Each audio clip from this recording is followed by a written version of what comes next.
Chapter 90. 036 Chun Wei learns Muay Thai. Liang T_3 There are many fans of Ren Wanxian in the school, the kind that are good at studying, talented in various arts, and come from a distinguished family. It's not common. Pu Xiaohan explained this to Bai Lian, who had just arrived at the school. Our school is funded by Jiangjing, and they place great importance on students' handwriting. Ren Wanxian writes Liang style extremely well. Pu Xiaohan's tone carried a rare hint of admiration. She had long admitted that she truly respected the talents of Class 8. Because Pu Xiaohan herself had also studied Liang's style for a while, but hadn't mastered it.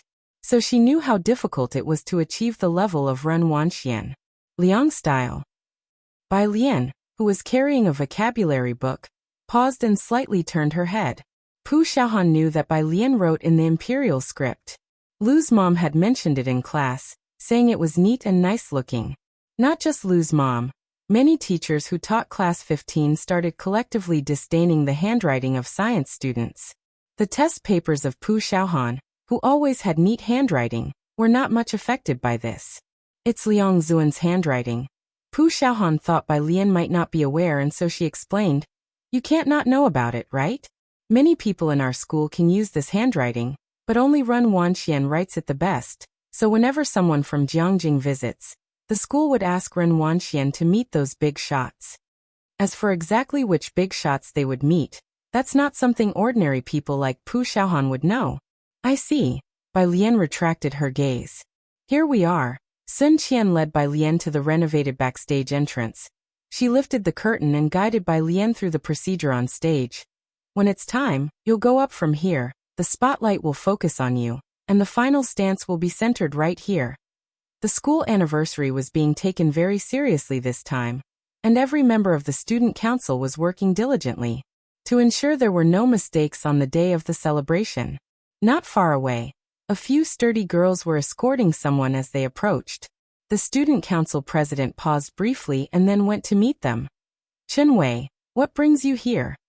He was on good terms with Ren Wanxian and Chen Zhu. It wasn't that he was particularly afraid of Chen Wei. Rather, he was the only one bold enough to talk to her. Chen Wei's gaze lightly swept over him and landed on Bai Lian ahead. "She has a performance too?" "Yes." The student council president glanced over there. "The new student will be performing a sword dance. There are a lot of people backstage. Chen Wei, why don't you wait outside? I just saw Zhang Xiai's heading out." Chen Wei gave a nonchalant in response. As she turned to walk outside, Zhang Xiai's, who had been avoiding the crowd in the auditorium, slipped away as soon as he saw Chen Wei. When Chen Wei came out, all she saw was his retreating figure. The smile on her face began to contort. "Zhang Xiai's came with Bai Lian? To watch her performance?" "Yeah," one of the tall and sturdy girls scoffed, spilling all the information she had gathered that afternoon. "Bai Lian is his desk mate." "Ah." Chen Wei paused mid-stride. She turned back, her sinister gaze locked onto the sword Pu Xiaohan was holding on stage. She licked her lips ominously. "A sword dance?" That chilling look sent a shiver down Pu Xiaohan's spine. She clutched Bai Lian's arm, and when she caught a glimpse of Chen Wei out of the corner of her eye, she grabbed Bai Lian nervously. "Sun Qian, let's go ahead and leave." Chen Wei was unabashedly standing just below the stage. Sun Qian noticed the change in atmosphere, and the whole auditorium became much quieter. Pu Xiaohan handed the long sword to a member of the student council and reiterated with earnest, "Please take care of the props for us, put it in the same place as last time." This was a long sword she had custom-made for Bai Lian. "Okay." He gave Pu Xiaohan a reassuring gesture. As Pu Xiaohan was leaving, he took the long sword and walked towards the props room, but after just a couple of steps, he was stopped by someone. Chapter 91. 037 Longsword Incident. Update at noon tomorrow. _1 Upon looking up, the boy saw Chen Wei, dressed in school uniform. He embraced the long sword and involuntarily took a step back. "Why are you running?" The girl beside Chen Wei kicked him. The boy's hand shook, and the long sword he was holding almost fell. Chen Wei raised her hand and simply passed her hand over the sword he was embracing. "Let me hold it for you." "Thank you."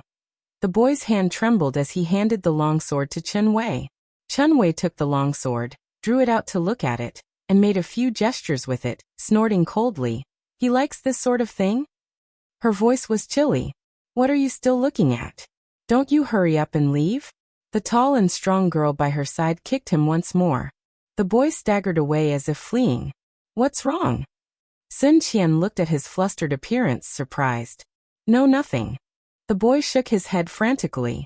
Sun Qian narrowed her eyes at his retreating figure, finding it strange.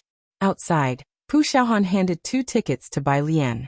This time, it was said that there would be sponsors present, and the school, fearing any mishaps at the event, had limited the number of outsiders in the auditorium. Bai Lian was to take the number 12 bus to the next stop's library, and Pu Xiaohan accompanied her to the bus stop. While passing the street corner, Zhang Shi's mother suddenly peered out from the flower shop. Xiaohan, Yang Lin isn't with you today? She's at the milk tea shop. Pu Xiaohan and Bai Lian stopped. Then, could you give her this flower for me? That boy, Zhang Shi's, said he seemed to have caused her trouble today. Zhang Shi's mother hastily came out with a fresh lily, closing the door to the flower shop. The flowerbed people are rushing me. I can't wait for her to finish work today. Of course, Auntie. Pu Xiaohan took the lily. Yang Lin always came here to buy a lily on Fridays. Zhang Shi's mother knew she liked lilies, and had specially reserved the most beautiful one for her today. You go ahead. Pu Xiaohan touched her nose and handed the flower to Bai Lian. I'm afraid classmate Yang Lin might not accept it. Other than from Bai Lian, Pu Xiaohan hadn't seen Yang Lin accept anything from anyone else. Bai Lian glanced at the elegant lily in Pu Xiaohan's hand. The flower was snow-white and uniquely shaped like a trumpet, with fresh droplets rolling down, and the green stem stood tall and graceful. It was pure, beautiful, and refined. Okay. She reached out to take it. It was now the peak time after school, and the milk tea shop was still quite crowded. I heard the milk tea shop changed owners, and both the milk tea and pastries here are superb. Many people come here for them, commented Pu Xiaohan. Bai Lian. Yang Lin, dressed in the milk tea shop's yellow jacket, and wearing a mask, was making milk tea for someone. Just as she handed a cup of milk tea to a customer, a lily was stuffed into her hand. Why are you looking at me? Bai Lian slowly drew out her earphones, put them on, and raised an eyebrow. It's from Zhang Shi's mother for you. Pu Xiaohan was amazed. As they were about to leave, she suddenly heard Yang Lin say softly, Wait a minute. Yang Lin rarely spoke. Her voice was both faint and light, and Pu Xiaohan almost thought she had imagined it. About 5 minutes later, Yang Lin handed them 2 cups of milk tea, bowing her head and whispering, The owner here doubled my salary, and the cost of the milk tea will be deducted from it. Moreover, the pastry chef at the milk tea shop would give Yang Lin some pastries that hadn't sold each day to take home. Yang Lin turned and went back to continue working. With several employees hired by the owner, her 3-hour part-time job every day wasn't hectic. She even had time to study vocabulary. I want a rainbow mousse cake. The middle-aged woman listed off a string of names. Yang Lin went to the back to get the cake. The pastry chef had already taken a break. He removed the cap from his head, glanced at Yang Lin, and waved his hand. Tell them the cakes are sold out. After saying that, he turned neatly, packed the 2 remaining cakes on the back counter into plastic bags, tied them up, and casually tossed them onto the workbench. These are waste. Remember to take them home when you close, or toss them in the trash if you don't eat them. Hanging up his white coat, he took his phone and left through the back door. Yang Lin also heard him muttering under his breath. Damn, where did I offend him to be dispatched here making cakes for 5 hours a day? I don't like making cakes anymore. I hate making cakes.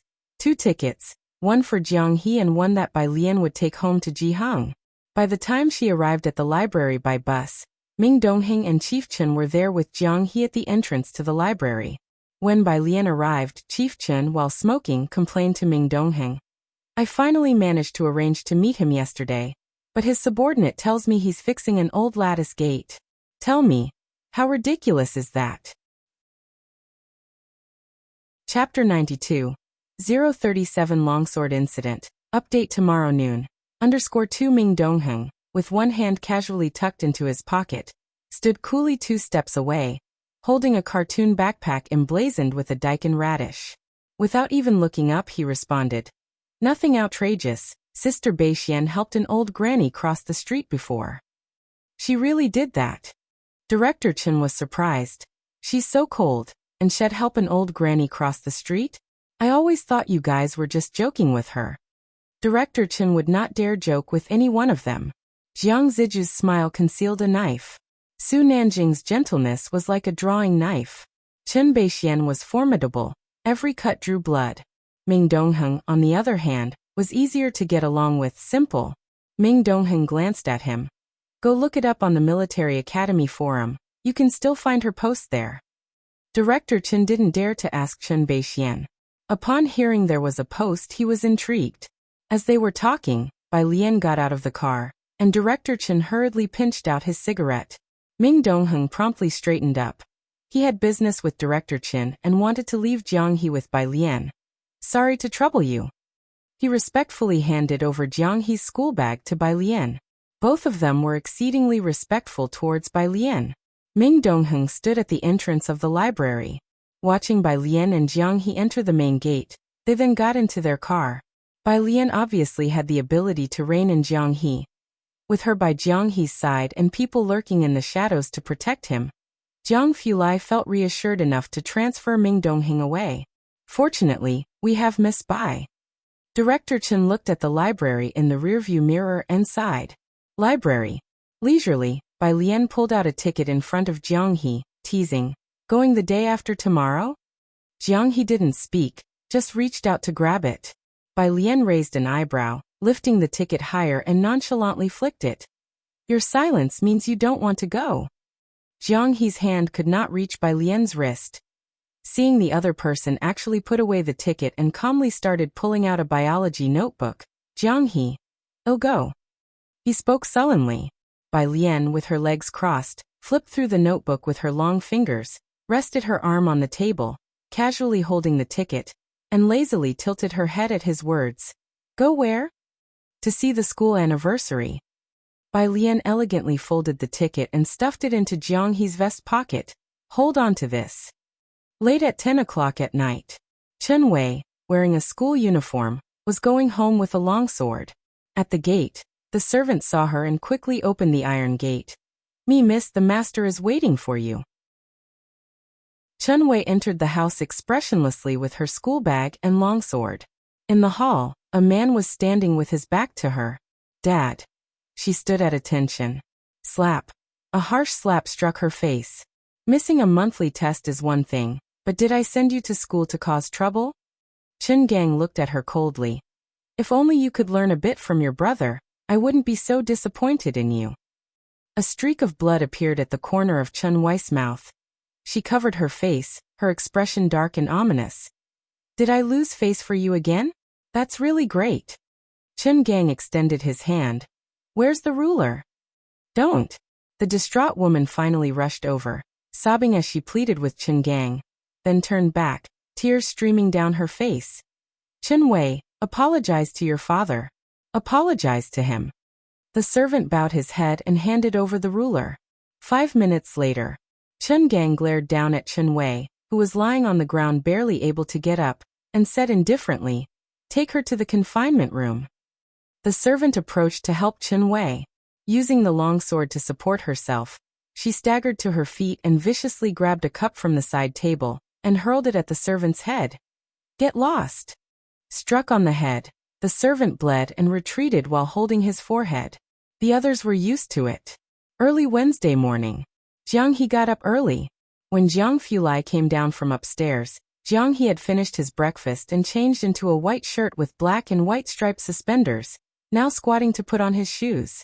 Jiang Fulai was still in his soft homewear, his hair slightly damp. He didn't speak, just gave Ming Dongheng, who was standing beside Jiang He, a shallow look. Ming Dongheng stood up straight, speaking in a very matter-of-fact tone. The young master is going to Miss Bai's school. Jiang Fulai, holding a teacup, with an elongated stature and one hand in his pocket, stood in front of Jiang He, his light-colored pupils slightly narrowed, surveying the youngster from above. There was a sense of intimidation. Ming Dongheng immediately took 3 steps back, retreating from the battlefield. Jiang He maintained his posture, looking up at Jiang Fulai with an expressionless face. His eyes black, large and round, devoid of emotion, he always kept himself sealed within his own world. A silent resistance. Jiang Fulai locked eyes with him for quite a while. Then, with a cold expression, he went plop, as he set the teacup on the nearby round table, crouched down beside Jiang He, and with a cold touch, those slender fingers tied the untied shoelaces. Chapter 93.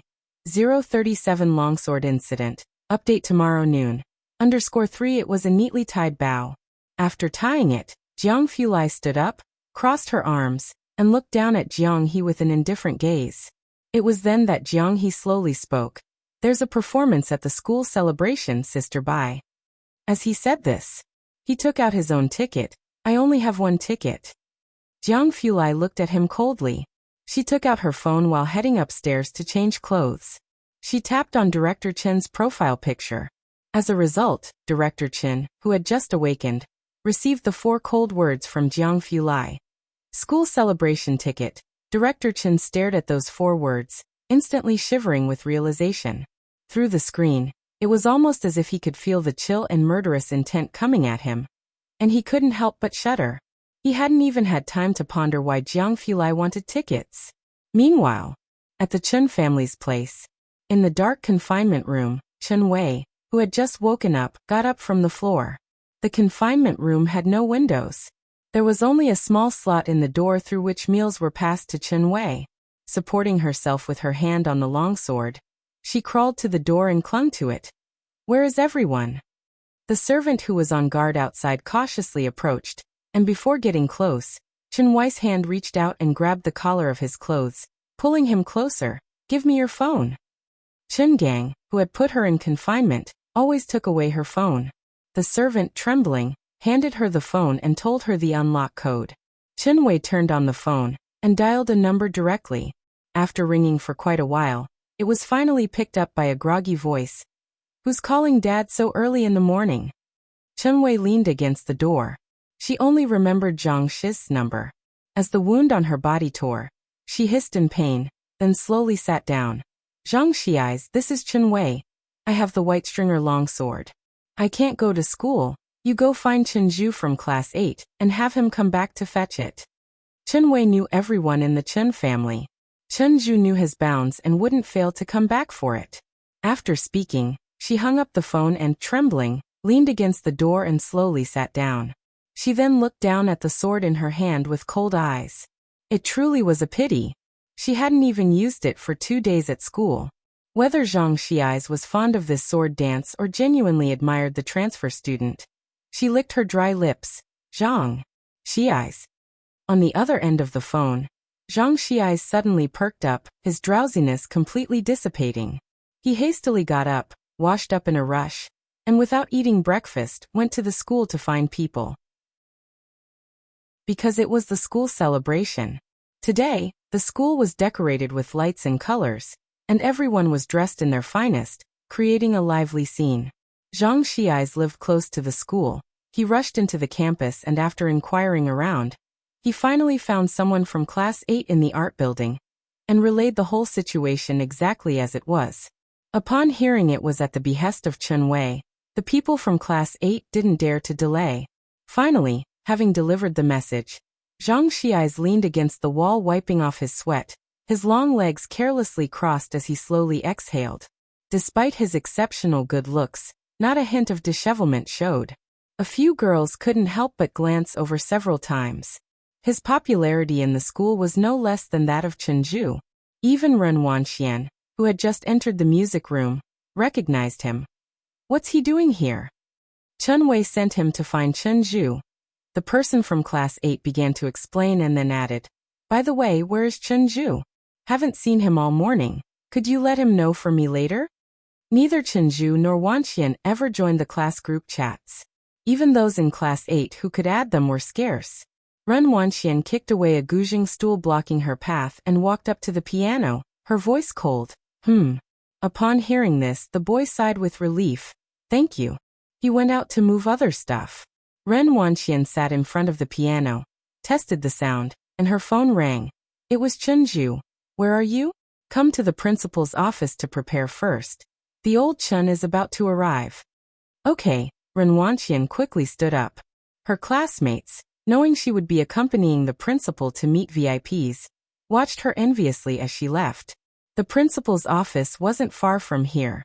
Ren Wanxian saw Chunju waiting for her at the bottom of the administration building. When Chunju noticed Ren Wangshuan's gaze, he stopped and asked, "Is there something else?" Ren Wanxian was not acquainted with Chen Wei, and Chen Wei didn't dare to provoke her. Chunju waited for her at the stairway entrance. After a while, she withdrew her gaze. She shook her head. No. Chapter 94. Student 038. Do you have a guzheng? Part 1. _1 Chunju was no longer so curious about Ren Wanxian. Alright, let's go then. Ever since the homeroom teacher mentioned something about Bai Lian the day before yesterday, he had been very quiet, and his communication with Ren Wanxian had decreased a lot. Ren Wanxian didn't mention the longsword incident. She nodded her head and went upstairs with Chunju. The school leaders were all up early today. They arrived at school at 6 in the morning for an early meeting. Throughout the school, security guards could be seen everywhere, striving to ensure that no detail was amiss. When Chunju and Ren Wanxian arrived at the principal's office, several top leaders were dressed in formal attire, seriously discussing something. Seeing the two enter, the principal smiled warmly at Ren Wanxian. "Ren student, you've arrived? How has your calligraphy been lately?" As he spoke, he stepped aside to show her the brushes, ink, paper, and inkstone laid out behind him. "Try these out first to see if they're to your liking. Ren Wanxian will need to perform when that gentleman arrives." The other leaders greeted the two students amicably. When Ren Wanxian tried the weasel hairbrush, someone leaned close to the principal, lowering their voice. "What about Ning Xiao and student Bai Lian? To welcome that Mr. Chen, they definitely need to show the best side of their #1 middle school." Chunju and Ren Wanxian were both students of excellent character and learning at the school. Ning Xiao had always been a genius on par with Chunju, and Bai Lian had risen rather abruptly. Their teachers had been hearing a lot about them lately. Neither of them are available. The principal sighed. The leaders were baffled. "Didn't you explain it to them clearly? Such a rare opportunity, to meet Mr. Chen. I'm seeing him in person for the first time myself. Did they really refuse?" They never imagined someone would pass up such an opportunity. Wouldn't everyone else be fighting for the chance to welcome him? The principal couldn't help but smile wryly. To others, this would be hard to believe. But Ning Xiao had always been indifferent to them, elusive as a dragon seen in parts but never as a whole. Bai Lian could be found, but she declined with neither subservience nor arrogance. Lu Lingxi was even more straightforward. She directly called and told him not to disturb their class precious student with such trivial matters. What could he do? Meanwhile, Jiang Fulai had cancelled his lab schedule at the last minute to come to Xiangqing #1 middle school with Jiang He. Upon receiving Jiang Fulai's message, Director Chen got up and rushed to his place. At that moment, he was respectfully handing a ticket to Jiang Fulai, bowing and inquiring, "Are you sure you don't want to come with me? I've arranged a separate, quiet spot for you at the school, where no one will disturb you."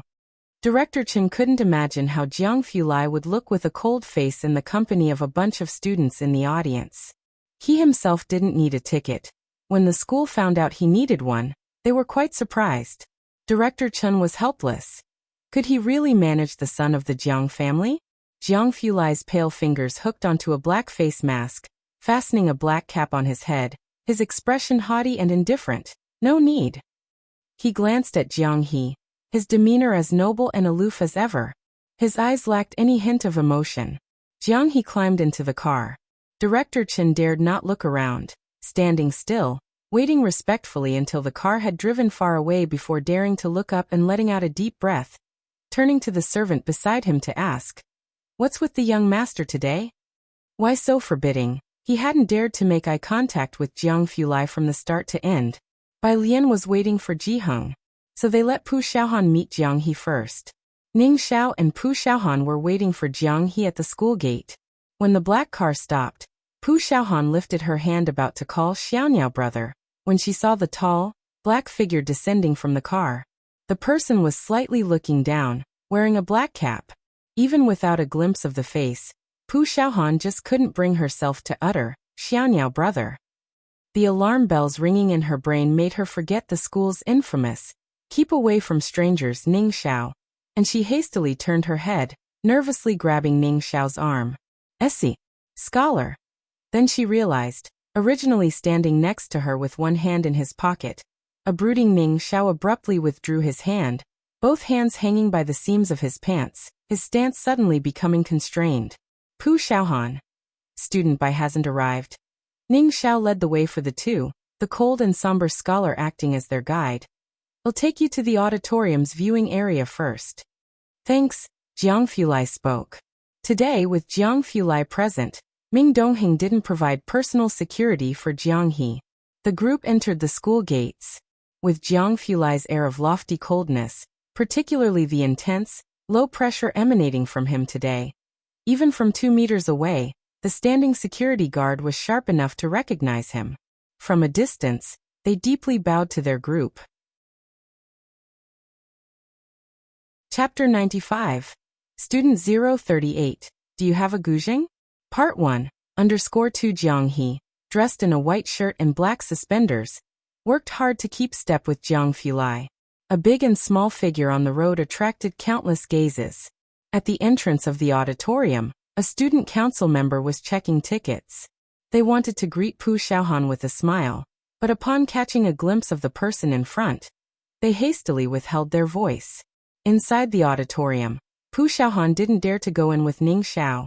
She waited until she saw Ning Xiao lead Jiang Fulai inside before she relaxed. "Who is that?" The student council member dared to speak out, somewhat certain. "Must be a VIP invited by the principal. I wonder why the principal and Chenju haven't arrived." Pu Xiaohan was waiting at the entrance for Bai Lian. Time was brief. The school celebration began at 8 o'clock. At 7:40, Bai Lian arrived with Ji Heng. The moment she appeared in sight, she held tight the gaze of everyone present. Bai Lian wore a beige cross-collared jacket today, the beige lapels embroidered with green vines. Her skirt, a gradient splicing of light green and off-white, with the hem embroidered with clusters of stunningly lifelike poppies. Ji Heng knew she had a performance and specially added a 6-meter silk chiffon skirt to her outfit, making her look both ethereal and beautiful.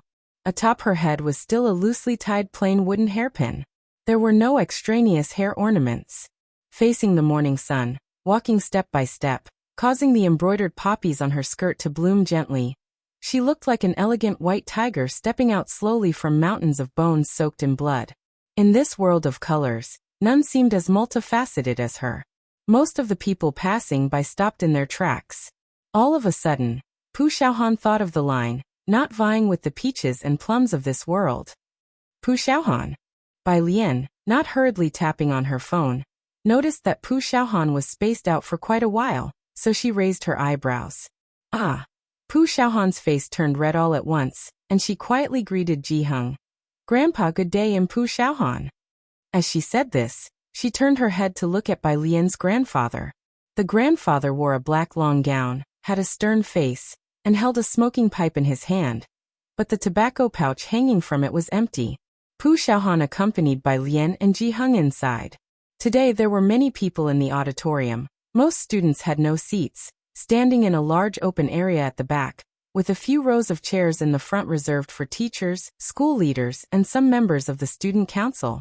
Ji Heng, being elderly, was given a seat towards the back by the student council. Class 15 students all gathered in a spot towards the back. When Bai Lian arrived, she saw Jiang Fulai, who stood out in the crowd. Despite the packed auditorium, he managed to maintain a space for 3 people around him. Only Jiang He, who disliked noise, stuck closely to Jiang Fulai.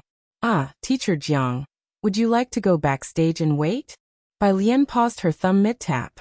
She was dressed in traditional attire suitable for a sword dance today, yet held a Huami smartphone in a languid grip.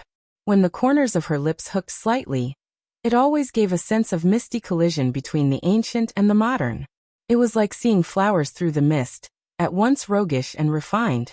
Jiang Fulai, pressing down his duckbill hat a bit more, looked down at her, suppressing his irritation. lips faintly pursed. No need. Jiang He didn't even know where in the program sheet Bai Lian's performance was scheduled. Jiang Fulai's expression grew even colder. In the principal's office, Ren Wanxian set down her pen, showing the verses she had just copied to Director Chen. Director Chen glanced over and saw the line, green tassel entering the temple hall. At the auction house, Ren Wanxian had taken a photo. Although she couldn't capture the original, she copied that genuine script every day. She even managed to reproduce 1/10 to 1/5 of its essence. The principal and Chen Zhu watched attentively, as people in the room were all serious students of Liang Zuan's calligraphy. Even the principal couldn't help but compliment. Ren is only 17 and can write such beautiful characters.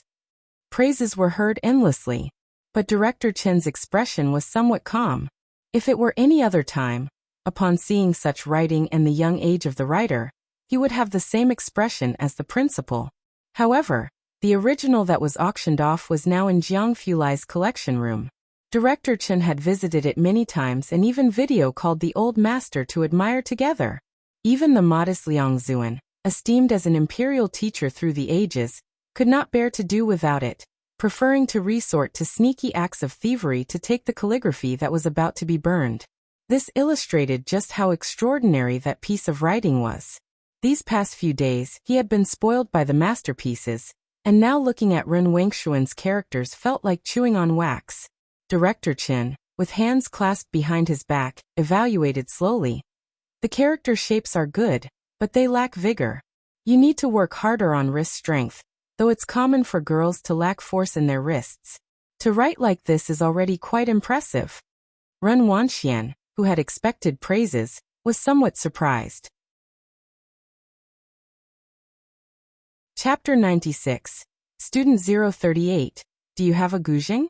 Part 1:3. She paused, then lowered her head. Wanxian knows. Thank you, Mr. Chen, for the pointer. Ren Wanxian had grown up in an environment where she was always praised. She was sufficiently diligent and smart. At her age, she could write such characters. Even teachers would say the younger generation might surpass us. It's inevitable she'd be proud. The school leaders, big and small, all gave her extra praise. She found it hard to accept Director Chen's evaluation. Director Chen naturally could see that Ren Wanxian was somewhat resentful towards his assessment. He only smiled. It was undeniable that at 17 years old, the writing she produced truly surpassed her peers by a large margin. But that piece of writing, collected by Jiang Fulai, when their ancestor Bai Xiangjuan wrote it, he was only 15 years old. Not to mention the numerous poems he wrote at 15, just his handwriting alone. Ren Wanxian might not be able to achieve that kind of spirit even after another 10 years of study. In the eyes of the Bai family, the Chen family seemed like those fervent, mindless fans. You may write well, but if you compare yourself to the Bai family, sorry, you couldn't reach their ancestors' level even if you were on a rocket. It wasn't just about comparing to the ancestors. Even Su Yajun from Jiangjing wrote better than Ren Wanxian. Director Chen didn't seem that impressed. The school authorities naturally noticed. They felt a sudden urge and quickly took Director Chen to see the school anniversary celebration. Eager in anticipation, Director Chen also wanted to see the students of Xiangqing now. A group of people headed to the auditorium. When they arrived, it was already 7:55. The principal led a group of people in.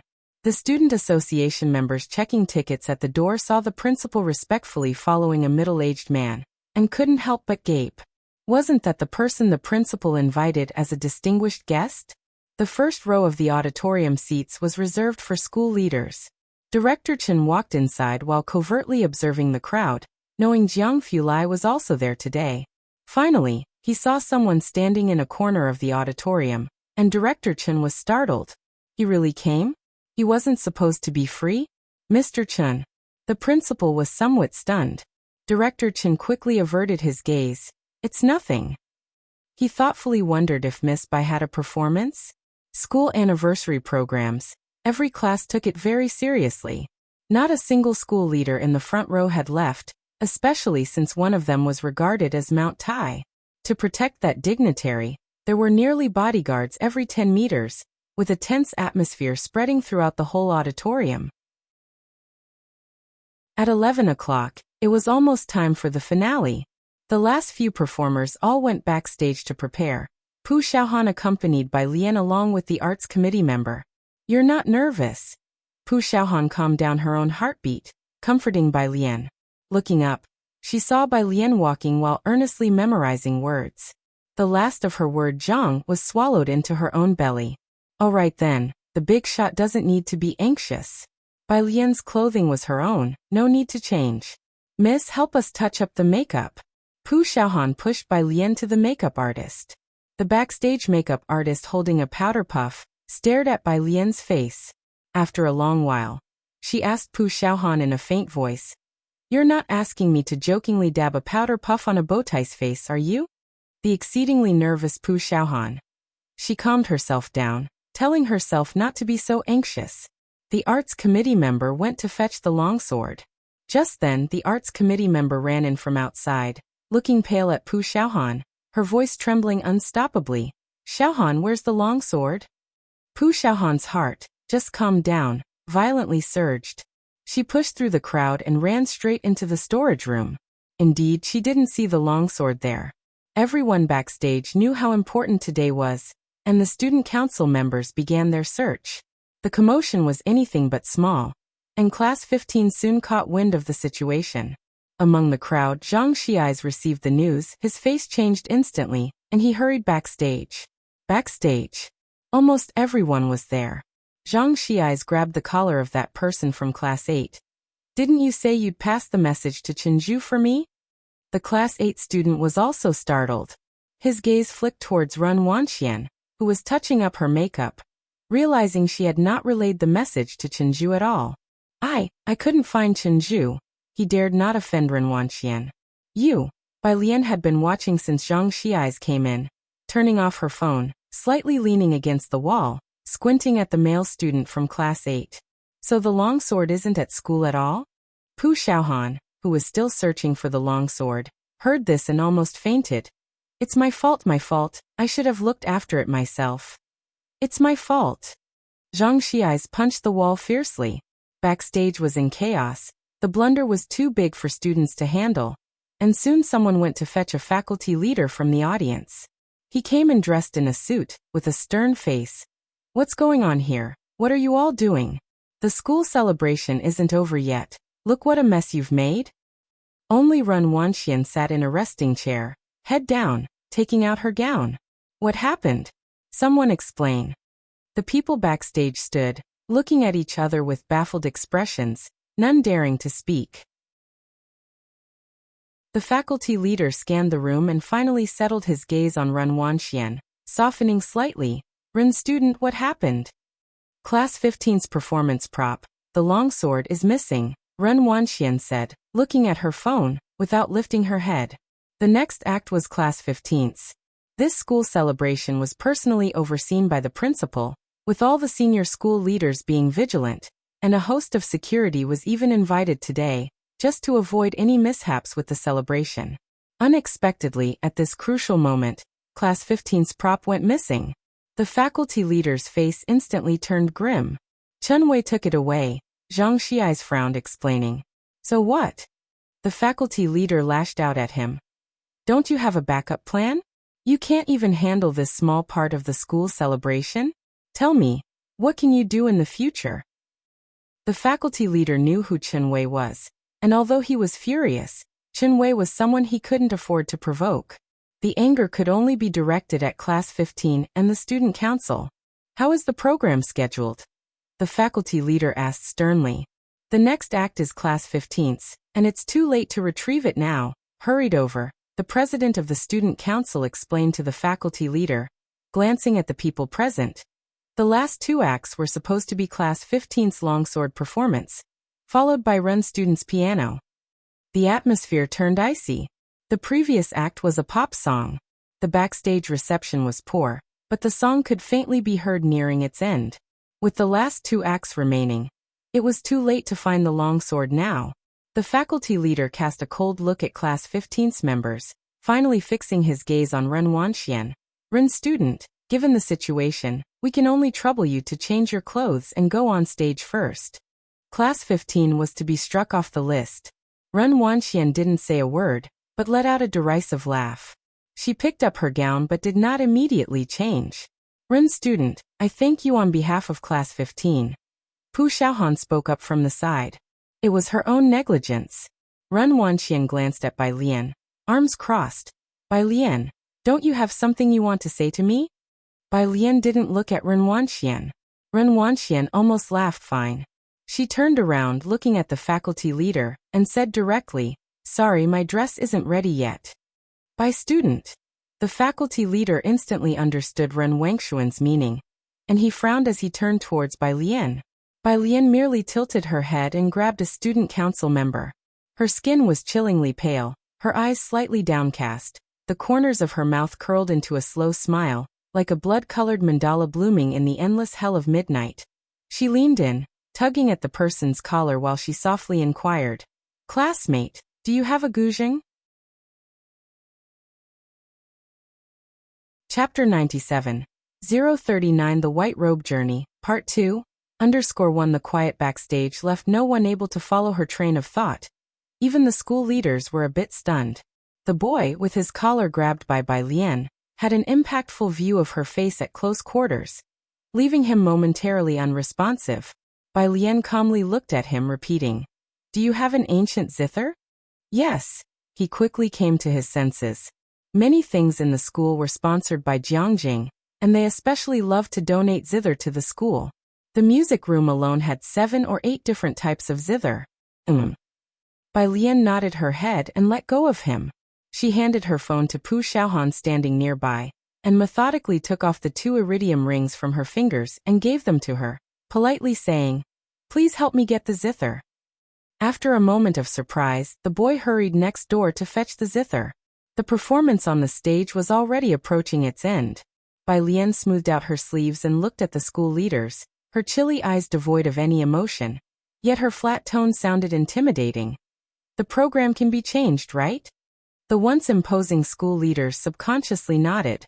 Bai Lian withdrew her gaze. Then change it, I'll play the zither. The boy who went to get the zither just came back with it. Bai Lian took the zither and looked at the brown instrument for a long while before plucking a string. The somewhat harsh sound indicated that the zither was not of the highest quality, and its tone wasn't good either. She took her time to tune the instrument properly, but it was barely acceptable. The logistics staff understood Bai Lian's intentions. On-site pickups and zither were readily available, making the performance convenient.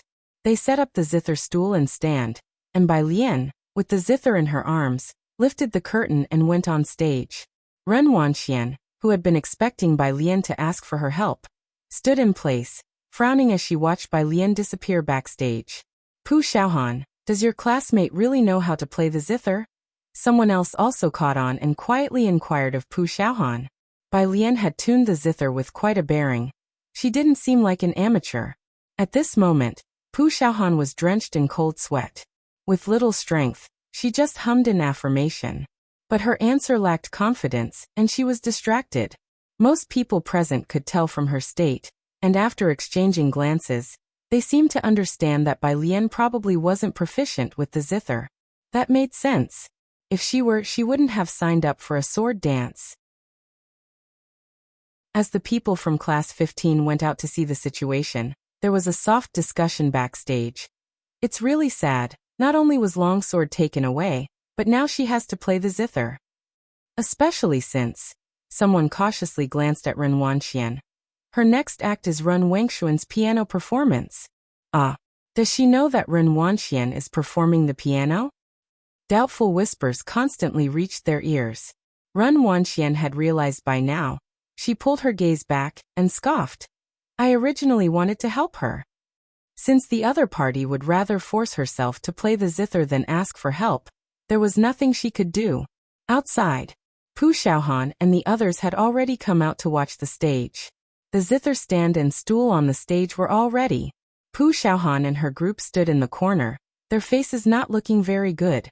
Zhang Xiais, not daring to return to the class, asked Pu Xiaohan about the situation in a low voice. Pu Xiaohan stared at the stage and shook her head with a wry smile. She has never practiced the zither. Not to mention the zither, Bai Lian had hardly ever touched the white-stringer longsword. Even Ren Wanxian, who was proficient in piano, made time to practice every day. Bai Lian hadn't touched the zither recently, nor had she communicated with the stage crew about the rhythm in advance. The outcome of this zither performance was foreseeable. Zhang Xiais and the others suddenly felt a sinking feeling. Bai Lian, dressed in a ruchuan, emerged from backstage, a spotlight shining on her pale face, and the sounds in the auditorium suddenly dropped considerably. But there were still people talking quietly, like the boys standing next to Ji Hung. They seemed to be keen on learning, continuously arguing over a biological heredity problem involving the probability of disease. But her offspring includes both sufferers and normal individuals. Ji Hung saw Bai Lian come out, seemingly to perform on the zither. Bai Lian hadn't told him about her performance, and he thought it had always been the zither. He had also heard from Ji Xiaojun that Bai Lian seemed to have learned the zither in the Bai family, and Ji Hung didn't doubt it for a second. He turned his head back to the two debating boys and said, "She's a sufferer and her son is a sufferer. Her daughter is normal. It's clearly X-linked recessive inheritance, so the child that her daughter would have with a normal person has a 1 in 4 chance of being sick." The two students flipped to the back of their book for the answer. And sure enough, it was 1 in 4, an X-linked recessive disease. Chapter 98. 039 The White Robe Journey, Part 2.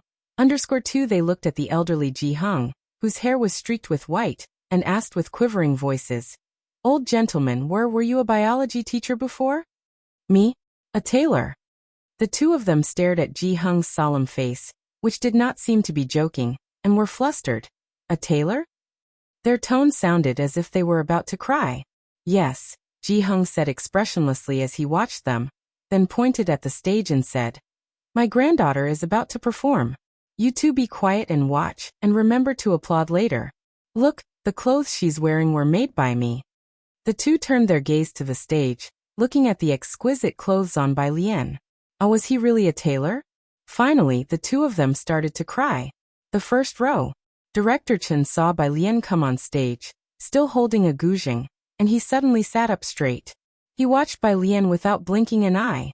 Today, many performances had been outstanding, but Director Chen watched them with a sort of absent-mindedness. He had seen many national-level live performances, and the small shows in Xiangqing, where he had managed to sit from 8 until after 11. It was solely out of respect for Jiang Fulai, and possibly for Bai Lian, who might perform. Unexpectedly, Director Chen, who had been indifferent to the performances, suddenly sat upright, which startled the principal. At the same time, a leader who had returned from backstage whispered to the principal what had happened there. The principal's smile froze on his face as he quickly whispered to Director Chen, "This guzheng performance is just a little amusement by the students and naturally cannot compare to the professionalism in Jiangjing. You are just here to enjoy the show." Director Chen did not take his eyes off her. He was still sitting straight, watching Bai Lian on stage. Bai Lian sat on the stool. Her hands gently rested on the guzheng, with her eyes slightly closed. The wide, gradient green skirt spread on the floor, with various colors of poppies blossoming in the wind at the hem that lay on the ground. The anxious and uneasy auditorium gradually quieted down. Bang! The brightest spotlight shone down in the center. Bai Lian, who had kept her eyes closed, suddenly opened them. Her eyes were no longer casual and indifferent, but dark and cold, brimming with a murderous air. She raised her hands, her fingers poised on the strings, and started to pluck them from top to bottom. The incredibly fluid arpeggio cascaded effortlessly from her hands. The sound of the guzheng was reserved and powerful, like a commanding presence. Even those without an understanding of music could feel the tension related by the guzheng, one note at a time. Director Chen in the first row abruptly stood up. He stared at Bai Lian, his hands trembling. It was just the prelude, but he recognized it. It was White Robe Army. It was the Bai family's army. Zung, the sound of the guzheng became more and more urgent. Bai Lian raised her wrist, with her index finger and thumb ready, pressing the strings with decisive and crisp strums. Although she wasn't wearing artificial nails, the sound of the guzheng was not soft at all, but became firmer instead. One could faintly perceive through the passage of time thousands of troops charging forth. Bai Lian, with her head half lowered, moved her fingertips swiftly across the strings. Her finger rolls matching her string shakes, her fingers moving so quickly they were almost a blur.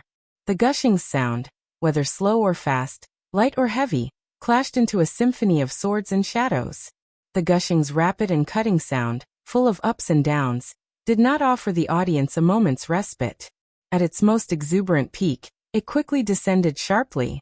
Where her jade fingers swept across, 1,000 troops charged forth. Zung. The final note was like a taut string in everyone's minds, almost holding their breath. The rapid sound abruptly stopped, and Bai Lian's hands rested on the guzheng strings as she slowly lifted her head. The only screen behind her magnified her face. Her eyes were still pitch black, yet they seemed faintly bloodshot.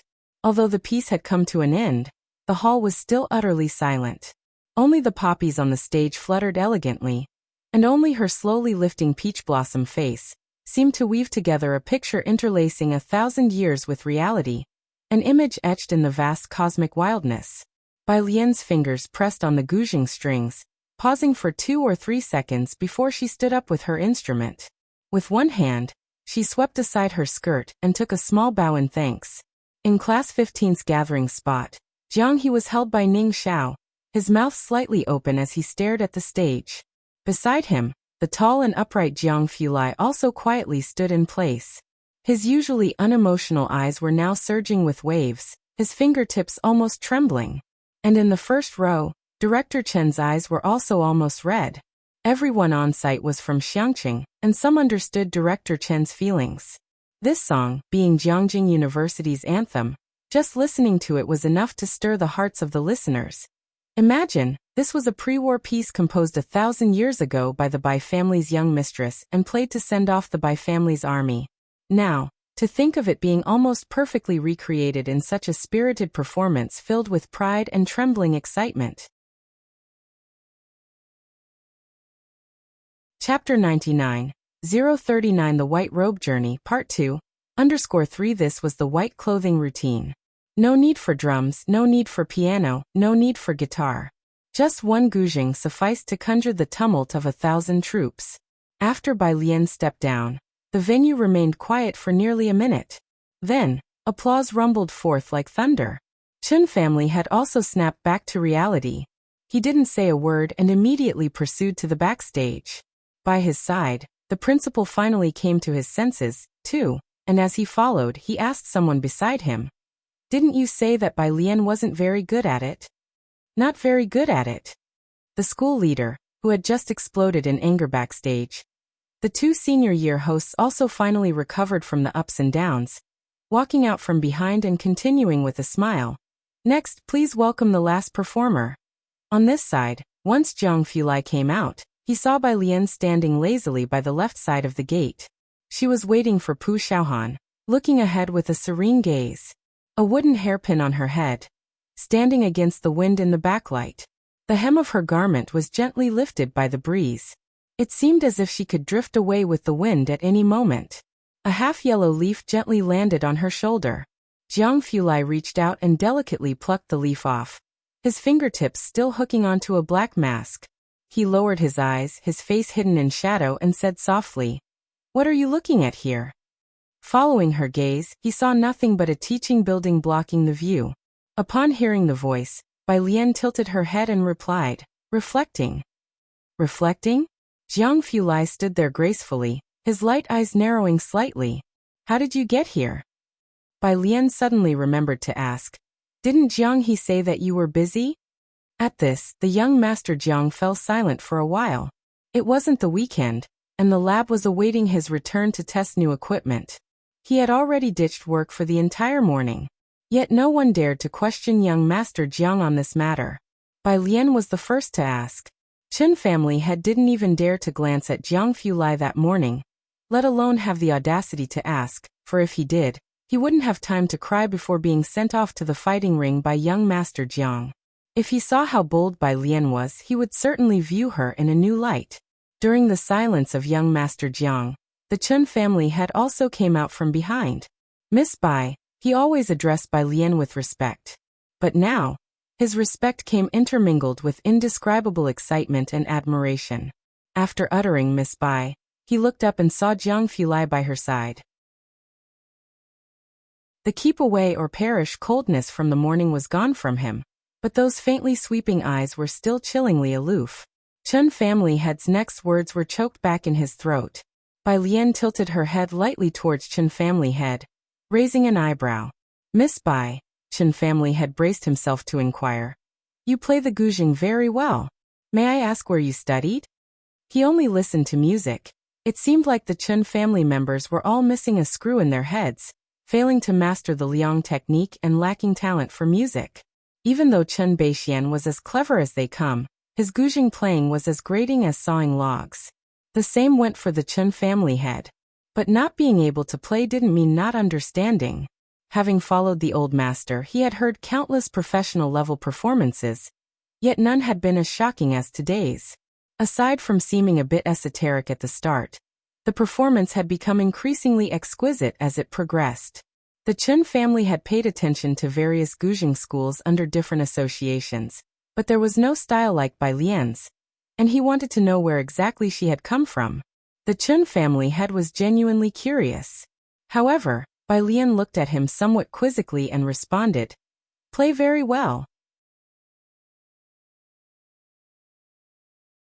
Chapter 100, 040 Butcher's Edition. Prescription 3_1 Bai Lian, in her 2 lifetimes combined, had nearly gone a year without touching the guzheng, so it was understandable that her proficiency was lacking. The main issue was that the guzheng given to her by the student council had 21 strings. But the guzheng she was previously accustomed to had only 18 strings. So she had just found it very awkward to play. Her performance was not even 1/10 of her normal standard. Fortunately, she played the White Robe Journey. If it had been something else, it might have been even more unpleasant to listen to. Who was her teacher? She chose not to disgrace her mentor.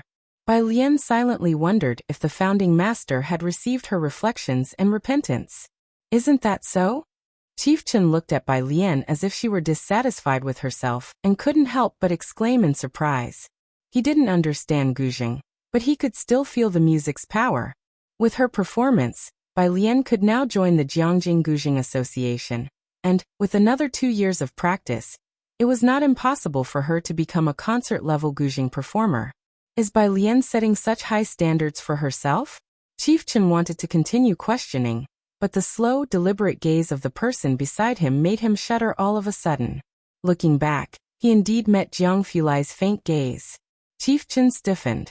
Thankfully, the arrival of Pu Xiaohan and others eased Chief Chen's stiffness at that moment.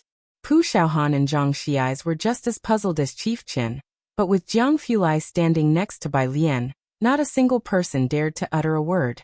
Tell my grandpa I'll go ahead to the school cafeteria and wait for him, Bai Lian said as she took over her phone and 2 pieces of iridium. Pu Xiaohan nodded. Only after Bai Lian and the others had left did Zhang Xiais wipe his sweat, looking at Pu Xiaohan and relaxing slightly. Who was that just now? He didn't specify whom, but Pu Xiaohan knew he meant Jiang Fulai. Her lack of surprise at Zhang Shi's timidity was because even the top students would. Pu Xiaohan did not answer, instead frowning. What's the deal with that long sword anyway? It's about Chinwei calling me this morning. Zhang Xiais also calmed down. Over at the auditorium, because only a faint sound of the guzheng could be heard backstage. They missed the grand, overwhelming atmosphere of the live performance. When Bai Lian came out, she returned the guzheng to that boy, her calm face revealing nothing. No one backstage knew she had played the White Robe Journey.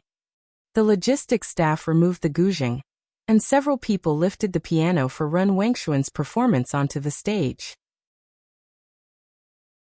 Ren Wanxian, stroking her gorgeous custom dress and lifting the hem, stepped onto the stage and bowed slightly to the audience.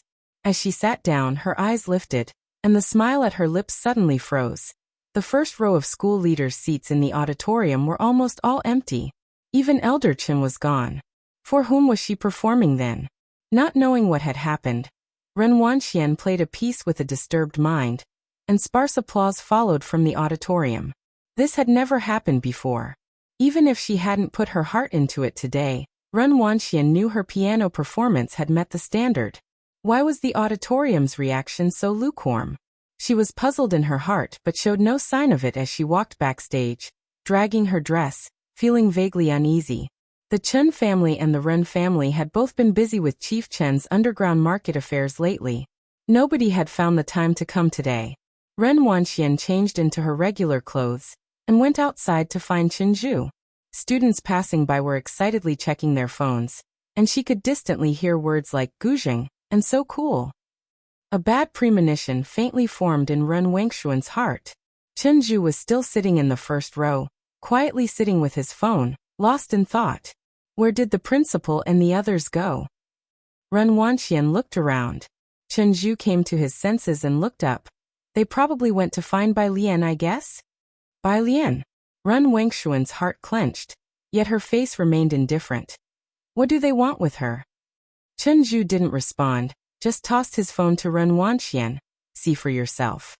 Ren Wanxian caught the phone reflexively, looked down. It was the school's forum, with the hottest post just published.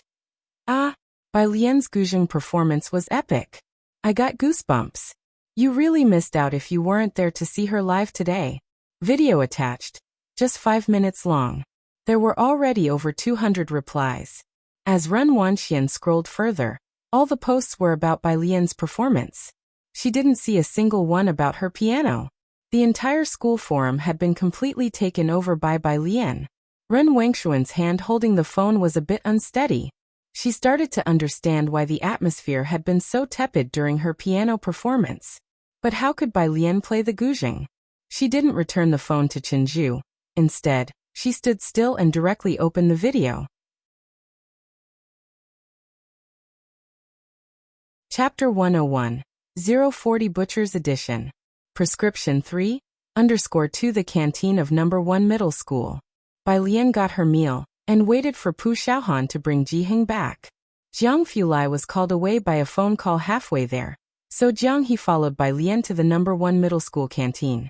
Zhang Xiais arrived before Pu Xiaohan.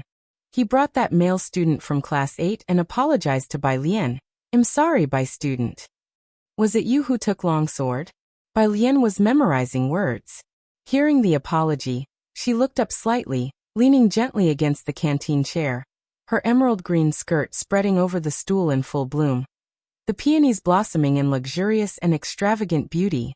The boy from class 8 was a bit stunned. Don't be nervous, Bai Lian smiled, her lips curling up. She was always breathtakingly beautiful, usually lazy and not aggressive, and now, methodically pressing on her phone, she said, I just want to understand what happened. Nervous about what? Zhang Xiais gave him a glance. Our Bai classmate here is such a sweet student. Not like Chen Wei, she's straightforward. The boy from class 8 looked at Bai Lian, at her. I just want to clear things up, otherwise I won't know who to annihilate expression. Is this being sweet? Does class 15 have some kind of filter when it comes to Bai Lian? Ren Wanxian agreed to me. The boy hesitated but chose to tell the truth. I don't know why she didn't contact Chen Zhu. Chen Wei Ren Wanxian. Bai Lian withdrew her gaze and silently repeated these two names. Outside the canteen's main entrance, Pu Xiaohan brought Jiheng in. Pu Xiaohan was sweet-tongued, and Jiheng, carrying a big smoking pipe, looked at this gathering of students, likely all Bai Lian's good friends, and his usually stern face softened a lot. Upon seeing Jiheng, Bai Lian gestured with her hand for Zhang Xiais to take the boy away. Right, she was originally going to perform a sword dance. And then her zither playing turned out to be even more amazing. She also said she didn't have any talents. Pu Xiaohan chattered all the way. Grandfather, how can she play the zither so well? Jiheng was dressed in a black robe, neat and clean. Surprised by her words, he sat down and looked at Bai Lian. You can do sword dancing too? I only heard from your uncle that you learned the zither for a year. Only learned for a year? Pu Xiaohan was shocked. Alien, you've only learned the zither for a year? Bai Lian, who had been learning since a child and for over a decade. She remained silent. But she couldn't refute it. Let's eat. She passed the chopsticks next to her to Jiheng and Jiang He. It was then that Jiheng noticed the little boy beside Bai Lian. Is this your first friend? At the time, Ji Xiaojun had told Ji Heng that Bai Lian had made a friend in Xiangqing. Yes, grandfather, his name is Jiang He. Bai Lian picked up her chopsticks and raised an eyebrow at Jiang He. This is my grandfather, you can just call him Grandpa Ji. Jiang He swallowed his food and then looked up slowly, very quietly. Hello, Grandpa Ji. Hello. Ji Heng still had a pretty stern face. He always had this expression, serious and old-fashioned. Today was the school anniversary celebration, with performances in the morning and a half-day off in the afternoon. Bai Lian was always one not to waste time. So she'd go to the library to read and do homework during the holiday. She put Ji Heng on a public bus. By the way, we're having dinner at your uncle's tonight. Ji Heng remembered this as he was boarding the bus and reminded Bai Lian, go straight to your uncle's house this evening. Usually when mentioned, uncle referred to Ji Xiaojun. Bai Lian, pressing her phone, her delicate brows and eyes lazy, replied, okay. The bus drove off slowly. After seeing Ji Heng off, Bai Lian took Jiang He to the library. Pu Xiaohan, who didn't love visiting the library, tugged at Yang Lin, who had just finished a part-time shift, to follow along. The library wasn't crowded on a workday. Bai Lian found a table by the window on the second floor, a spot she and Jiang He often chose, and the group sat down and studied seriously. She hadn't answered many questions when her phone buzzed a few times. White tank top. Sis, I just knocked that guy out from last time. My godfather gave me a mountain. Bai Lian glanced at the message. One white tank top. Sis, my godfather said he wants to give you a mountain too. Bai Lian made time to write 2 biology problems. No need, a gratuitous offer of services is either from a plotter or a thief. White tank top. Why not? Bai Lian couldn't be bothered to reply. White tank top. Sis, do you have time tonight? I have another matter to discuss with you. With the afternoon free, Bai Lian sent a location and told Mao Kuan to find her directly. The library was a bit far from Purist Street. It took Mao Kuan more than half an hour to arrive. Bai Lian put down her pen, picked up her phone and stood up. Jiang He stood up as well. Stay put, I'll just be at the library entrance to meet someone. Bai Lian stretched out a finger and leisurely pressed Jiang He's head back down. I'll be right back. Chapter 102. 040 Butcher's Edition. Prescription 3. _3 Jiang He Oed, and then sat back down properly. Bai Lian looked towards Pu Xiaohan again. And before she could speak, Pu Xiaohan gave her an okay gesture to reassure her. Outside the door, Mao Kuan led 2 underlings, Xiaowu and Xiaoqi, as the 3 of them squatted silently at the doorway. Brother Mao, Xiaowu rubbed his head. This place isn't really for us, though Xiaoqi fits in quite well. Xiaoqi had a tender face and looked to be only around 15 or 16. His hair wasn't long, and he had neither dyed it nor styled it in any odd way.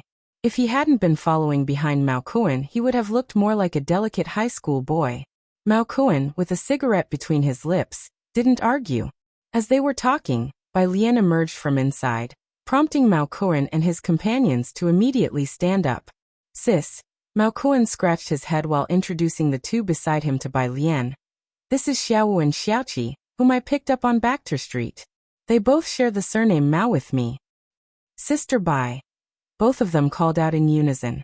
Xiaowa's voice in particular was loud and clear. Bai Lian leaned lazily against the wall, still dressed in her finely decorated robe, exuding grace and willfulness, her snowy face showing a casual indifference. She folded her arms across her chest. What's it about? The plaster you gave me is extremely effective, Mao Kuan said earnestly. Some people want to buy the recipe. Are you selling it? Buy the recipe? Bai Lian narrowed her eyes. Aware that traditional Chinese medicine was declining and Western medicine was prevalent nowadays. But this was a recipe from the Imperial Palace, capable of treating sprains and strengthening the Buddha's foundation. A miraculous drug for martial artists. Why hadn't it been handed down? Sis. Mao Kuan saw Bai Lian lost in thought and not speaking for a long while. He quietly reminded her. Bai Lian came back to her senses, gazing at Mao Kuan for a long moment, her expression tranquil and distant.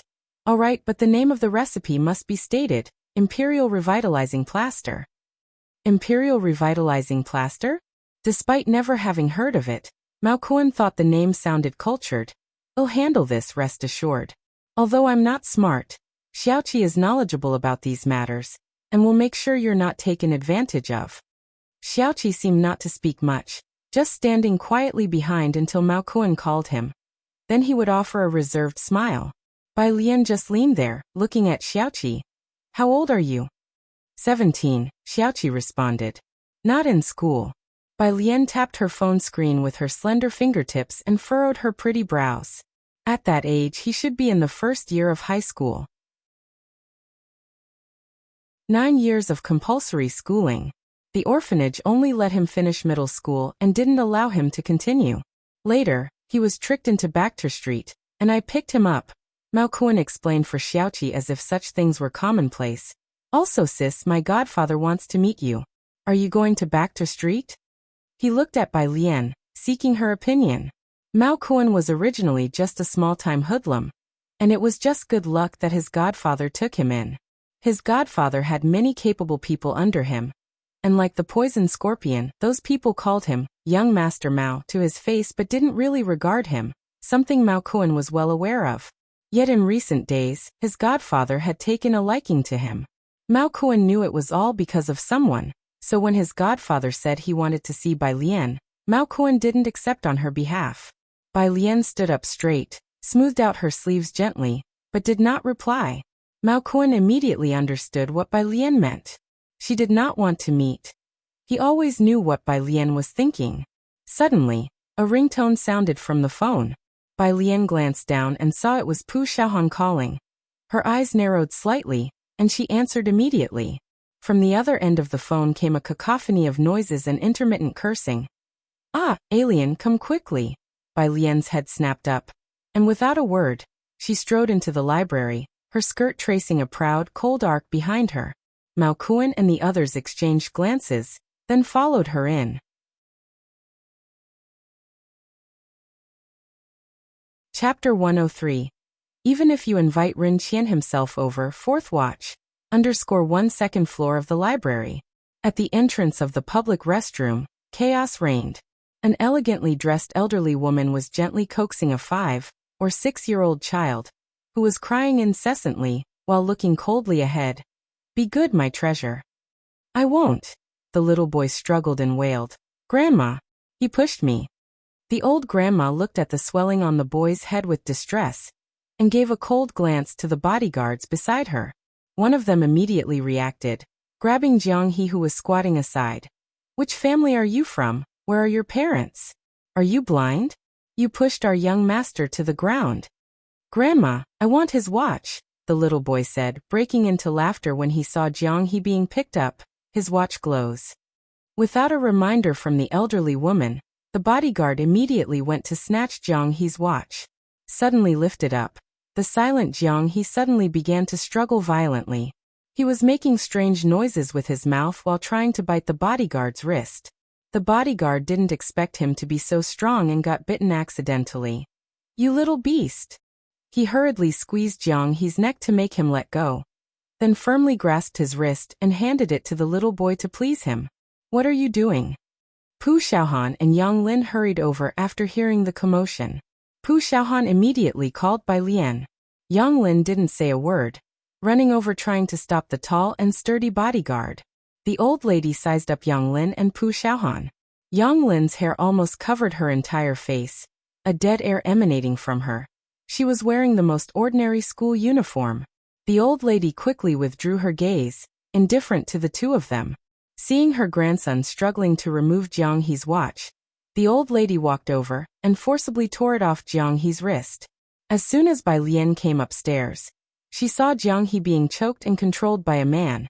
He kept kicking and punching the man, making strange noises, and it was evident that he was on the edge of a breakdown. Yang Lin and Pu Xiaohan tried to snatch Jiang He away, but were easily blocked by the man.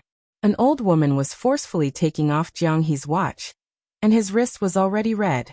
Bang! She raised her foot and kicked the man to the ground. Then she reached out and took over Jiang He.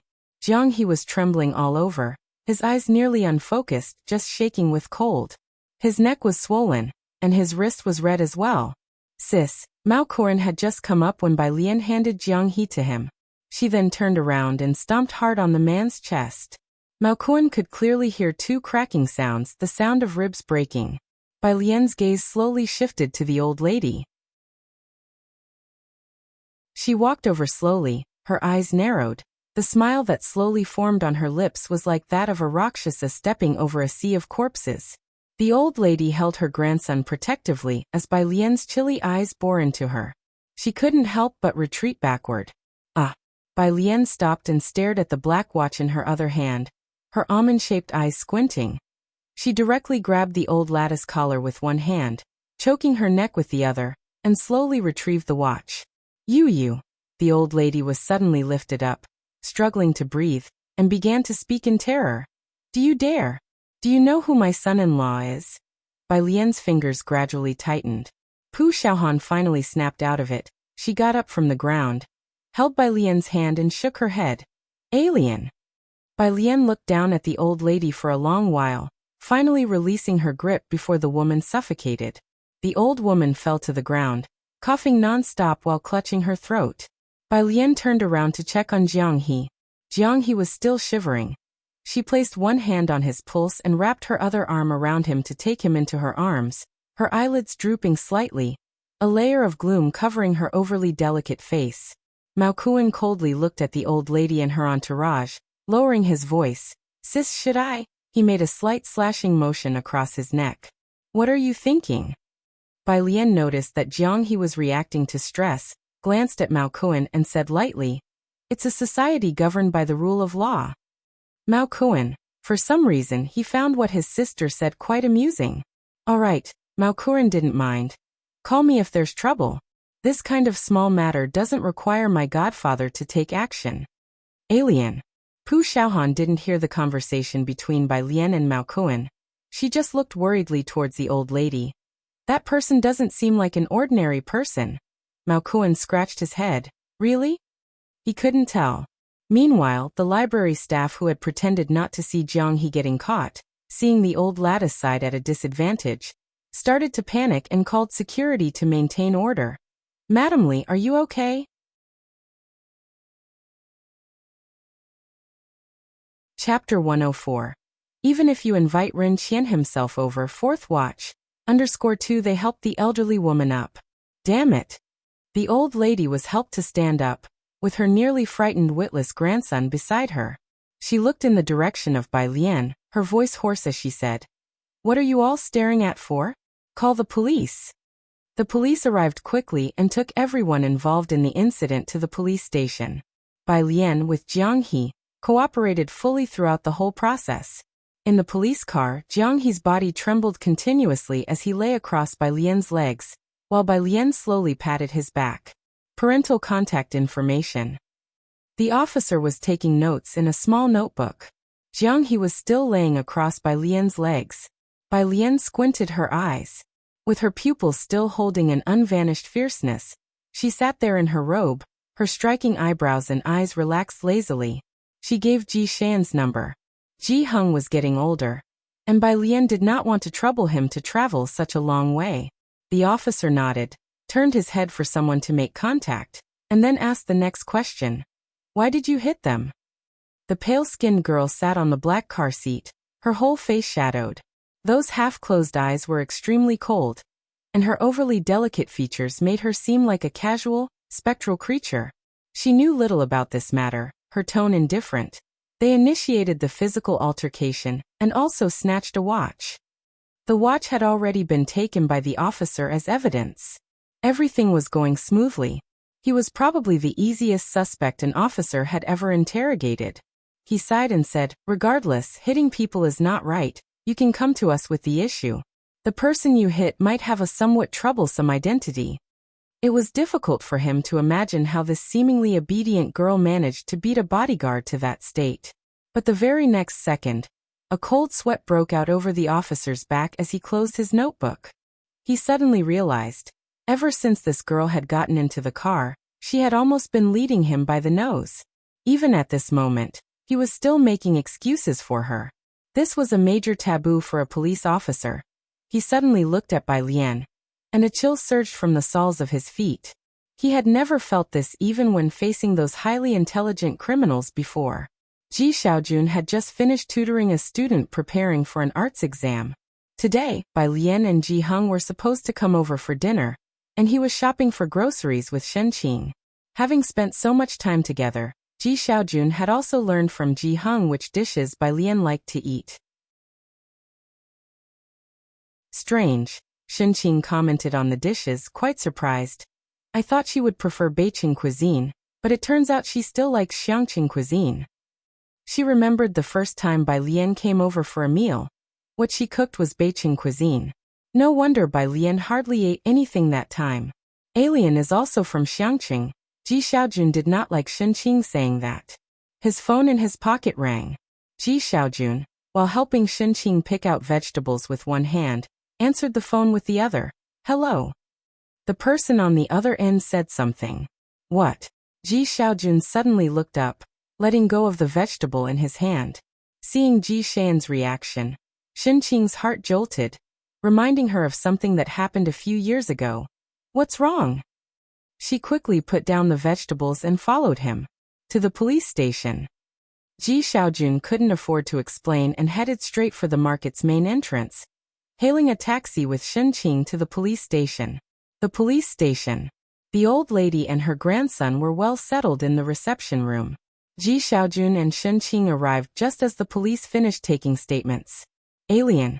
Seeing that Bai Lian was unharmed, Ji Xiaojun let out a huge sigh of relief. What on earth happened? Jiang He was still looking down. Ji Xiaojun saw Bai Lian half embracing Jiang He and recognized him as her friend.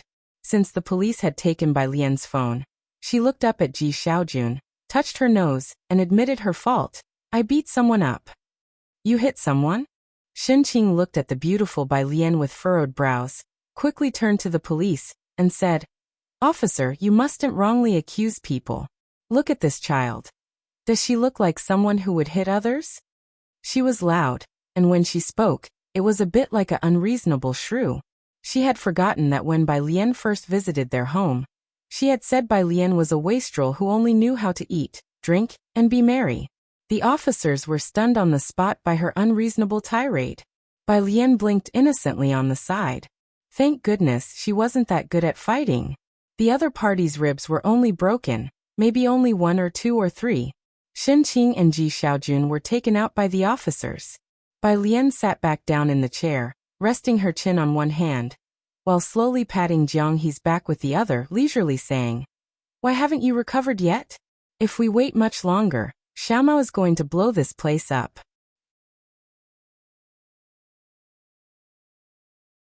Chapter 105. Even if you invite Ren Qian himself over, 4th watch, _3 outside. Shen Qing was still talking incessantly with the police officer. Ji Xiaojun frowned, feeling that this matter was not simple.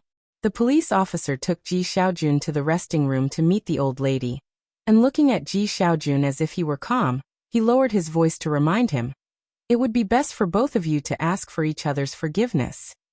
Bai Lian was still a student, and Jiang He was now having a stress reaction, so they separated the two parties. The resting room at the end of the corridor. It was the same old Mrs. Li and her grandson from earlier. As the police officer opened the door to the resting room, Shen Qing felt an unusual atmosphere inside.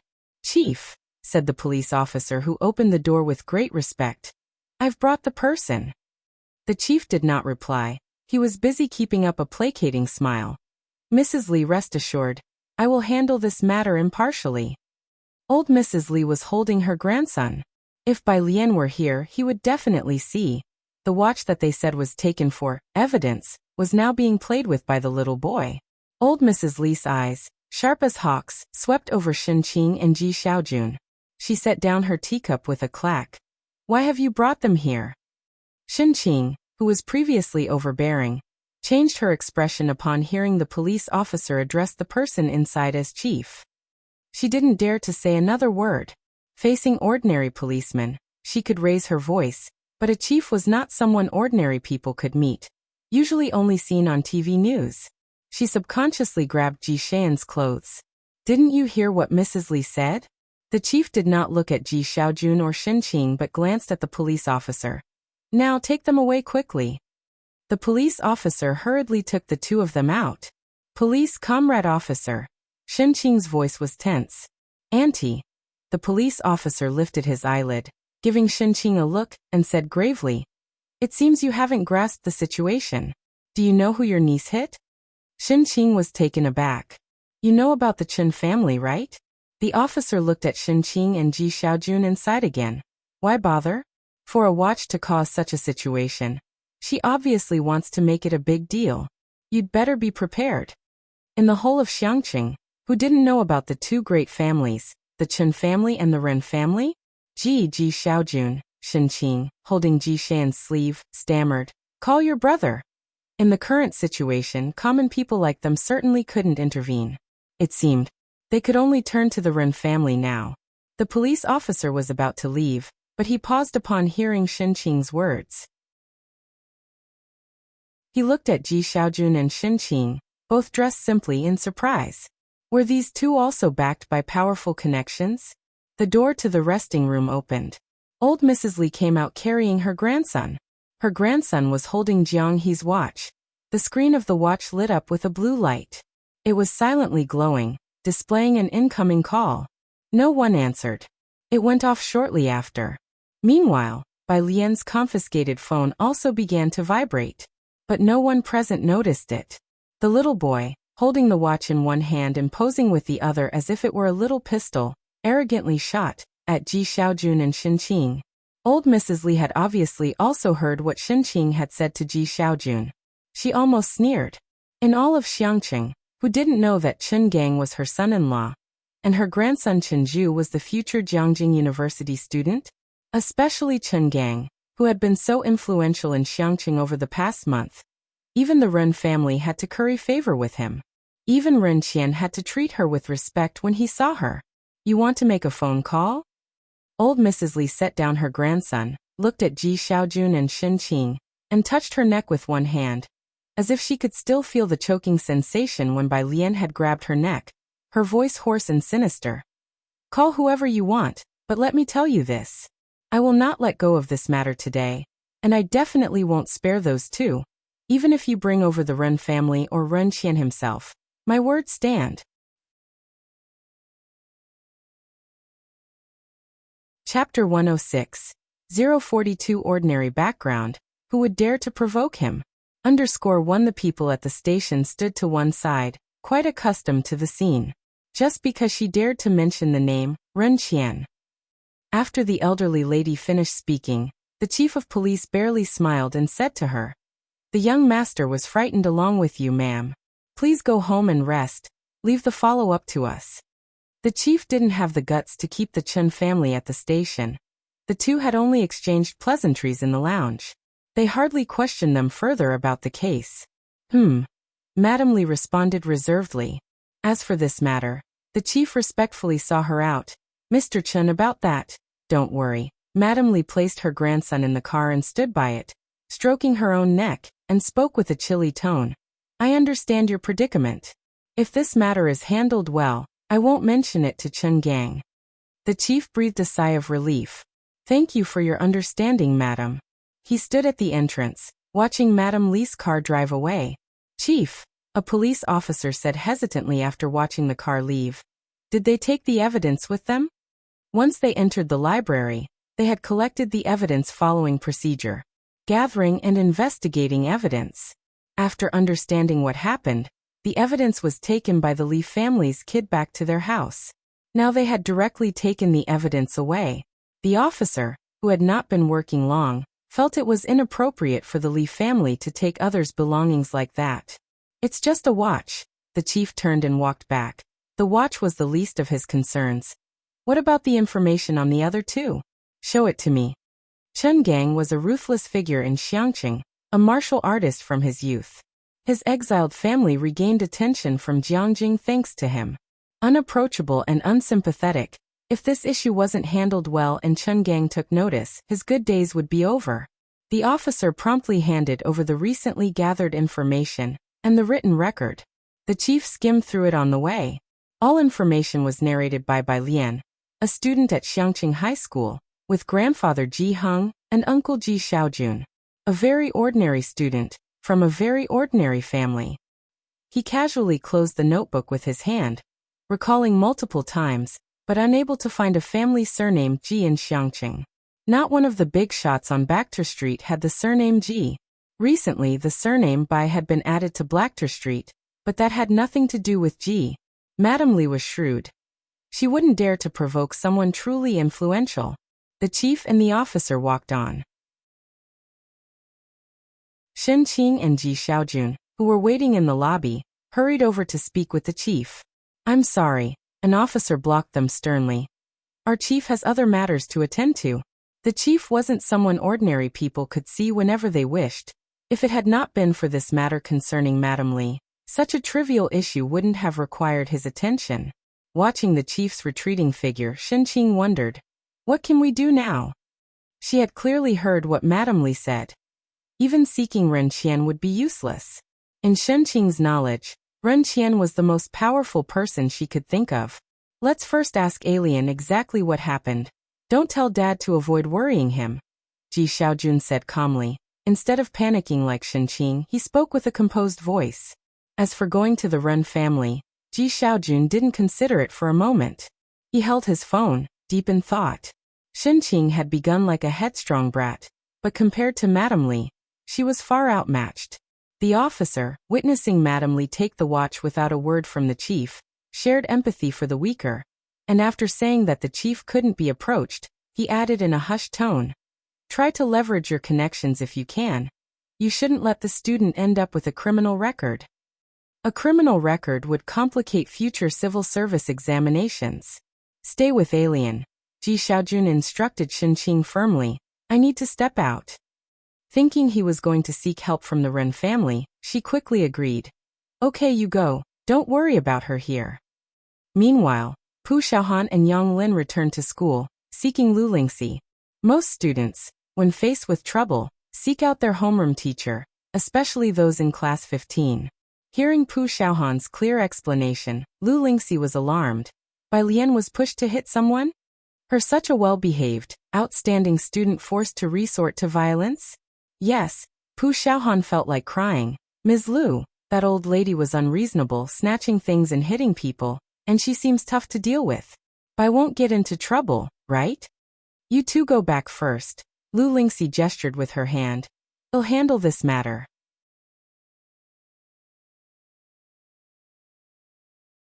Chapter 107. 042 Ordinary background, who would dare to provoke him? _2 She stepped out of the office and took out her phone to make a call. Pu Xiaohan spoke anxiously about Bai Lian's situation, and the other teachers in the office heard about it too. The news spreading quietly throughout the school. Even Ren Wanxian, who had already gone home, had heard something about it. Ren Qian made a call to ask Ren Wanxian about the incident with Chief Chen. "I don't know," Ren Wanxian said, looking out the window. "Chen grandpa left after watching the performance and didn't join us for lunch. The school leaders had also not stayed. How did your calligraphy go today?" Ren Qian knew that the school intended to have Ren Wanxian showcase her handwriting in front of Grandpa Chen. "The best piece I've written recently." Ren Wanxian pursed her lips, her beautiful features slightly furrowed. She was somewhat distracted. Ren Qian naturally had no doubts about Ren Wangshuan's abilities, but now, sensing something unusual in her tone, he put aside what he was doing. "What happened?" "It's just," Ren Wanxian hesitated, biting her lip. She didn't tell Ren Qian about Bai Lian's Guzheng performance at school, merely asking, "Did someone from the Ji family come looking for you?" "The Ji family?" Ren Qian was surprised. "You mean your dad? He hasn't looked for me." "I see." Ren Wanxian was a bit taken aback.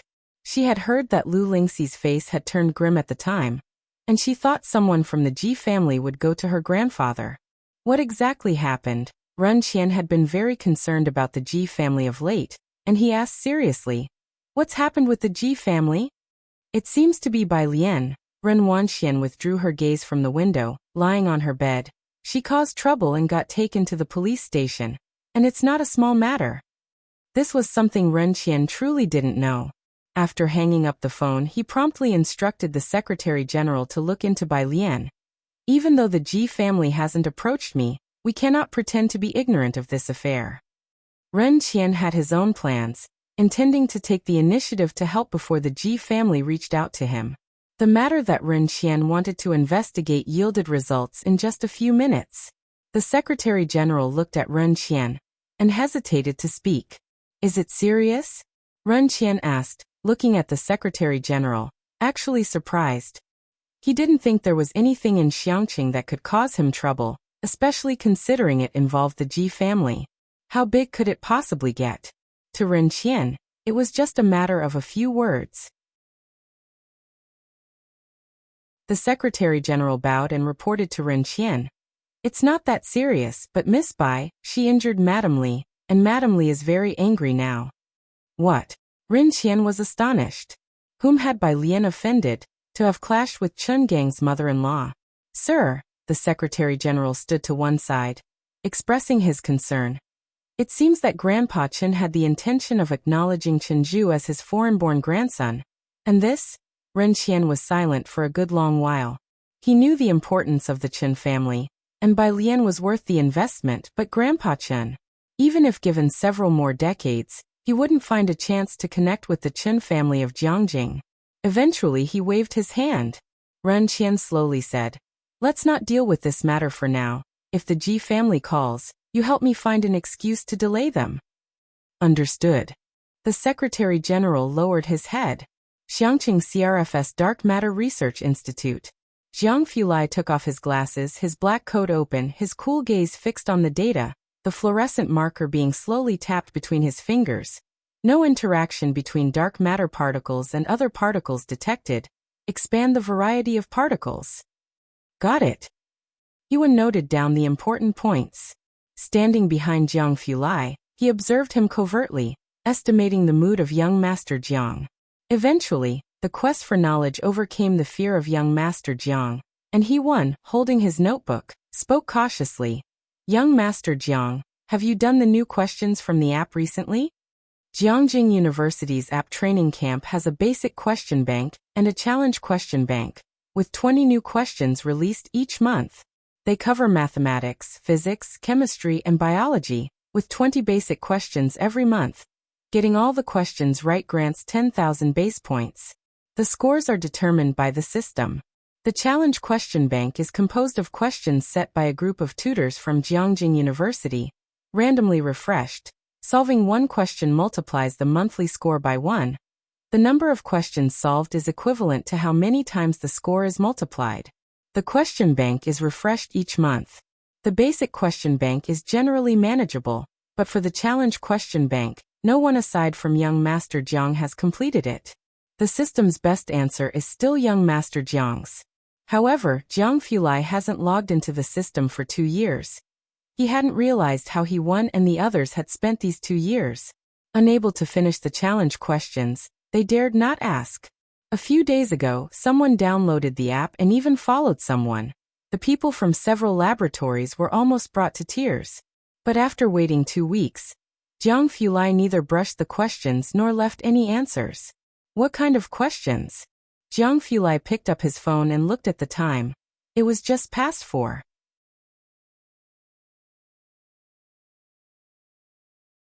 Chapter 108. 042 Ordinary Background. Who would dare to provoke him? _3 Hewan quickly perked up. There's a question about photons, he spoke succinctly. But after he finished, Hewan had a vaguely bad feeling. Sure enough, the next second, Jiang Fulai looked at Jiang He's lack of response, clenched his phone, and with calm and indifferent, emotionless 3 words, high school question. I'll look into it further. Hewan hastily attempted to remedy the situation. Jiang Fulai looked at Hewan, his lips slightly pursed in coolness, wanting to say something, but ultimately held back. He turned and left the room, sometimes really doubting what kind of people he was spending his time with in the same laboratory. Once young Master Jiang left the office, the others looked at Hewan with an expression that said, "You've got guts." Hewan, can you tell me how you dared to ask him high school questions? Hewan, can you do it? That person shrugged. But we wouldn't be bold enough to ask him to do it. Joking, there were standard answers in the question bank. though none as clear and enlightening as young Master Jiang's answers, but they were sufficient. Who would dare to have young Master Jiang do their problems? After all, even academician Ma hadn't been able to trick young Master Jiang into his laboratory. Outside in the office, Jiang Fulai called Jiang He again, but no one answered. It wasn't surprising. Jiang He had been giving him the cold shoulder for several days now. Pale fingers tapping on the phone screen, he dialed Bai Lian's number, telling her that Ming Dongheng would be late picking up Jiang He tonight. Still no answer. Jiang Fulai hesitated in his steps, knowing that Bai Lian was at the library with Jiang He. Computer. Jiang Fulai paused in his stride, made a timeout gesture to the researchers in the office, and set down his fluorescent pen. The assistant quickly handed over his computer. The underground laboratory, to avoid cosmic ray interference, was built deep into the earth, perennially cold and shadowy. Jiang Fulai set the computer on the table, not bothering to sit, one hand bracing the tabletop, the other tapping on the keyboard. The computer's glow made his face seem even more pale and sharp, and a black skull icon soon appeared on the desktop. Line after line of code emerged at his fingertips. The assistant stood 3 steps away, watching expressionlessly.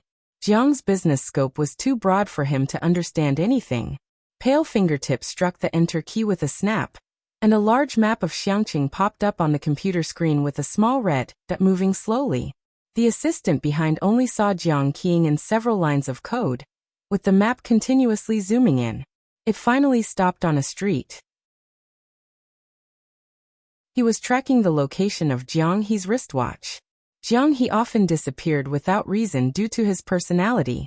In all of the Jiang family, even Shi Jue couldn't outplay the young Jiang He. Jiang Fulai had taken special time to make a wristwatch for him with a tracking feature. Under normal circumstances, Bai Lian and Jiang He should be in the library reading. But now they appeared in an unknown location, still slowly moving. Jiang Fulai pulled up the previous movements of the watch to confirm that the last appearance was at the police station. He stared at the route, closed the laptop lid with a cold snap. Postpone the meeting to tomorrow, give half a day off. He straightened up slowly, picked up his phone, and left carrying an air of frost. The entire office fell silent all at once. Someone looked towards the assistant. What happened to young Master Jiang? The assistant pushed up his glasses, making a profound guess. Probably someone who's looking for trouble messed with the young master. The son of academician Jiang Sui? Hewen walked in just in time to hear the assistant's words, and was quite astonished. After Jiang Sui's parents passed away, Jiang He was mistreated by a group of relatives who danced with demons. Jiang Fulai took Jiang He from Jiang Sui home, and severely dealt with that bunch of relatives. It was a well-known event throughout Jiangjing. They would rather provoke Jiang Shijue, who didn't blink an eye when killing someone. Who would be so bold as to provoke Jiang Fulai? Jiang Fulai took the elevator up, looking down at his phone as he dialed Ming Dongheng. Ming Dongheng was with Chief Chen. When he received Jiang Fulai's call, Chief Chen was exchanging pleasantries with someone. Is this drug really not for sale on a large scale? He had heard that there was a miraculous plaster on Bakhtar Street, which had a significant appeal to the Chen family and various special forces, no less than Wang Yufeng's minerals. The other person smiled. Sorry, there's no news from Dr. Bai at the moment. Chief Chen looked at the person and cursed inwardly, thinking they were tough nuts to crack in playing the old game of holding their goods dear. Had better not find that Dr. Bai, or he would kidnap him, no matter the cost. Ming Dongheng glanced at them and then stepped outside to answer the call, his tone respectful yet puzzled. Young master. Where are you? Jiang Fulai didn't wait for the driver. He picked up the car keys with his eyes downcast, his voice indifferent. But Ming Dongheng on the other end of the phone heard it with a shock. Bakhtar Street. Meet me at the police station. Jiang Fulai opened the car door, holding the phone in one hand and starting the car with the other, as the evening sun slanted through the windows, casting his fierce face in the hazy sunlight. Jiang He's watch was last positioned there. What?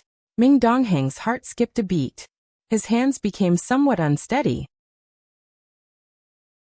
What's the matter? Chief Chen, who was speaking to someone, noticed Ming Dongheng hastily standing up, lowering his voice. It's about Jiang He. Ming Dongheng couldn't delay. You keep an eye on this place, I have to take a trip to the police station. Seeing Ming Dongheng's complexion, Chief Chen didn't dare to ask further. Baxter Street wasn't close to Xiangqing police station. Ming Dongheng drove Chief Chen's car almost speeding all the way, blatantly over the speed limit in some sections. Passing policemen, recognizing the license plate number, dared not stop him. Xiangqing police station headquarters. Ming Dongheng parked the car. His car was eye-catching, and as soon as it appeared, someone saw it and quickly reported it upstairs. In the police station office, the chief heard the report and immediately stood up shocked. Chief Chen's car? Why has he come here? Chief Chen's car was provided by Xiangqing, and he was always low-key. But anyone in Xiangqing with some connections knew what car Chief Chen drove. The chief quickly put on his coat and went to the police station entrance. But it wasn't Chief Chen at the entrance. Instead, there stood a tall, cold man holding car keys, standing next to Chief Chen's car. Seeing the chief come out, he merely gave them a cold glance, without saying a word. Whoever followed Jiang Fulai couldn't be just anyone. The chief did not recognize Ming Dongheng, but anyone who could casually drive Chief Chen's car was clearly not ordinary. He was intimidated by Ming Dongheng's cold expression, standing at the entrance not sure how to start a conversation with him. Just when the chief hadn't quite figured out what to say, a royal blue sports car with Jiangjing license plates approached from the end of the road. Screech a sound. It stopped at the entrance of the police station. Under the setting sun, the car's body radiated a fierce chill. Ming Dongheng recognized this as the car specially brought to Xiangqing for Jiang Fulai's daily use. He strode to the driver's side, and as the car came to a steady stop, he opened the door to let Jiang Fulai out. The chief glanced and saw a man in a black overcoat getting out of the driver's seat. Just a stately silhouette, simplistic in black, reflecting dark gleams in the setting sun. The entrance of the police station fell silent for a moment. Chapter 109. 043 If the handover isn't done well. Sen Chen Yongquan rolling back to Jiangjing. Second update. _1 Jiang Fulai didn't look at anyone, he merely tilted his head slightly to gaze at the sign above the entrance. Then he strode towards the police station. His trench coat swept behind him in a haughty swirl. Young master. Ming Dongheng hurriedly followed him. The chief and others at the entrance were completely ignored, exchanging bewildered looks. This was probably the first person who dared to dismiss the chief so blatantly. Chief? Someone voiced out in silence. Did those two not recognize the chief, or were they simply too indifferent to pay any attention? While still uncertain, they vaguely felt it was the latter. The chief suddenly felt uneasy. Without uttering a word, he followed them directly. Outside the police station, Xiaowu scratched his head, looking at Mao Kuan in the back seat. Brother Mao, are we going inside? Mao Kuan pulled open the car door. Of course, my sister is still in there. These people really don't know how formidable I, Mao the Younger, am without being shown some color. Xiaoqi, with his hand on the steering wheel, sighed while rubbing his forehead. Brother Mao, Xiaowu, don't rush in yet. Xiaoqi, have you forgotten how you got to where you are today? If it weren't for our sister, the three of us would still be stuck on Purist Street as gang leaders, Mao Kuan bellowed. It wasn't until his sister single-handedly took down Poison Scorpion that he caught the eye of his godfather, and was able to shine on Baxter Street. And, if he was a step later and his sister had already wiped out those people, where would his face be? Xiaoqi, hold back, his elder brother is an idiot. Let's wait, Xiaoqi inhaled deeply, trying to calm Mao Kuan. The two people who just went in aren't simple. Xiaoqi talked him around, eventually stopping Mao Kuan. Mao Kuan squatted across from the police station, lit a cigarette with a scowl. Fine, I'll wait another half hour. Xiaowu also squatted down beside him. Xiaoqi turned his head away, not wanting to witness their foolishness. As soon as Jiang Fulai entered the lobby, the bustling crowd fell silent. He scanned the room. Ming Dongheng immediately grabbed a police officer by the collar, asking, "Is there a brother-sister pair here?" The officer was startled by Ming Dongheng's stern gaze. "Yes, there are." "Take us to them." Ming Dongheng let go. There weren't many cases today, mostly old ones. Speaking of a brother and sister, it had to be by Lian and Jiang He, who were still in the interrogation room. The officer hurried to take them to Bai Lian and Jiang He. Xin Qing was with Bai Lian, her hands clutching her skirt, sitting on one side uncomfortably, anxious and restless, and frequently checking her phone. Bai Lian had to comfort the constantly trembling Jiang He while also trying to reassure Xin Qing. When Jiang Fulai entered, he saw the scene. The girl's hand slowly stroked Jiang He's back, her other hand supporting her chin. Her cold black eyes half closed, looking at the tree shadows outside the window. Like a white cat whose peaceful sleep had been disturbed, clearly not in a good mood. Lingering on the edge of an outburst. Xin Qing, startled by the sudden entrance of the two, quickly stood up. The pressure from Jiang Fulai wasn't any less than that from the chief. Ming Dongheng, seeing that the two were unharmed, let out a sigh of relief. "Miss Bai, just hand the little master over to me." Jiang He's hands were tightly clenching Bai Lian's skirt and wouldn't let go. Bai Lian replied methodically, "His mood isn't good right now." Ming Dongheng could only stand aside. Jiang Fulai stood 2 steps away from Bai Lian, glanced at her, then lowered his gaze to the still clinging Jiang He, and for once refrained from making a sarcastic remark. He simply asked, "Did you win?" He didn't even ask if she had been fighting.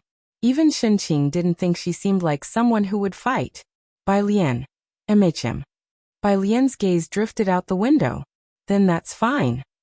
Jiang Fulai nodded, sweeping a look around the interrogation room environment. As soon as Bai Lian entered the room, she knew that the old lady had connections. She had expected Mao Kuan to arrive before her patience ran out. But to her surprise, Jiang Fulai came first. "How come you're here?" Jiang Fulai was in a bad mood, but tried to speak gently. "No one answered your 2 phones. Where are they?" "They were confiscated." Bai Lian crossed her legs nonchalantly, not seeming too concerned. Jiang Fulai's cold glance swept to the side. Ming Dongheng immediately grabbed someone from behind. "The phones?" The person, frightened, didn't dare to ask anything and hastily retrieved Bai Lian's phone. Bai Lian took her phone, only to see many missed calls. 2 from Jiang Fulai, 5 from Ji Xiaojun, and over a dozen from Mao Kuan. She opened WeChat. "White vest. Sis? White vest. Haven't you come out yet? White vest. I've arrived. Don't do anything rash, sis." Bai Lian. 1. Then she turned to look at Xin Qing. "Where's uncle?" Xin Qing was startled by the sudden arrival of Jiang Fulai and another person. She didn't dare to look at Jiang Fulai and answered in a low voice, "He's gone out to find someone." Bai Lian lowered her head again to send a message to Ji Xiaojun. "Uncle, it's all good now." "Ah, this is my aunt." She looked up and introduced Xin Qing to Jiang Fulai. This was her first time calling someone aunt, and despite still being nervous in the police station, Xin Qing instinctively puffed up her chest. Yes, she is my niece." At this moment, she finally understood Ji Xiaojun a bit more. Ren Wanxian had never once called her aunt. Jiang Fulai looked at Xin Qing and paused. The aloof young master Jiang finally softened a bit and greeted her in a very polite manner. "Hello." "Ah." Xin Qing didn't know where to put her hands. "Oh, and little Wenmang's watch," Bai Lian frowned. "Why didn't you bring it along with you?" Having investigated the watch's trail, Jiang Fulai naturally knew where it was. Without asking, he could guess what had happened between the two. "Someone will bring it back," Jiang Fulai said lightly, glancing at the door. Then his tone softened when he looked at Bai Lian again. "Let's go out first." Ming Dongheng reached out, wanting to take Jiang He from Bai Lian's hands. Jiang He weighed at least 50 kilograms, which was not light for a frail girl. He had just stretched out his hand when he saw Bai Lian easily lift Jiang He up. Ming Dongheng. He remembered. "Miss Bai, do you still have a piece of iridium in your hand?" Jiang Fulai coldly watched Jiang He, who was burying his face, and he held back. The station chief was still waiting at the interrogation room door, and when he saw Jiang Fulai leaving with people, he hurried over, stiffly addressing Xin Qing with a much nicer tone than before. "Please wait a moment, the procedure isn't finished yet, you can't leave for now." He didn't dare to speak to Jiang Fulai, so he had to approach Xin Qing, who seemed the easiest to talk to among the group. Jiang Fulai stopped, interrupting the chief with 3 chilly words. "Who are you?" "I'm the chief of this substation." The chief lowered his head. The chief. Jiang Fulai withdrew his gaze, not looking at him again. He continued forward. Let Chen Yongquan come and talk to me, he said, turning his head to Ming Dongheng. If it's not handled well, just have him roll back to Jiangjing. The young master Jiang rarely called out people's full names. This was not an instruction but a notification. Ming Dongheng's heart tightened, and he nodded seriously. Jiang Fulai didn't stop for a moment. Without making a statement or bailing anyone out, he just left with Bai Lian and Jiang He. Nobody behind them dared to stop them. After Jiang Fulai and Bai Lian left, the remaining people at the police station looked at each other in dismay. In Xiangqing, they heard most about Ren Qian and Chen Gang. Who was Chen Yongquan? Was he also from the Chen family? The officer from before looked at the chief and swallowed. Chief, are we just letting them leave like this? How do we explain to the Li family? What is there to explain? The chief suddenly broke out into a fine sweat on his forehead. Hurry up and notify the Li family to send over the watch. His fingers trembled. The upper circles in Xiangqing knew about a big shot from Jiangjing who had been sent down to manage things here. They all referred to this person as Chen Yi, or Chen Bureau. The ordinary officers naturally didn't know Chen Ye's real name, but the chief, who had seen the files, was very clear about Chen Ye's true name, Chen Yongquan. The rest of the officers were startled by his reaction, and they quickly went to contact the Li family. The Li family. The elderly lady had already gone home to change into a new set of clothes. At this moment, the family doctor was carefully applying ointment to her neck, and in just 2 hours, the old lattice neck had turned purple and blue. The servant half knelt on the ground, holding a mirror for her. Lady Li's eyes were full of gloom. Ever since her daughter married Chen Gang, most people didn't dare to speak to her too loudly or too softly. How dare that girl do it? Smack! She slapped the mirror away. The servant hurriedly knelt down, trembling as they bowed their head. Grandma! The little boy ran down from upstairs, holding up a black watch for Lady Li to see. It requires a password. Give me the password quickly. Dear grandson. Lady Li immediately hugged the boy, rubbing the swelling on his head. I'll have someone fetch it for you right away. Just as she was saying this, her cell phone rang. It was from the police station. I was just about to contact you. Lady Li sat upright and spoke indifferently. Ask that little bastard what the password of the watch is. On the other end of the phone, the officer wiped off the cold sweat. Lady Li, the chief has asked me to notify you to return the watch immediately. What do you mean? The old lady was very displeased. What do I mean? The chief snatched the phone away. Lady Li, you may want to die, but I still want to live. You better find Chen Gang. If he has any clout in front of Chen Yi, your Li family might still find a way to survive today.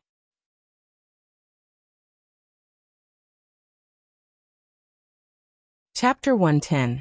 044 The Great Shuffle. Ji Mulan 1_1 The director made this statement to old lady Li based on their past relationship. It was clear he wasn't joking. He even called out Chen Gang by his full name. Old lady Li put down her grandson and suddenly stood up, her voice still a bit hoarse. Are you serious? She wasn't oblivious. Judging from the few girls this afternoon, from head to toe, there wasn't much she deemed worthy of attention. The director didn't explain further. He simply hung up the phone as he was already overwhelmed with his own problems. Grandma, the password. Old lady Li also felt a bit panicked. She didn't tend to her grandson any longer but instead called Chen Gang. Baxter Street. When Chen from the bureau received Ming Dongheng's call, he halted what he was doing and burst into fury. Isn't this, Xiangqing is just a bunch of no-goods. Not to mention whose turf they're digging into. Now they've even escalated to protecting each other like this? The emperor is far away, and in the absence of the tiger, the monkey becomes the king, his subordinate said helplessly. This wasn't an isolated incident. He used 2 classic examples to explain. Even if Jiang Fulai's identity is confidential, the watch on the young master's wrist was personally made by him, and it bears the Jiang family's emblem. Can't they see that? Chen from the bureau slammed the car door hard, his eyes fiercely glaring. That watch, only Jiang Fulai could make something like that in the entire Jiangjing. They really have good taste, don't they? Chen from the bureau's rage wasn't just because they offended Jiang Fulai. It was also because he was furious at the corruption from top to bottom. He was demoted here, and everything had been peaceful. Even Bacter Street hadn't had any major incidents. Chen from the bureau thought his main task was to handle Bacter Street, then help with Chen family and Jiang family's connections, and just relax until he could go back and be promoted. Who knew? All the peace was just a facade. It was all a show put on for him by Xiangqing. It was even possible that even before they had arrived, Xiangqing had already started putting on these facades. If it weren't for what happened today, he wouldn't have known that Xiangqing was only seemingly peaceful on the surface, but was actually riddled with problems to the core. There's nothing that can be done. The driver looked in the rearview mirror as he tried to pacify Chen from the bureau. You know, both Jiang Fulai and the young master's identities are highly confidential. Not to mention Xiangqing, there aren't many in Jiangjing who could be granted an audience with Jiang Fulai. Expecting these people from Xiangqing to recognize it right away is truly asking too much of them. But one thing the bureau chief said was correct. The watch Jiang he wore was indeed rare. There was only one like that in the entire Jiangjing. That's why there's the saying, possess a treasure, become a target. They indeed knew how to pick, landing right on Jiang He's head. The subordinate wiped sweat from his brow as he looked in the rearview mirror at Chen from the bureau's dark expression. Just how they were going to endure Chen from the bureau's wrath, he didn't know. Is it okay for us to just leave like this? Xinqing asked as they walked out of the police station's main door. It still felt surreal to her. She subconsciously looked back at the solemn and imposing doorway. Only a sliver of the setting sun was left overhead. Its color a deep red, almost not blinding, but Xinqing still felt dazed. We just walked out like that?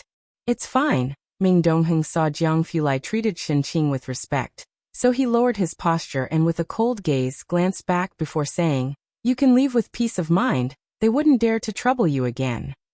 That's good. Xinqing let out a sigh of relief. As soon as Bai Lian walked out, she saw two people squatting across the street, with Xiaoqi standing expressionless beside them, looking up at the sky. She paused for a moment, then turned to look at Jiang Fulai and handed Jiang He over to him. I will wait for my uncle. You take Jiang He back first. The sunset outlined her figure sharply, her plain clothes seeming even more assertive than the twilight sky. Jiang Fulai looked at her, then reached out and took Jiang He from her. As a researcher, Jiang Fulai's hands could definitely be considered a work of art, distinctively articulated yet wrapped in a faintly cold jade-like chill. Yet Bai Lian's fingers wrapped around Jiang He's arm were even more slender, in smooth, cold white. Hard to imagine those were the hands that could play out the sounds of charging armies. When he took Jiang he unavoidably touched that cold white. He let go upon contact, not as cool as the palm of his hands. Jiang He clung tightly to Bai Lian's sleeve and wouldn't let go. Jiang Fulai lightly glanced at his tightly closed eyes. Xiaoniao. Bai Lian gently tugged at her own sleeve, then whispered a comfort. Sister has something to take care of right now. Let go, and he'll come to see you first thing in the morning? Jiang He's long eyelashes quivered, and his fingers loosened. Only then did Jiang Fulai, with a cold demeanor, hold him. Doesn't Ming Dongheng need to send you back?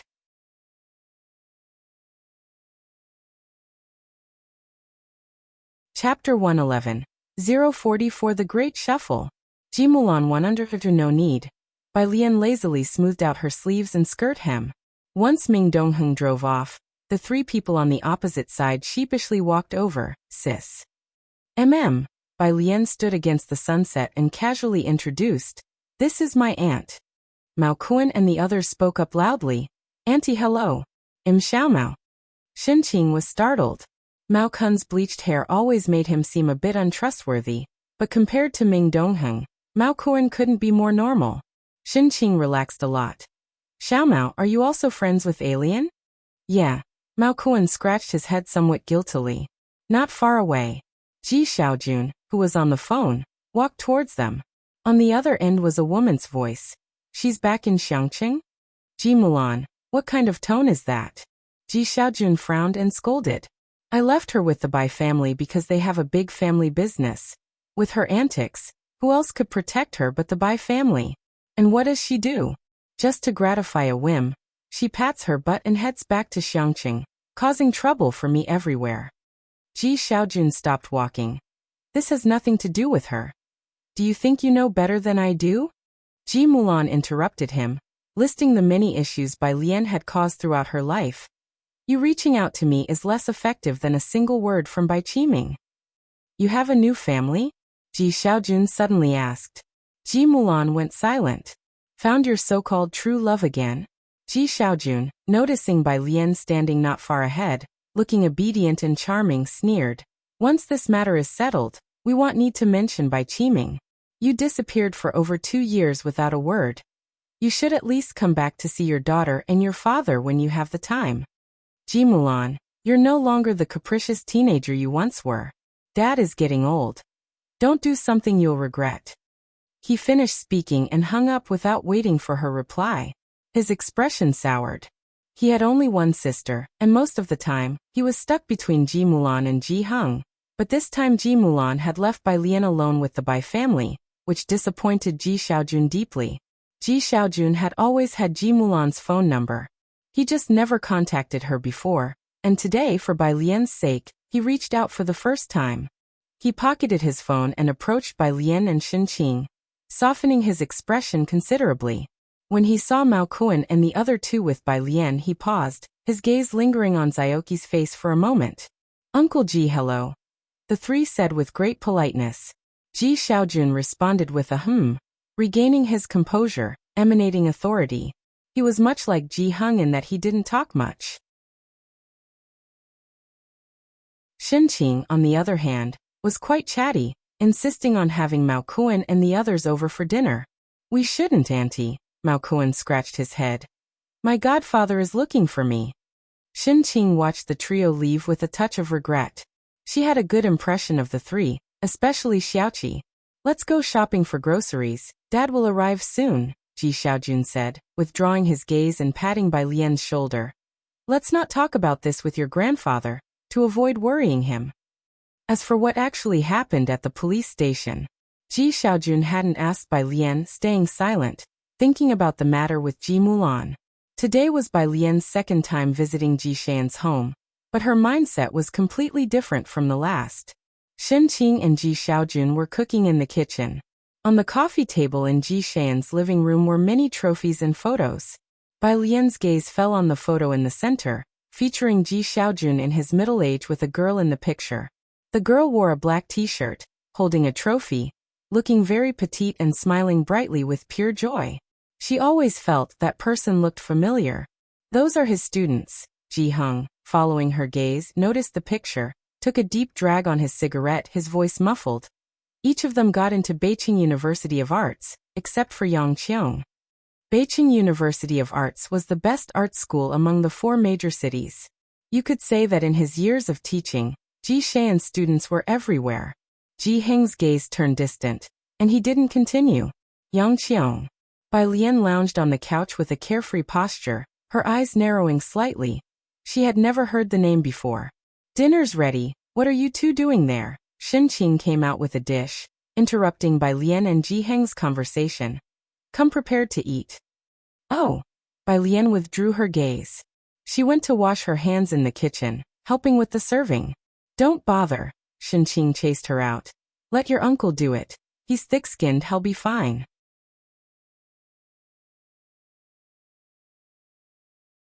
Chapter 112. 044 The Great Shuffle. Ji Mulan 1_3 Ji Xiaojun, who just picked up his soup, really wanted to put it back. The doorbell rang, and Shen Qing paused in her movements, still feeling restrained around the Ren family. Alien, go open the door, it should be your little uncle who has arrived. Bai Lian went to open the door. Only Ji Xiaorong had come. This was normal. At a Ji family dinner, how could anyone from the Ren family possibly attend? Ren Wanxian had only been to Ji Heng's place a few times, countable on one hand. Shall we not mention the matter about Alien to your brother?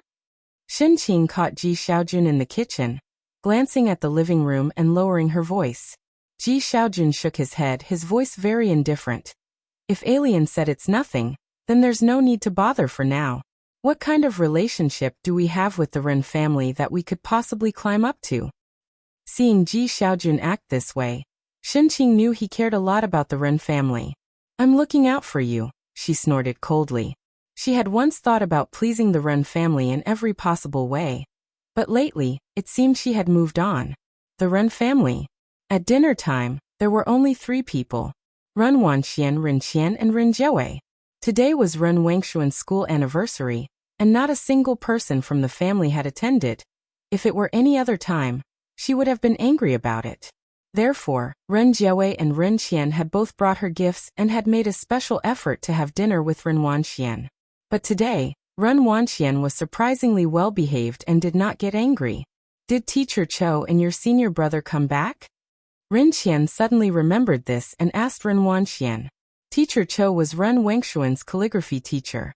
Highly accomplished in the Liang style, she had significant influence in the calligraphy world. Although she was from Xiangqing, she had moved to Beijing a long time ago and rarely returned. It had cost Ren Qian and Ren Jiawei a great deal to hire her as a teacher for Ren Wanxian. Ren Wanxian nodded. "Yeah, they should arrive in Xiangqing tonight.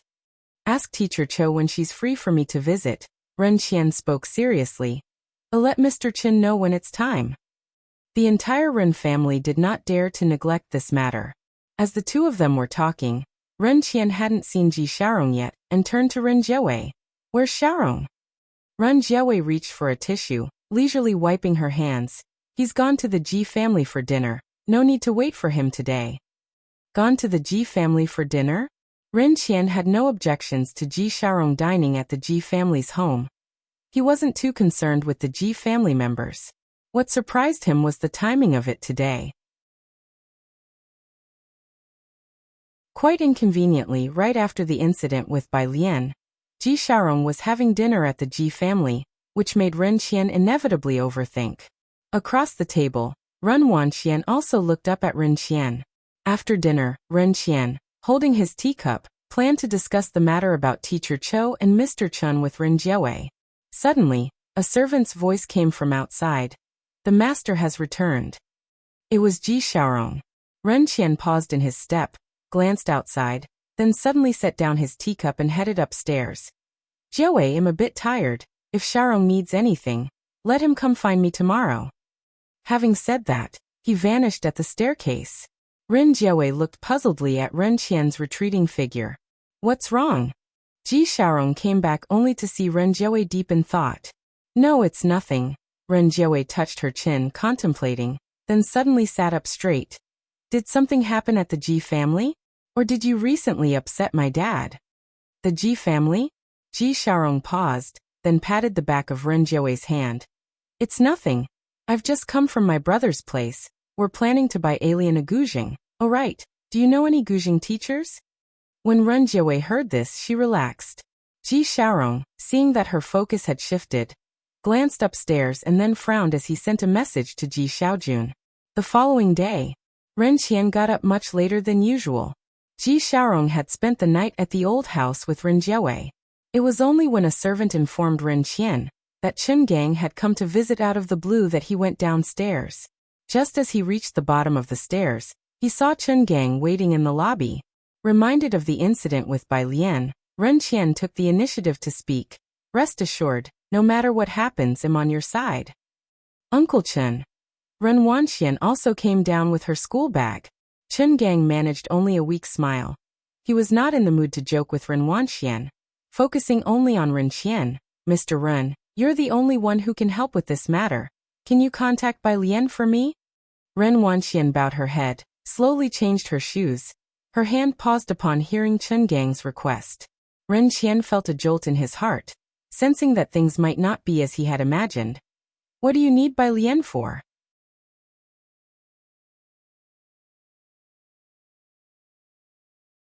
Chapter 113.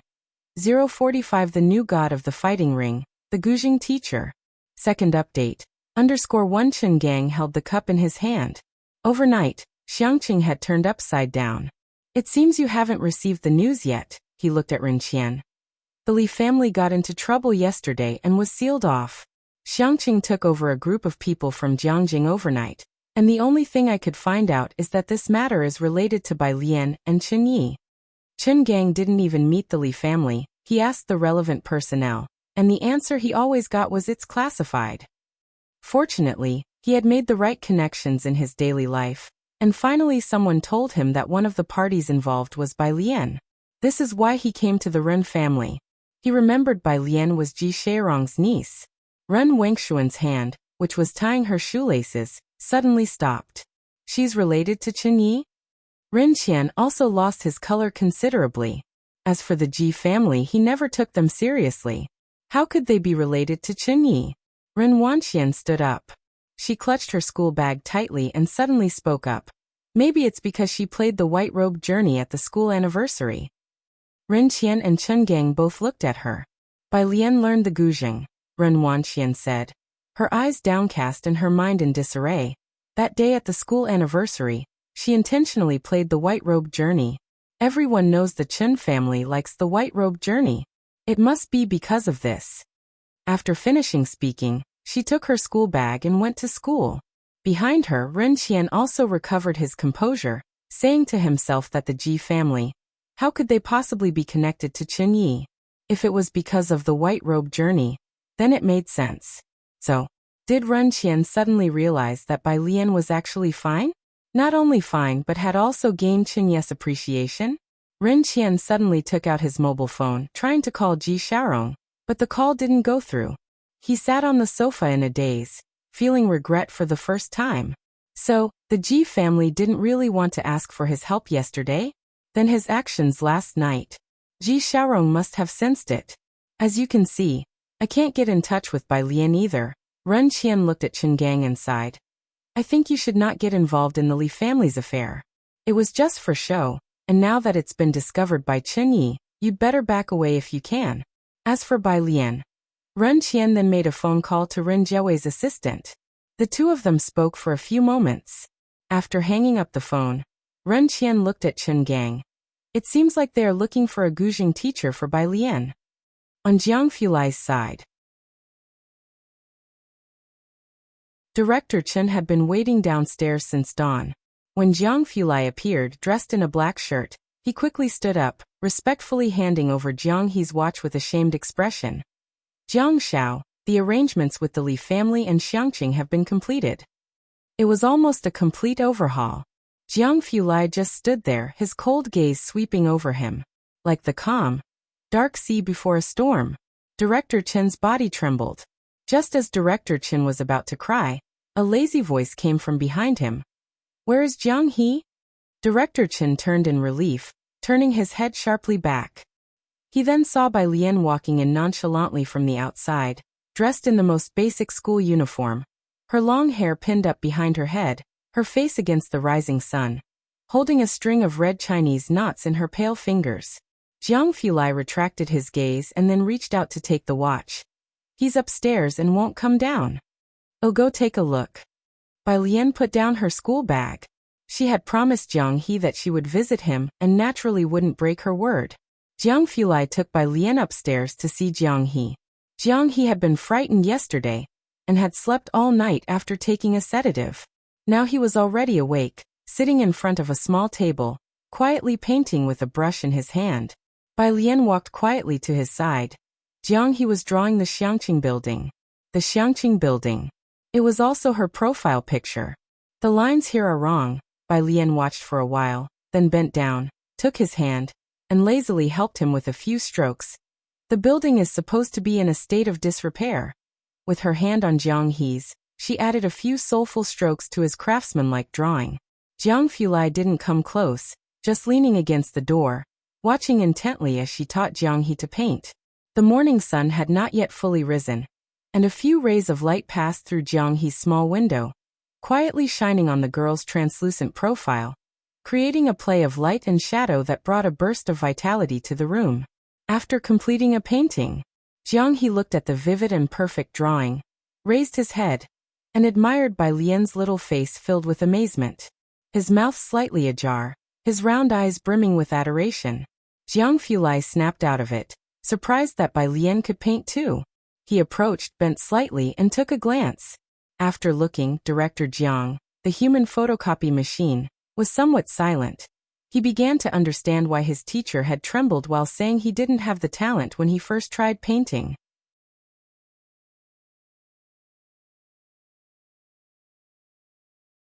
Chapter 114. 045 The New God of the Fighting Ring, The Guzheng Teacher. Second update. _2 by Lian leisurely set down her paintbrush, leaning on Jiang He's desk with one arm, and tilting her head to examine the painting she finished moments ago. Her verdict was, Jiang Xiaoniao, with your skills, did your teacher really not die of frustration? Though he was only 7 but already an award winner, Jiang He. Was she not here to see his work today? Speaking of this, Bai Lian suddenly remembered the cat on Jiang Fulai's notebook. She tilted her head. Teacher Jiang Yu. Jiang Fulai suddenly stood up, glanced at the time on his phone.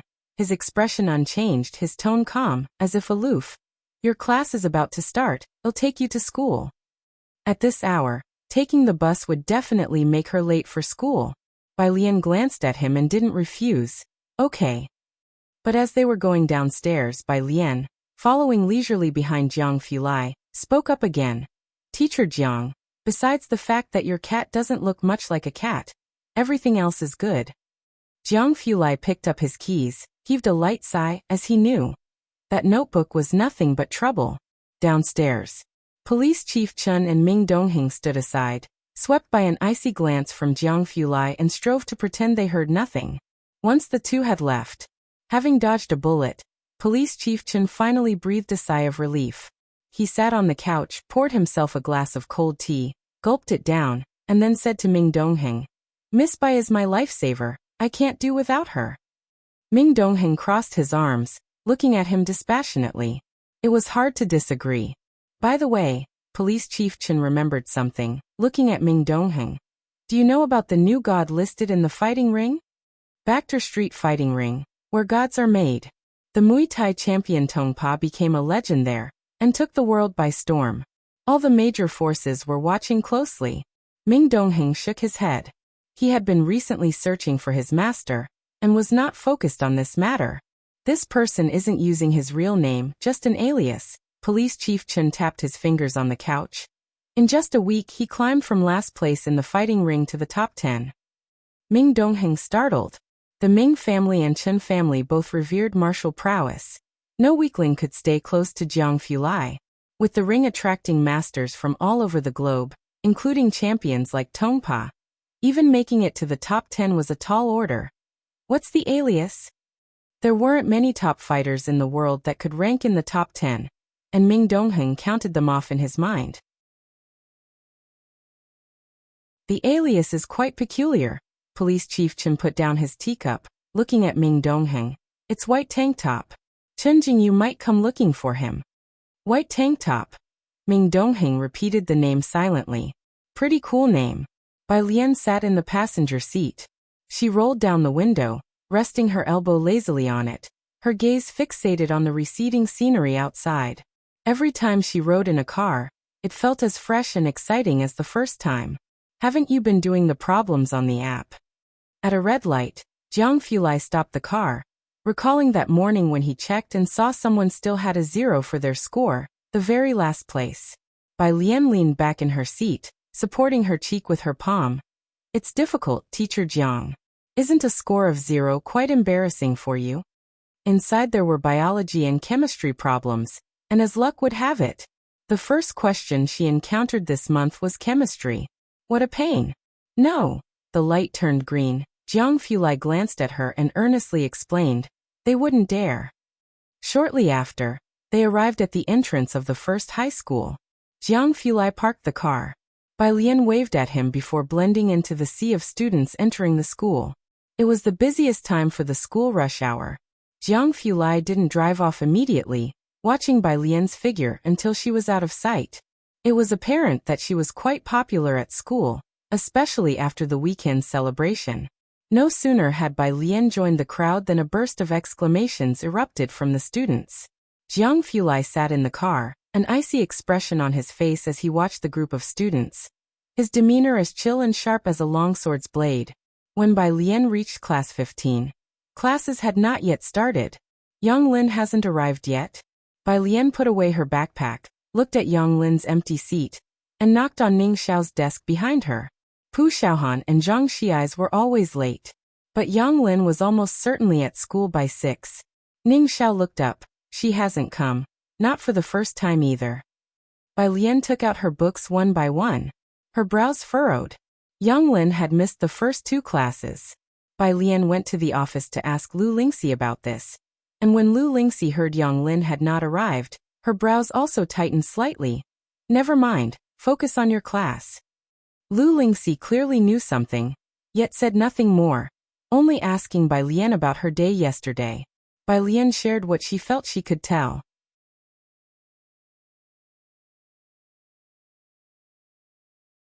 Chapter 115. 045 The New God of the Fighting Ring, the Guzheng Teacher. Second update. _3 There are as many Guzheng teachers in Xiangqing as there are hairs on an ox.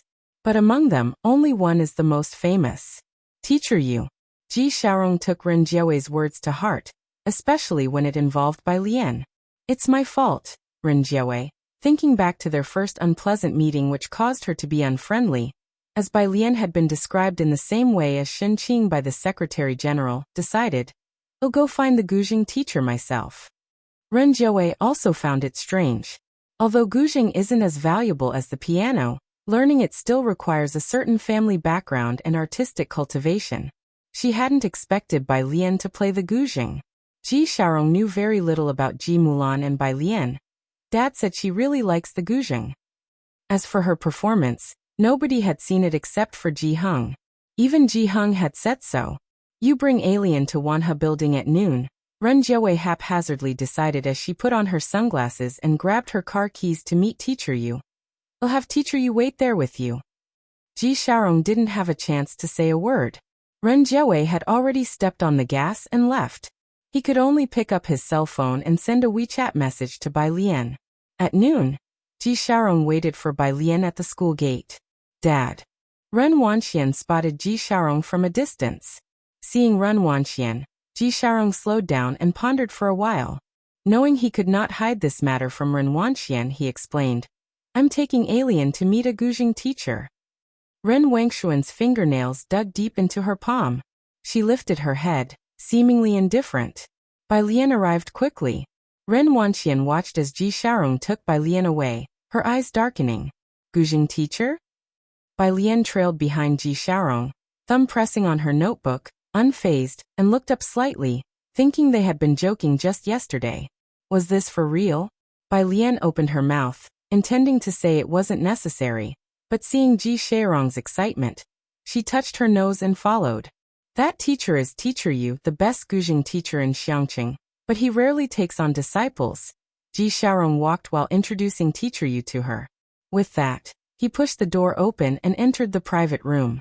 Inside the private room, Ren Jiawei was making polite conversation with Teacher Yu. Upon seeing Bai Lian enter, Ren Jiawei stood up and introduced her to Teacher Yu respectfully. This is the student I wanted to introduce to you, Bai Lian. Teacher Yu was over 50 with slightly graying hair and a pair of dark, turbid eyes.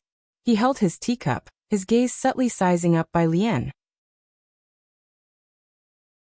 Bai Lian's fingers were slender and fair, without a single callus. Anyone who learned Guzheng would inevitably get calluses. Without calluses, it was almost an exception, an outsider. I heard from Manager Run that you want to learn Guzheng. Teacher Yu frowned slightly as he looked at Bai Lian and asked, Why do you want to learn? Bai Lian paused but was always polite to teachers. After a moment's thought, she answered honestly, Because my mom asked me to learn. Just for that. Teacher Yu's brow furrowed tighter. He didn't think Bai Lian was lying, but his expression became even more serious. Then tell me, how many major schools of Guzheng are there now? Are there still schools for Guzheng now? Bai Lian raised her eyebrows. Back in her day, there had been only one school. Had her senior brothers and sisters split up? Teacher Yu knew from Bai Lian's expression that she was unaware. Anyone with even a bit of Guzheng knowledge would know the 9 major schools. He stood up leaning on the table. You know nothing. How are you going to learn the Guzheng? Young lady, the Guzheng is a sacred art, not something for you to seek attention with. I'm sorry, Manager Run, I cannot accept this student. Upon opening the door, he saw Ren Wanxian standing outside, which startled her.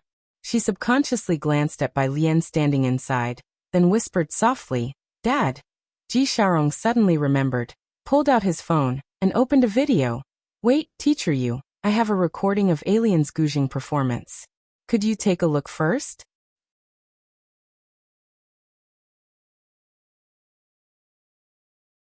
Chapter 116.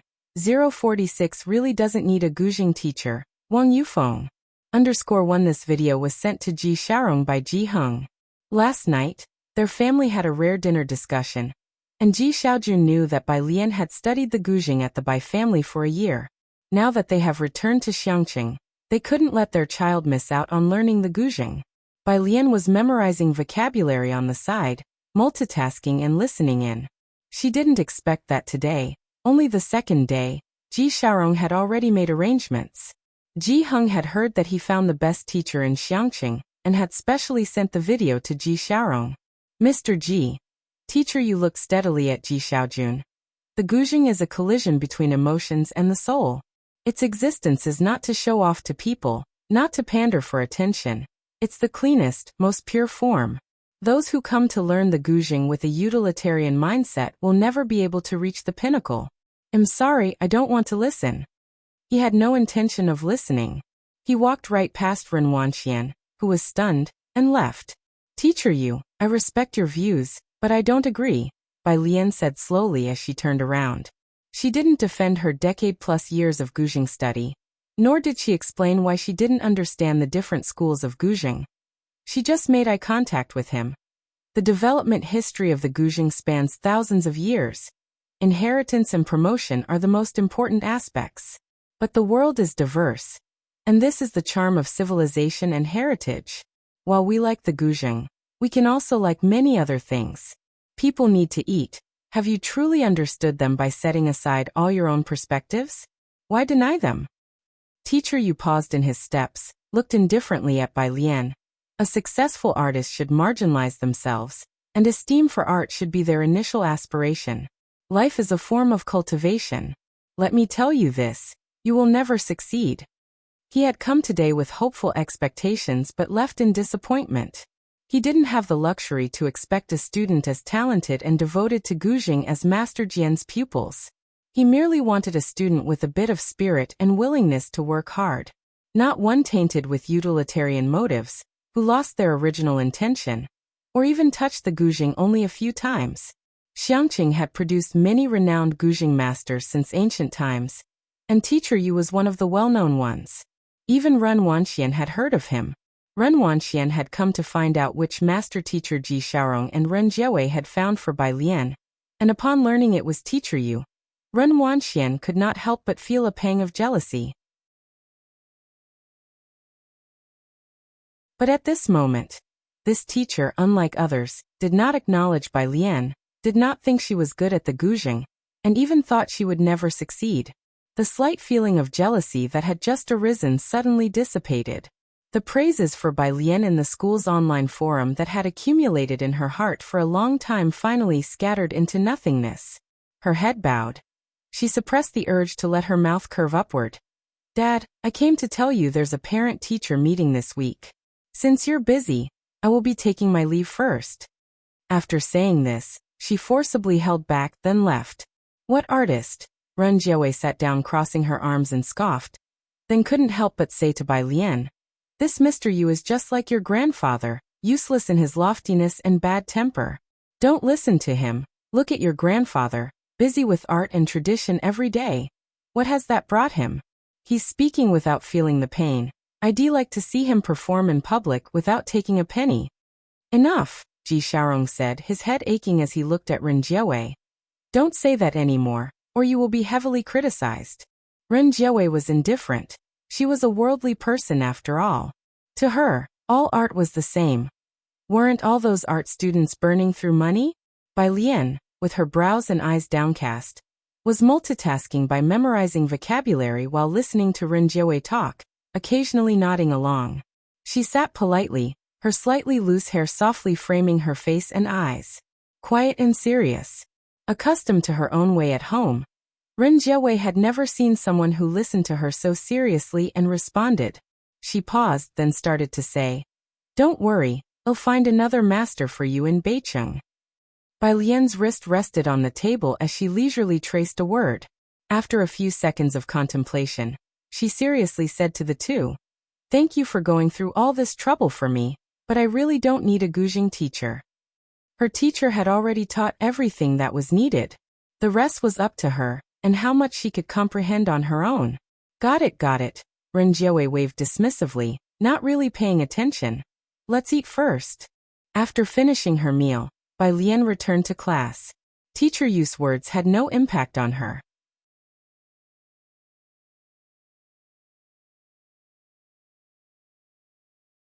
Chapter 117. 046 really doesn't need a Guzheng teacher. Wang Yufeng. _2 She was only thinking about the ancient zither. After flipping through her notebook and sketching a miniature zither, Bai Lian couldn't help but flip to the drawing of that black cat, and raised her eyebrows involuntarily.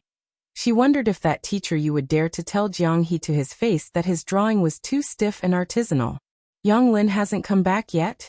Ahead, Pu Xiaohan looked back, glanced at Yang Lin's usual spot, and frowned slightly. What does she always go off to do? You don't know either? Bai Lian came back to her senses and pulled out a pen, looking towards Pu Xiaohan. Pu Xiaohan shrugged her shoulders.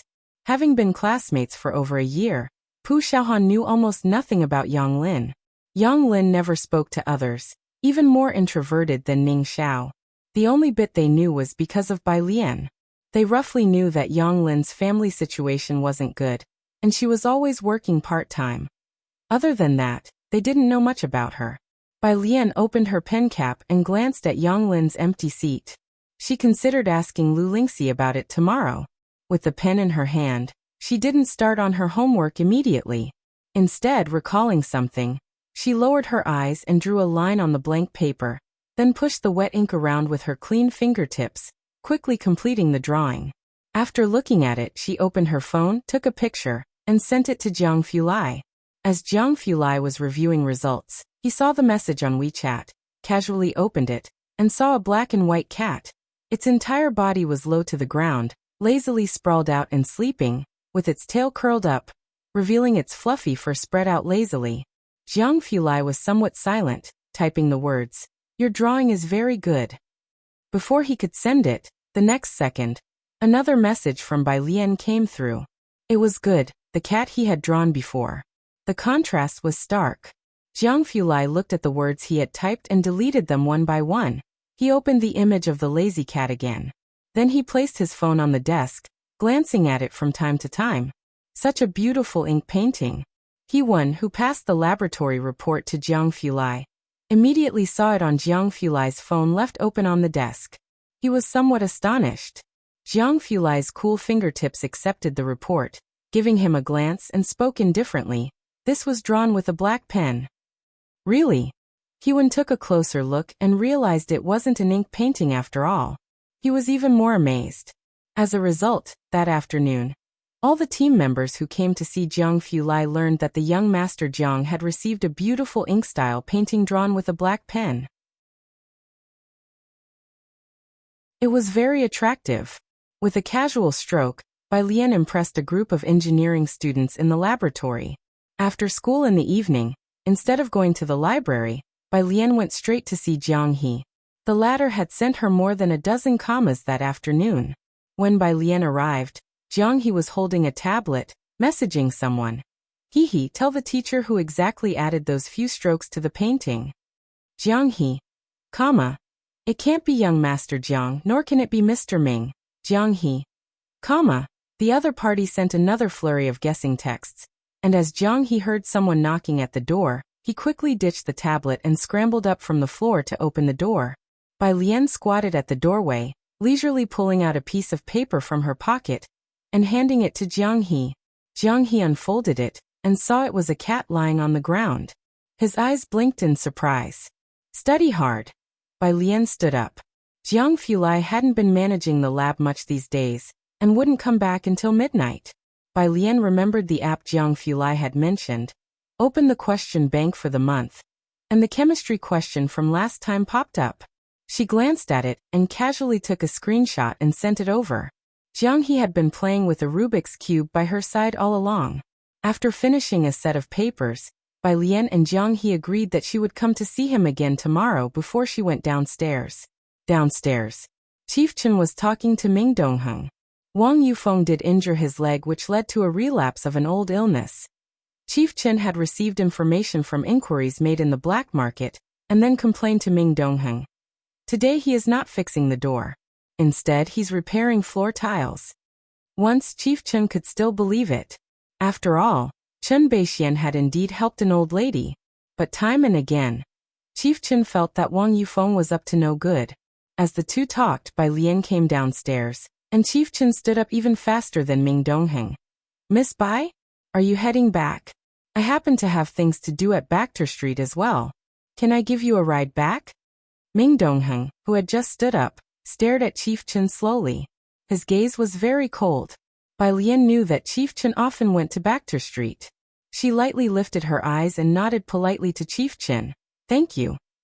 Chief Chen was overjoyed, not caring even about Ming Dongheng staring intently at him. Miss Bai, my car is just outside. Mr. Ming, Chief Chen picked up the keys. Then I will take Miss Bai with me first. The two left. Ming Dongheng stood outside the big iron gate, watching Chief Chen's car drive away. Bai Lian would rather take the bus than let him pick her up. Ming Dongheng thought for half an hour, but he couldn't figure out why the hell. Purist Street. Bai Lian asked Chief Chen to stop the car at the entrance to Purist Street.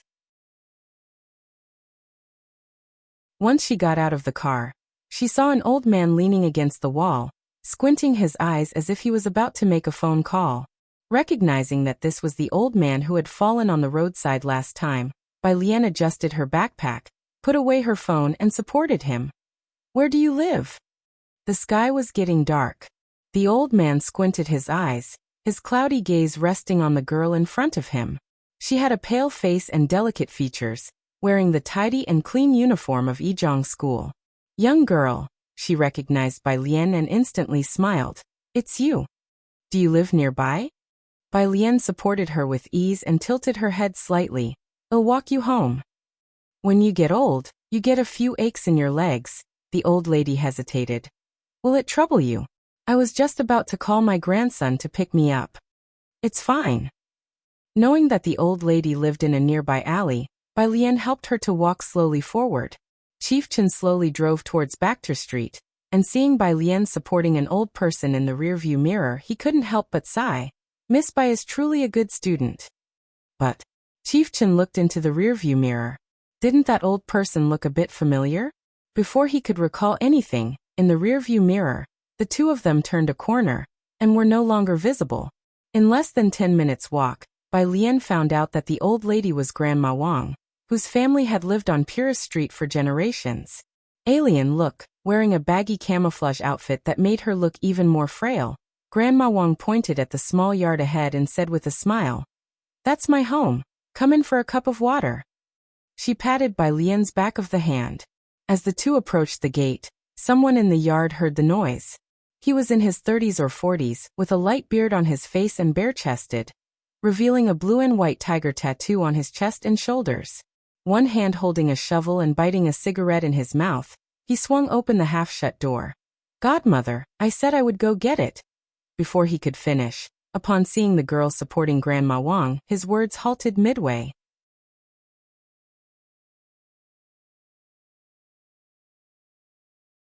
Chapter 118. 047 Director Jian doesn't care about his master's post. Second update. _1 Bai Lian looked at the other person, her eyes pausing momentarily upon the sight of the person's bare arms. She couldn't help but look up to the sky. "Little Wang, put your clothes on." Grandma Wang misinterpreted her glance and scolded him before comforting Bai Lian warmly. "Don't be afraid. Little Wang's tattoos might look fierce, but he is actually very honest. You don't need to be scared." Wang Yufeng looked at Bai Lian and silently reached for his jacket hanging to the side, putting it on. Bai Lian also recognized him. This was the person she had once saved in the alley. Without changing expression, she helped Grandma Wang to the main room. Once inside, She saw 3 ancestral tablets placed there. In front of the central tablet was a dry sunflower. She looked at the 3 neatly arranged tablets for a moment before shifting her gaze away. Classmate, Wang Yufeng, having properly put on his shirt, poured a glass of water for Bai Lian and Grandma Wang, then offered with a smile, "Have a drink of water." After finishing her water, Bai Lian prepared to go home. By that time, it had already become dark outside.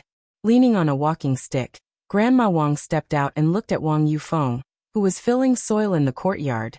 "Little Wang, it's not safe when it's dark. Escort Bai Lian home." Wang Yufeng looked at Grandma Wang, hesitated as if he wanted to say something. He turned to look at Bai Lian, who was holding her school bag, her pale fingers tapping on her phone to study words. A wooden hairpin slanted in her hair, her school uniform spotless, and she lazily glanced at him, raising her eyebrows, with an expression that said, "Try looking at me one more time." Wang Yufeng immediately averted his gaze. In such a manner, did he think she needed his escort? He quietly set down the shovel and escorted Bai Lian to the door. Both of them tacitly said nothing in front of Grandma Wang. Once outside, Wang Yufeng finally spoke in a muffled voice. "Do you live here too? I've never heard about it before." "Just moved in." Bai Lian spoke slowly, chopping off another word. "No wonder." Wang Yufeng nodded. He had thought as much that someone so tough had shown up on Pyrrhus Street. "I don't come to my godmother's place very often. Let's exchange contact info. If my godmother needs anything in the future, just contact me directly," he said, pulling out his mobile phone, all earnest. Bai Lian gave him a glance. This time she didn't refuse. Wang Yufeng walked Bai Lian to the Ji family's main gates, made sure of the location, and then slowly made his way back. At the mouth of the alley, a black car was waiting for him. The man standing by the car looked down full of guilt. "We couldn't find him." Wang Yufeng's stern eyes slightly lowered, the night completely enveloping his face.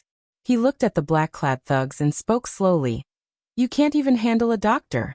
You have really disappointed me." Meanwhile, Chen Gang, exhausted, left the detention center. Chen Zhu, who had been waiting outside, immediately went up to him, asking, "How did it go?" Chen Gang, pressing his brow, got into the car. "To the Ren family." The Ren family. Ren Qian had been waiting for Chen Gang to come. "I've got a hunch." Chen Gang, having figured out a bit of the situation, sat down on the couch. "The deeper reason is that they're deceiving their superiors and subordinates alike. The Li family just happened to catch the bullet, a warning to others. A new official needs to assert authority with 3 strokes. Although Chen Elder didn't need these 3 strokes, he wouldn't allow others to step on his head.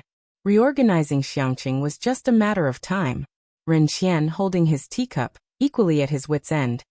"I've asked Chen Elder and he can't be reached, not even on behalf of Master Xian. The Li family was no longer important now. Ren Qian tapped his fingers on the table. "I've asked the principal." After Bai Lian's performance, Chen Elder indeed went to find Bai Lian. "What?" Chen Gang was startled. "It seems she really plays the guzheng well." Chen Zhu, also surprised, looked towards Ren Qian. He didn't understand guzheng but could appreciate emotion. He had been waiting for Ren Wanxian that day, and did not know that Chen Elder eventually went to Bai Lian. Ren Wanxian had been silent all this time. It wasn't until Chen Gang and the others turned the discussion to Bai Lian that she said indifferently, "My mother helped her find Master Yu, and even with a high price, Master Yu refused to take her." Master Yu. Both Ren Qian and Chen Gang had heard of Master Yu, and were surprised to hear this. Both knew Master Yu. Ren Qian, pondering, said, "Master Yu is talented and has declared that he wants to take on a disciple with real talent." It wasn't surprising that he didn't take Bai Lian. Ren Wangshuan's gaze dropped, feeling her smile was somewhat improper, and said lightly, "She doesn't really know the guzheng. She didn't even sort out the different schools of playing. She just played White Robe on a whim because she heard Chen Elder was there, trying to be opportunistic. Otherwise, Master Yu wouldn't have scolded her for seeking attention and infuriating him to death."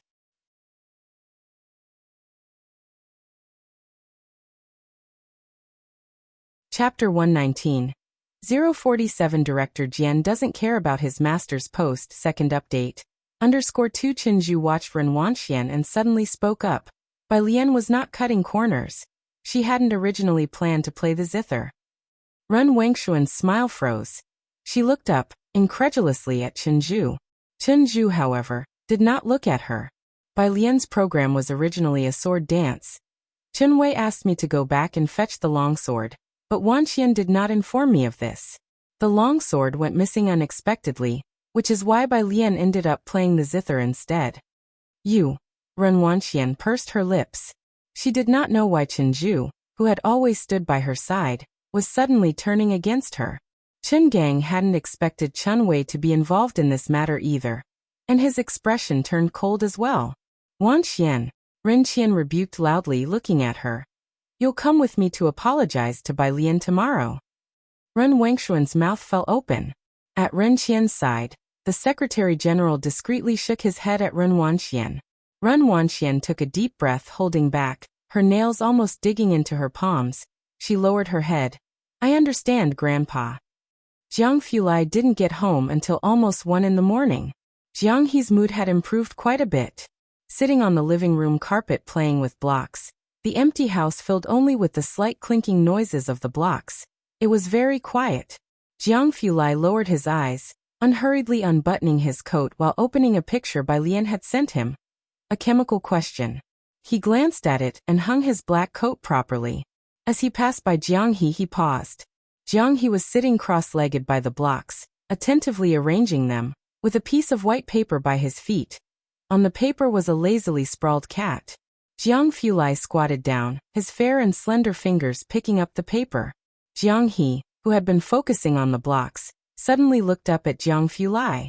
Jiang Fulai stood up, and despite not having rested much during the day, he didn't show any signs of fatigue. His noble features still exuded an innate gracefulness. In front of Jiang He casually folded the paper, then slipped it into his pocket. Jiang He stood up. Jiang Fulai glanced at him with a rather good mood. His presence dominating from a higher position, he spoke with gentlemanly grace. It's 1 o'clock already. If you don't sleep, you might not grow as tall as your sister Bai. On the side, Ming Dongheng, who had seen it all, Jiang He watched Jiang Fulai go upstairs. Then he looked down. He tapped on the watch that had been returned after being lost, and selected an icon of an ancient tower. Illiterate frowny face, illiterate frowny face, illiterate frowny face, The high school senior who had just finished showering and was preparing for bed was hit by a barrage of vibrations. And they didn't stop. Bai Lian set down her hairdryer. She glanced at the frenzied Jiang He, reached out to click on someone else's WeChat, and immediately sent out a video call while she picked up a vocabulary book with one hand. She never wasted any time. On the other end of the phone, Jiang Fulai, who had just gone to the study to pick up a pen and paper, paused at the sight of the video invitation, adjusted the angle slightly before extending a finger to tap the green button. Where's Jiang He? Hand the phone to him. The girl on the other end spoke lazily, leaning against the window, studying her vocabulary. She said just the one line in a languid tone. There was no response for a while. Bai Lian couldn't help but look up. She had just taken a bath, lounging leisurely against the window, dressed in a snow-white long-sleeved silk pajama set. Her half-wet ink-black hair not tied up as usual, cascading behind her head and on the windowsill, a banyan tree from the courtyard in the background, and the moonlight shining down, casting her profile in an especially dazzling light. A faint red flushed at the corner of her eyes. Strikingly beautiful. The long hair unfurled added another kind of scenery to the view. Jiang Fulai thought lightly that wooden hairpins weren't bad. He should send her a few more. He's downstairs. Jiang Fulai withdrew his gaze, lifting his long legs to go downstairs in search of Jiang He, his tone quite light. What happened? Bai Lian continued studying a word very casually. Ask him what the heck he's doing. He does need a lesson, Jiang Fulai said, one hand in his pocket, quickening his step slightly. Returning downstairs, he handed his phone to Jiang He, who was poking at his watch, his gaze contained. Shadows enveloped him from above, like a chill descending. Jiang He didn't even need to look up to know who it was. He ignored the other person. Xiaoniao, On the phone, Bai Lian drawled. Try sending me another comma, why don't you? Jiang He's small fingers stalled midair. He looked up, his round eyes meeting Bai Lian's dark almond-shaped eyes. Jiang Fulai looked at him nonchalantly. Hold on to it, go upstairs to bed. Jiang He carried the phone upstairs. Jiang Fulai watched Jiang He with cold eyes as he took the phone to his small room, and then went to take a bath. When everything was settled, it was already past 2. He gently pushed open Jiang He's bedroom door. Jiang He was asleep, with the phone upside down on his chest. Only the sound of Jiang He's long breathing filled the room.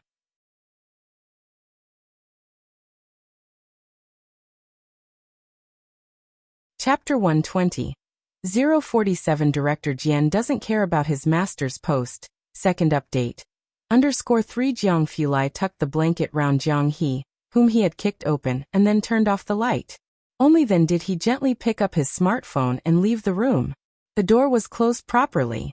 Jiang Fulai put the smartphone back into his pocket, went to the study to deal with some documents sent from the Jiang family, and then returned to his own room. The whole house still vast and quiet.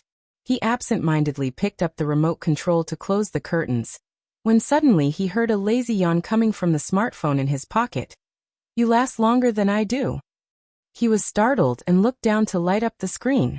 On the other end of the phone, Bai Lian was laughing lazily. I'm going to sleep first. The video call ended. Jiang Fulai realized belatedly. So there had been someone there all along. The next day, Bai Lian got up a little later than usual. Ji Heng, who hadn't been woken up by anyone for the first time, was slightly unaccustomed. Bai Lian sent Jiang He a period, and then went straight to school, without the time to make a detour to see him in the morning. Yang Lin was still absent from class today. Bai Lian slowly took out her books and homework from her school bag, starting to ponder. Outside the door, Ren Wanxian suddenly appeared. A person from the Crown Prince class. It was Ren Wanxian. The students of class 15 suddenly fell silent. Ren Wanxian did not look at anyone. She just looked indifferently at Bai Lian. Bai Lian, the principal wants you to come to his office. Having said that, she left directly. After she left, Zhang Xi's looked at Bai Lian. It's Ren Wanxian who came to notify you. Sis, when did you even get to know her? The rest of class 15 was also curious. Bai Lian packed up her school bag and just quirked an eyebrow. Pu Xiaohan looked at Bai Lian, and suddenly remembered the incident during the last school anniversary. She leaned back. Alien, let's leave the school anniversary issue as it is. We can't afford to provoke Ren Wanxian or Chen Wei, especially Ren Wanxian. I heard. She glanced around and lowered her voice. Her grandfather is that Mr. Ren from our Xiangqing. These were all rumors around the school, but the students hardly doubted them. Right, Zhang Xi's frowned. Even Chen Wei doesn't dare to mess with her. You can blame me for what happened. When you go to the principal's office, don't mention it. Don't upset her because of this. That's enough. Bai Lian rose unhurriedly. I know what I'm doing. She knew where the principal's office was. The principal's office. The principal was sitting at the conference table, smiling obsequiously. Seeing Bai Lian coming, the principal stood up and then introduced her one by one. Student Bai, this is Mr. Ren, this is his secretary, and you know this one too, Ms. Ren Wanxian. Ren Qian looked at the principal very surprised. He hadn't expected that no one in the school was aware of Bai Lian's relationship with the Ren family. Ren Qian said with a smile. Bai Lian is my son-in-law's niece principal, you don't need to introduce her. Bai Ren Qian's side. Ren Wanxian gave him a glance, her lips pursed. Upon hearing that Bai Lian was a relative of the Ren family, the principal was also very surprised, but his astonishment was fleeting as he surmised that Ren Qian was there to see Bai Lian for a reason, and then he left his office to them. You talk. Bai Lian, with her school uniform unbuttoned and a cell phone in her hand, half closed her eyes, leisurely watching the principal walk out. Then she dragged a chair across and casually sat opposite Ren Qian. One hand rested on the table while she placed her cell phone on it, leaning back slightly. What's up? Ren Qian's secretary looked Bai Lian up and down with a frown. Wanxian. Ren Qian turned his head and spoke sternly. Ren Wanxian pursed her lips, her head lowered. almost in humiliation. I'm sorry, Bai Lian, I didn't ask Chenju to go back for the longsword. Bai Lian's almost pale fingers crossed out a word, then memorized another word. Hearing Ren Wanxian speak, Bai Lian just slightly raised her eyes. Ren Qian met her seemingly mocking gaze. Even though Bai Lian had a pair of very attractive and seemingly non-aggressive almond eyes, they still appeared exceptionally cold at that moment. Bai Lian, Ren Qian looked at Bai Lian, trying to mediate between the two. I heard from your uncle that you're learning the ancient zither. I have a zither teacher from Xiangqing who's quite well known there. If you mention my name, you'd be able to study under him. As he spoke, he slid his business card toward Bai Lian with a smile that seemed quite casual. Maybe he could even recommend you for further training in Jiangjing in the future. For someone from Xiangqing, Jiangjing was undoubtedly an insurmountable mountain. Even Ren Qian himself held Jiangjing with reverence. Having the opportunity to advance in Jiangjing was pure fantasy for someone who had lived at the bottom of Xiangqing society since childhood.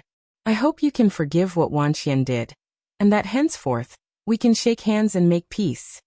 Ren Qian didn't believe Bai Lian would refuse as he played the emotional card coupled with a tempting offer.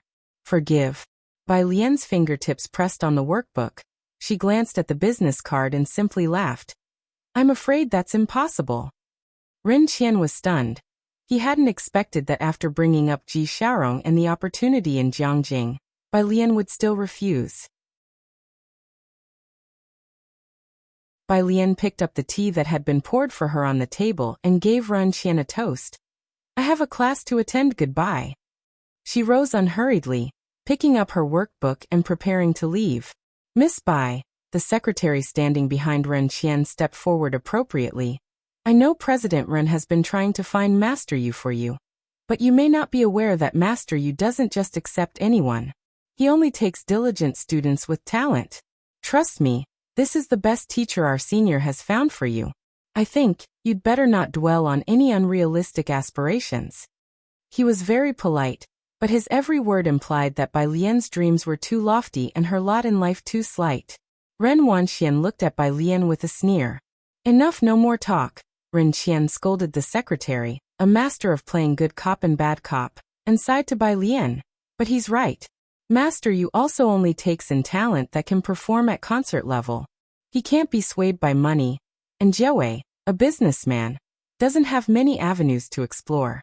Believe me, this is the best teacher I could find for you. A slap, followed by a sweet date. It was a trick Ren Qian was accustomed to. The best teacher you can find for me? Bai Lian stopped, grasping her cell phone tightly.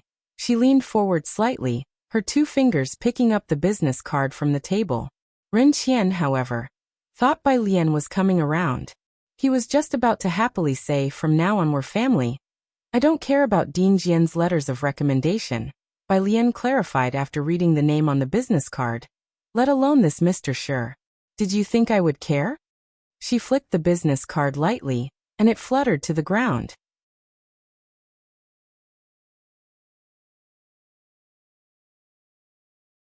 Chapter 121. How is the performance of Jiangjing's teacher, number 048? Bai Lian tilted her face slightly, the slanting morning sun casting an ethereal glow on her profile, as cold as jade.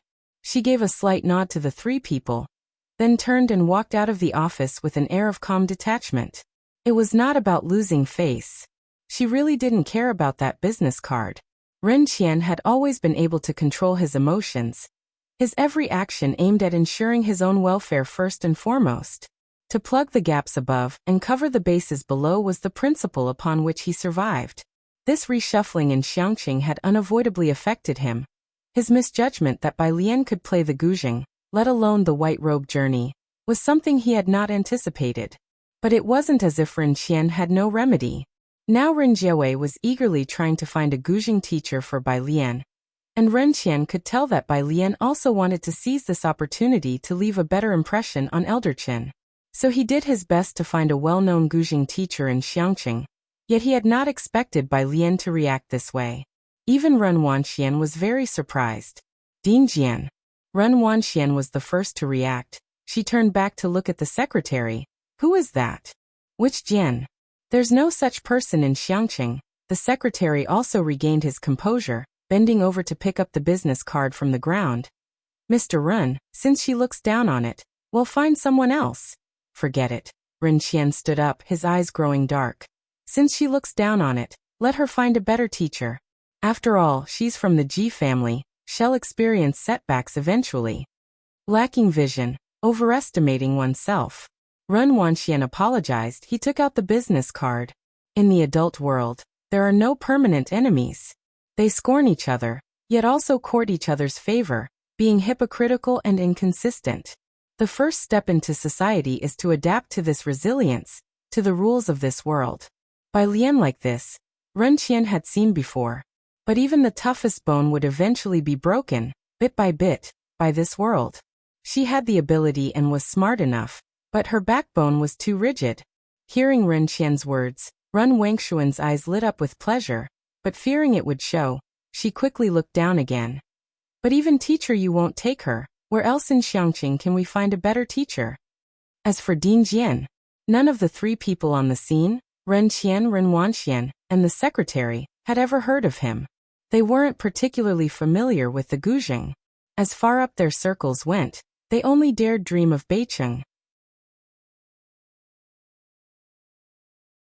They would never think of, nor guess, that the person they looked down upon had obtained a master's invitation from Ding Jian, who was not from one of the four great cities, but a teacher from Jiangjing. Mr. Ren. The principal smiled warmly as he saw Ren Qian off, then walked back to the school side by side with Ren Wanxian.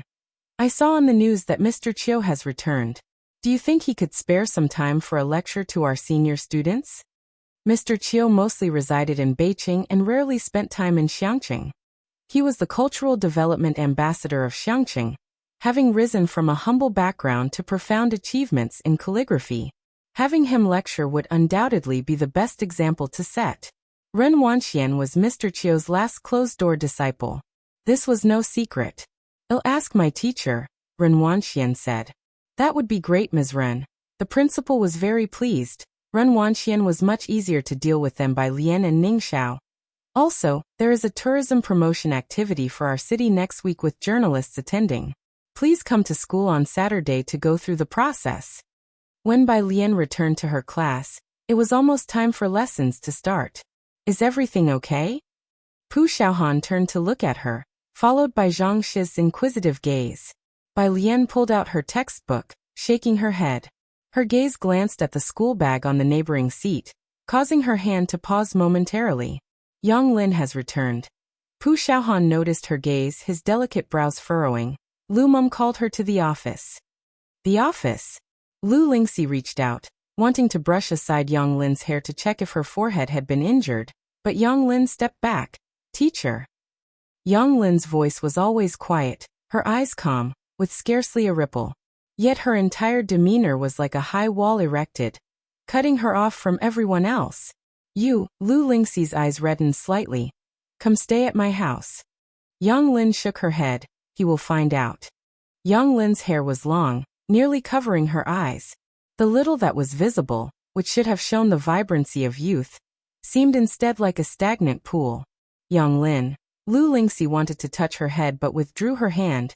You must make it out of Xiangqing.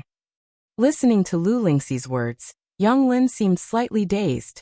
She turned and left the office. Lu Lingxi watched her hobbling figure recede.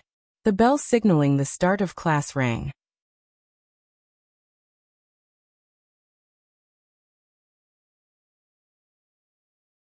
Chapter 122.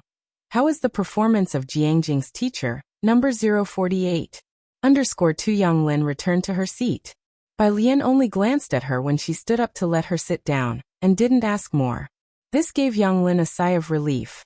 The rest of the class had grown accustomed to it, and Yang Lin was inconspicuous enough that not many people paid attention to this side. Yang Lin took out her test papers and a pen. When Bai Lian saw the bruises on her wrist, her brows furrowed. As the class ended, Yang Lin was still bent over, working through questions. Bai Lian took out her phone and sent a message to Mao Kuan. Bring me a box of medicinal plasters. She sent her school's location to him. Mao Kuan, on the other end of the phone, hesitated upon seeing the position of Xiangqing number 1 middle school, then replied, "No problem, sis." Bai Lian glanced at her phone. Jiang He had sent her 2 messages. Jiang He was not the comma little prince today. Bai Jian? Question mark. Little one Meng. Cat little one Meng typed laboriously and sullenly. My brother won't give it to me. A cat? Bai Lian rested one hand on the table, crossed her legs, and connected these 2 messages in her mind. Her fine hair slightly brushed over her brow and eyes while her pale, slender fingertips tapped on the screen. Bai Jian. Wait for me after school. I will draw you another one. Bai Lian took out another piece of paper and started drawing anew. At noon, after Bai Lian finished eating, she went to wait for Mao Kuan outside the school gates. But this time, it wasn't Mao Kuan who came. It was Xiaowu and a woman in black. She was dressed in tight leather clothes with a denim jacket over them, standing at the school gate looking at the entrance, the sunlight casting specks of light on her face. Xiaowu squatted on one side smoking. I've told you, I can do it alone. You should be guiding Xiaoqi's design. Sun Chun withdrew her gaze and smiled seductively. I'm just worried about you being clumsy. Xiaowu wanted to argue his case, but he caught sight of Bai Lian coming out. He hurriedly stood up. Sis. Bai Lian, in her school uniform, walked towards them, facing the light. Xiaowu, with a ruffian's appearance, had even dyed a tuft of hair red. The gatekeeper had been staring at them for a long time. Now seeing a good student like Bai Lian actually walking over, the gatekeeper wished his eyes were glued on Xiaowu. Xiaowu. It was totally absurd. Hey, race the medicine. Xiaowu handed a box of ointment to Bai Lian, then looked at Sun Chun and said, This is Sun Chun, whom you met on Bacter Street last time. She and Xiaoqi are working on a design flaw.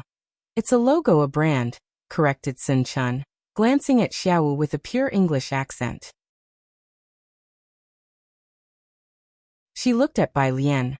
Well, show it to you once the 2 of us get it sorted. All right. Bai Lian accepted the round, deep green box of ointment, twirling it in her hand, and nodded casually. Just show it to me when you're done. Her response was crisp and decisive. Sun Chun was momentarily stunned as she watched her. What's up? Bai Lian pocketed the box of ointment casually, giving her a lazy look. She raised an eyebrow. Her dark pupils clear and calm, simply looking at her. No different from the way she looked at others. It's nothing. Sun Chun shook her head. After that night, she had been following little Mao. He didn't ask her to do anything else. Once he found out she had been to school, he let her help Xiaoqi out. She had thought Bai Lian might not trust her or even detest her. Bai Lian waved them off and went back with the ointment. The gatekeeper, seeing her return, even asked, Is everything okay, student? They didn't bully you, did they? Bai Lian blinked, her long eyelashes casting shadows. Not at all. Not far away, Xiaowu. Really, did that damn gatekeeper think he couldn't hear? Bai Lian, with the medicine in hand, returned to class 15. Most students had gone to the snack shop after lunch or to the dormitory and hadn't come back yet. Young Lin had remained seated without stepping out. She had eaten only a piece of bread for lunch, which Bai Lian had seen at the milk tea shop. Bai Lian pulled her chair back with a schluff and sat down, then took the box of ointment out of her pocket and unscrewed the lid. Young Lin was bent over, buried in homework. She had missed the previous day and had a lot of assignments to catch up on. Just as she was writing a word, her left hand was suddenly grabbed. Young Lin looked up in surprise to see Bai Lian looking down. Left hand grasping her wrist, right hand dabbed with brown ointment, methodically pressing it onto the injured part of her arm. Young Lin started to speak. Bai Lian lifted her head slowly, corner of her mouth curving into a slight smirk, though her eyes held no laughter. Don't talk. I feel like cutting someone. She said it with an air of nonchalance. Her eyes narrowed, and the face that typically exuded grace now seemed devilishly charming, as though she had emerged from a sea of corpses. Young Lin whispered very softly, Okay. The bruise on her arm had spread a day later, a shocking expanse of purple. Bai Lian's touch was neither too light nor too heavy, and even somewhat soothing.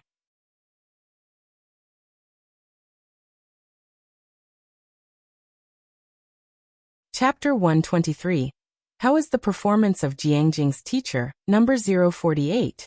_3 Young Lin was already used to this kind of pain. Her body had become immune to it long ago. Yet now, she felt a faint pain where the ointment had touched her skin. After applying the medicine to the visible injuries on Yang Lin's arms, Bai Lian took a tissue and at a relaxed pace, wiped her fingers clean before screwing the lid back on the container. "Take this," she said, handing the medicine box to Yang Lin with an indifferent expression. Yang Lin, holding the medicine box, looked at Bai Lian.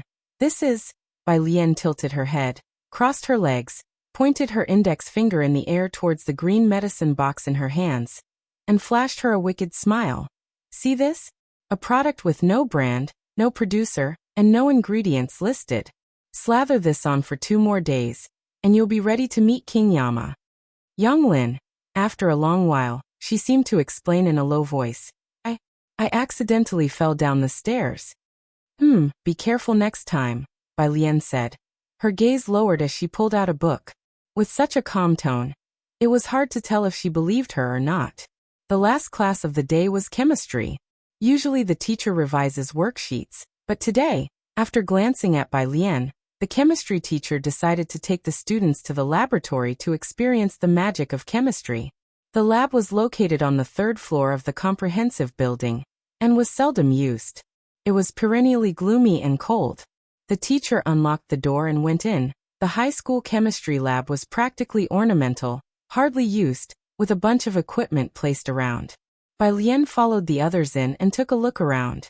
Glass cabinets were placed alongside, with glass bottles inside labeled with various chemical substances, most of which were unrecognizable. 2 to a group. The chemistry teacher put on gloves and took a beaker, slowly pouring diluted sulfuric acid into it before adding copper sulfate. The transparent solution suddenly turned green. After glancing at Bai Lian, the teacher methodically added aluminum foil and ignited it, the blue flames instantly leaping up in a beautiful and spectacular dance. Everyone watched the blue flames, and the chemistry teacher was very pleased with their reaction. He leaned on the lectern, fixing his gaze on Bai Lian. "Classmates, if you study it earnestly, chemistry is a very interesting subject, much simpler than physics or math." Next to him, Pu Xiaohan had her head buried, and was on the verge of dying from laughter. Zhang Xiais raised his hand. "Teacher, you don't have to say classmates." The others, who had been holding back their laughter, finally burst out laughing. Everyone knew that Bai Lian got perfect scores in physics, and was now buried in biology books every day. But chemistry? She didn't even glance at it. The chemistry teacher was rendered speechless by these students. He taught several classes, but class 15 always had the best atmosphere. Of course, as we all know, learning makes no distinction between high and low, rich and poor. While the teacher lectured, Zhang Xiais lowered his voice to Bai Lian. "Did Teacher Lu tell you about coming to school on Saturday to record some material? She said we need good-looking people, so both of us have to go." Bai Lian, lazily propping up her chin while watching the chemistry teacher, spoke calmly. "She did." "So will you go?" Zhang Xiais scratched his head. "Yeah, I'll go," Bai Lian replied languidly. Zhang Xiais uttered, "Oh," while Pu Xiaohan sounded a bit excited next to him. "Has Xiangqing finally been noticed? Are they coming here to promote tourism?" "Don't get excited, it's not the first time," Ning Xiao pointed out coldly. "The previous attempts didn't attract any investors." Zhang Xiais and Pu Xiaohan glanced at Ning Xiao, feeling that the student genius was a buzzkill. But they didn't dare to say it to his face. School was dismissed not long after. The lab emptied quickly, but Bai Lian didn't leave. She was actually quite curious about the act the teacher had performed and asked the chemistry teacher for the materials to try it herself. The chemistry teacher was beyond delighted, leaving the lab at her disposal. "No worries, feel free to use it, and if you have any questions, come to me." He left humming. Zhang Xiais and Pu Xiaohan stayed back, helping Bai Lian clean up the aftermath. After being cooped up for 2 days, Jiang He finally ventured outdoors today. He squatted on the left side of the milk tea shop, holding his little bok choy, staring in the direction of the No. 1 middle school gate. By his side, Jiang Fulai stood half-hunched, his trench coat reaching past his knees, one hand tucked into its pocket, the other holding a phone. scrolling through his email inbox with an air of indifference. With his tall, slender silhouette, natural nobility, and aloof demeanor, even the sunlight scattered in the air seemed to shatter into ice and snow around him.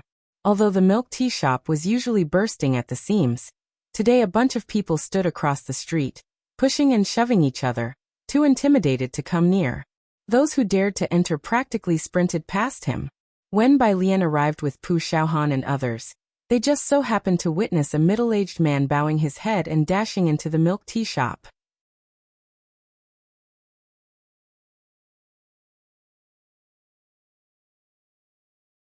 Chapter 124. How is the performance of Jiangjing's teacher, number 048? _4 Bai Lian must have sensed them, as Jiang Fulai slightly lifted his head. Perhaps finding Jiang He annoying, his eyes were as cold as frosty mountains, his thin lips tightly pursed, and his pale and frosty gaze swept over Pu Xiaohan and Zhang Xiai's. Zhang Xiai's passed the beverage in his hand to Bai Lian. Feeling the gaze and lifting his head, his footsteps halted. You see, Zhang Xiai's never liked listening to his deskmates' conversations, because most of the time he couldn't understand them. At those moments, Zhang Xiai's would feel like the idiot Pu Xiaohan referred to. But the person in front. That person didn't even need to speak, just a glance. Yes, just like now, a single glance was enough for Zhang Xiai's to feel like an idiot. Ah, said Zhang Xiai's, looking at Pu Xiaohan and Bai Lian with an expressionless face. I'm going to play basketball. He quickly fled the battleground. With sheer nerve, Pu Xiaohan greeted Jiang He, Xiaoniao. Hearing this nickname, Jiang Fulai's eyebrows twitched. He glanced at Jiang He, then stuffed his phone back into his pocket and sneered. Jiang He buried his head in his knees, too depressed to speak. Bai Lian held the beverage Zhang Xiai's had offered her in one hand, and with the other, she took out a neatly folded piece of paper from her pocket and handed it to Jiang He. Only then did Jiang He slowly lift his head and reach out to take it. Jiang He unfolded the paper at a leisurely pace. On the blank paper wasn't a cat. It was a graceful crane lifting its delicate long legs, half-spread wings as if to fly to the jade capital. Jiang He blinked, amazement sparkling in his eyes. Even the normally timid Pu Xiaohan couldn't help but speak. You drew it so lifelike?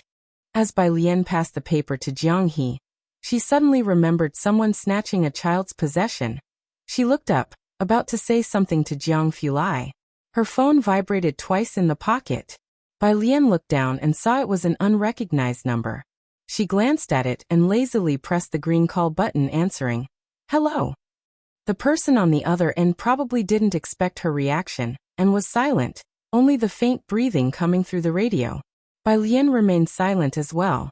The two seemed to be engaged in a silent standoff. After a long while, a female voice on the phone said, "I will be in Xiangqing tomorrow." Bai Lian wasn't in a good mood today either. She arched an eyebrow, her response cold and brief. "Who are you?" The woman on the other end finally couldn't stand it anymore and spoke. "You're asking who I am? Have you become so muddled that you can't even recognize your own mother's voice?" "Oh," Bai Lian replied, still with that same indifferent air. "Anything else?" On the other end of the phone, in the car on the highway, Ji Mulan abruptly hung up the call. The refined man skimming through files beside her glanced at her and said, "You need to give the child some patience." "I just hope she doesn't cause any trouble," Ji Mulan said with a hand to her forehead, clearly exasperated. "She's currently living with my dad and that man." "She's always been in Xiangqing?" The man turned to Ji Mulan, pondered for a moment. "If she's in Xiangqing, perhaps you could bring her back to Jiangjing with you. She's about the same age as Jiyue. They're sure to get along." Hearing him say this, Ji Mulan tapped her phone gently. If Bai Lian could go to Jiangjing, she certainly could have better prospects. Right, she's in her senior year just like Jiyue. Jiyue is smart, but alien is a different type altogether. You wouldn't know, but her father kicked her out of the house. Ji Mulan's voice was almost a sigh. The man was used to being around exceptionally talented people. Ji Mulan had to manage his expectations in advance, just to lower them a notch. That way, when he finally met Bai Lian, the disappointment wouldn't be too great. "She's in her senior year too," said the man, surprised. "How are her grades?"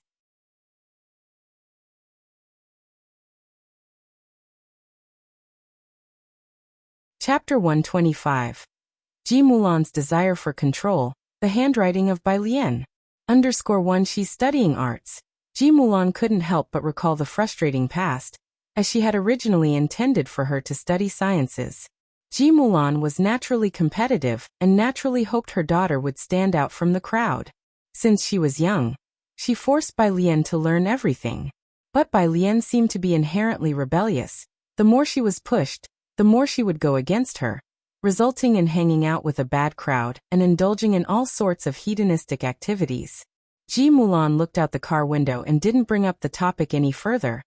Her grades are really average. When you see her, please be a little more lenient with her. The man sensed Ji Mulan's shift in mood. He knew that her child must be doing quite poorly in school. Thoughtfully, he did not press further, only offering a comforting smile. Grades aren't everything. Every child is different, and as parents, we have to accept all of their achievements. Ji Mulan smiled without saying anything. But it was more than just grades. She forcefully sent Bai Lian to the best science class, and in less than a day, the science class rejected her. If not good at academics, then what else? She went to great lengths to get a letter of apprenticeship from Master Jian, hoping she would practice the guzheng diligently. But Bai Lian slept during guzheng lessons, angering the teacher so much that she never returned to the Bai family's home. She provided Bai Lian with the best environment and hired the best tutors for her, but to no avail, which also led to Ji Mulan's breakdown. Ji Mulan had been outstanding since childhood, and she really couldn't accept that her own child could be so mediocre, especially when Bai Kaiming's 2 illegitimate sons were so exceptional. Once I finish up with things in Xiangqing, I'll take her to Jiangjing. The man closed the documents, comforting Ji Mulan. Let's find her an international private school. Everything will be fine. Hearing this, Ji Mulan did not respond.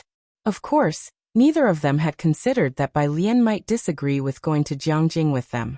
Not to mention Ji Mulan, the man hadn't thought about it either. They hadn't even arrived in Xiangqing yet, and were already planning Bai Lian's life in Jiangjing afterwards. Meanwhile, Bai Lian hung up the phone. She was utterly unaffected by Ji Mulan's call.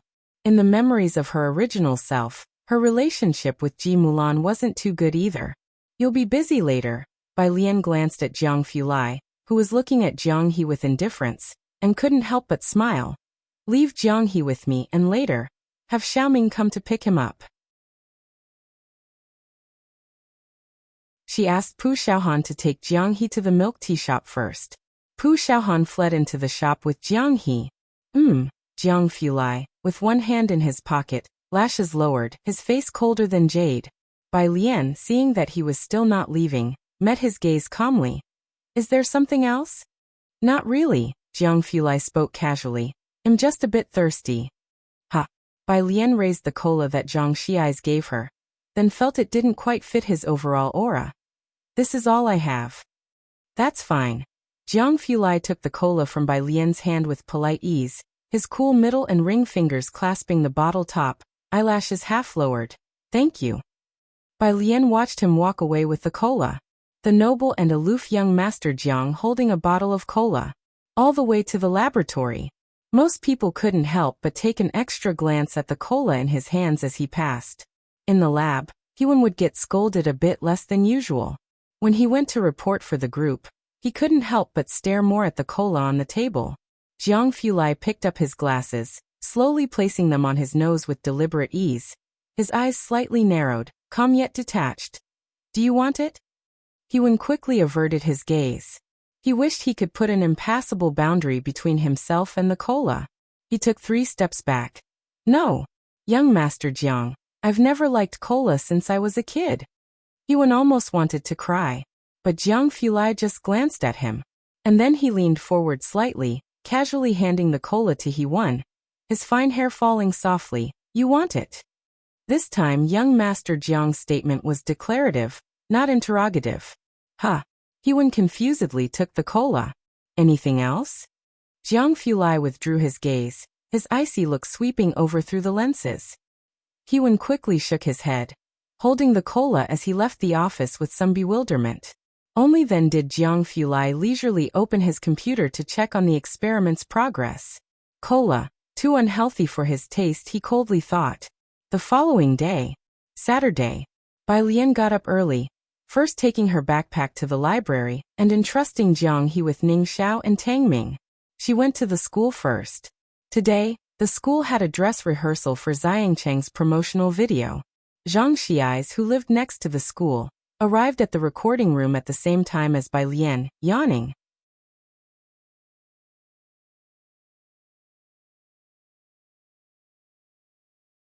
Chapter 126.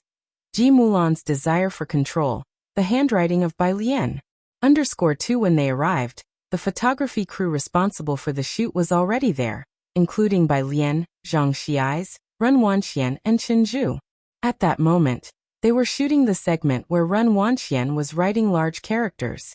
What Xiangqing is most famous for is its ancient capital as well as the inscriptions left on the city walls by Bai Xiangjuan.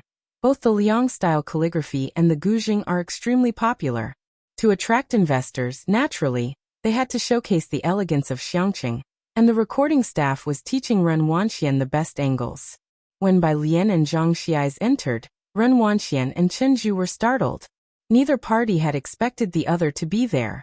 The staff members brightened up when they saw Bai Lian. Today, Bai Lian was wearing a 2-height-long dress that reached her ankles, with delicate orchids embroidered on the hem and sleeves, and a pale aqua waistband tied loosely at the waist, accentuating her slender figure. Besides that elegant yet simple attire, she wore no other accessories. The hem of her dress swayed gently with her steps, like a misty, ink-washed painting of Xiangqing. Our school really does produce good-looking guys and girls, a female worker whispered, looking at the planning book, and said to someone next to her. The two who came later are even better looking. What are they here to shoot? Nothing specific, just reading poems from the city tower, mainly because they look good, you know. That's it. Aren't they just background props? The female worker asked in surprise. The focus isn't on them. The main thing is Master Chio's apprentice. Let's shoot the calligraphy first. As long as they are good-looking, they're like living advertisements. Bai Lian, Zhang Xiais, you're here. Please wait a while. Have a seat over there. The principal, while watching Ren Wanxian write, smiled and turned his head to Bai Lian and Zhang Xiais. Let's finish shooting these students first. After speaking, he quickly turned back, fixating his eyes on Ren Wanxian's writing. Bai Lian could study at any time and any place. She nodded, found a spot, took out her phone, and began memorizing vocabulary in an unhurried manner. Zhang Xiais, a bit bored, leaned to the side, seeing Bai Lian memorizing words again, couldn't help touching his nose and went to watch Chen Zhu and Ren Wanxian shoot. Ren Wanxian was writing the Liang style over and over again. At the school, Ren Wanxian's calligraphy was the stuff of legends. Zhang Xiais didn't really understand much about calligraphy, only praising Ren Wanxian's work as really cool, when occasionally seeing it on the bulletin board. Today was the first time he saw her writing large characters with a brush. The characters were still bold and unrestrained, an uninhibited expression of personality. He glanced at it and thought it looked quite good, but Zhang Xiais lazily returned to Bai Lian's side with hands in his pockets and lowered his voice. But I think your writing is nicer. Her characters have an indescribable feel, not as comfortable to look at as yours. Zhang Xiais wasn't wrong with that comment. Bai Lian's clerical script had consistent, precise and elegant characters, especially since she had trained her wrist strength well.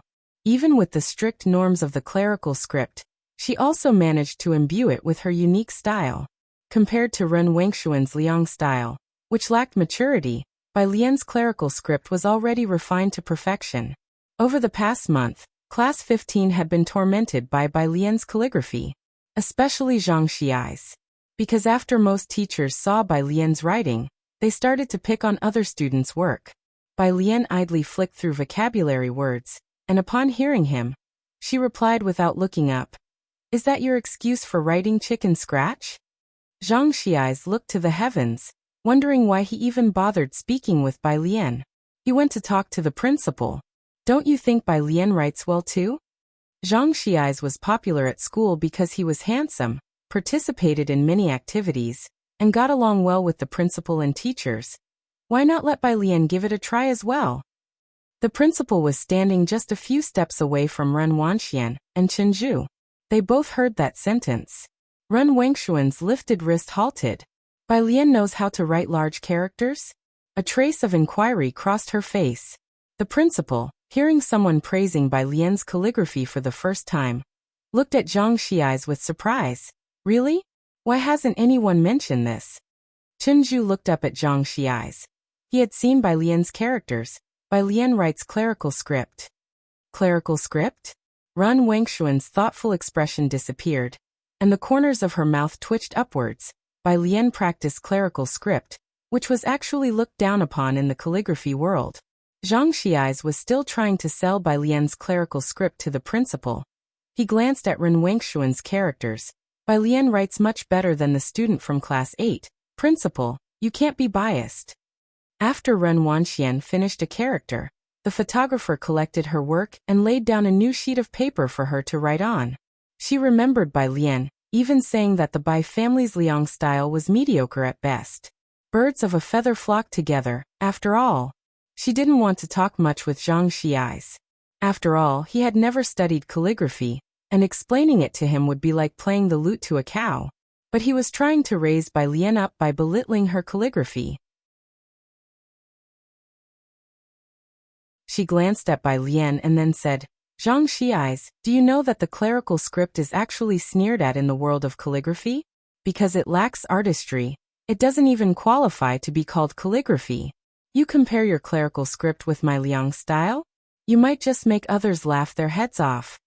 Zhang Xiai's already had a bone to pick with Ren Wanxian. Last time, if it hadn't been for Bai Lian's gouging skills, Wanxian would have made a fool of herself. He was deliberately targeting Ren Wanxian today and upon hearing this, sarcastically said to her, Then the calligraphers need to wash their eyes. Your writing is not even close to our Lian's clerical script. He glanced at the large character placed to the side, puts his hands in his pockets, and mouthed to Ren Wanxian, Trash, far inferior. You. Ren Wanxian, too angry to keep her hands steady, but still maintaining her etiquette, couldn't bring herself to say something like what Zhang Xiai's had said. Principal, since he thinks my Liang style is not good, then find someone who writes well to do it. Always prone to impulsive behavior, she abruptly put down the brush with a smack, as if intending to leave, and walked out of the classroom, leaving everyone behind.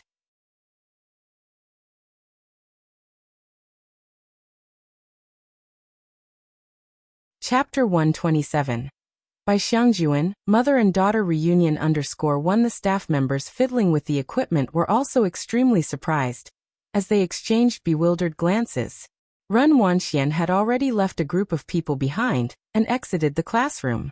As the sole descendant of the Ren family, she was extremely willful in front of Ren Qian, throwing a tantrum at the slightest dissatisfaction. So naturally, she would not restrain herself here either. Ren student. The principal hadn't expected that in the blink of an eye, Ren Wanxian would have left.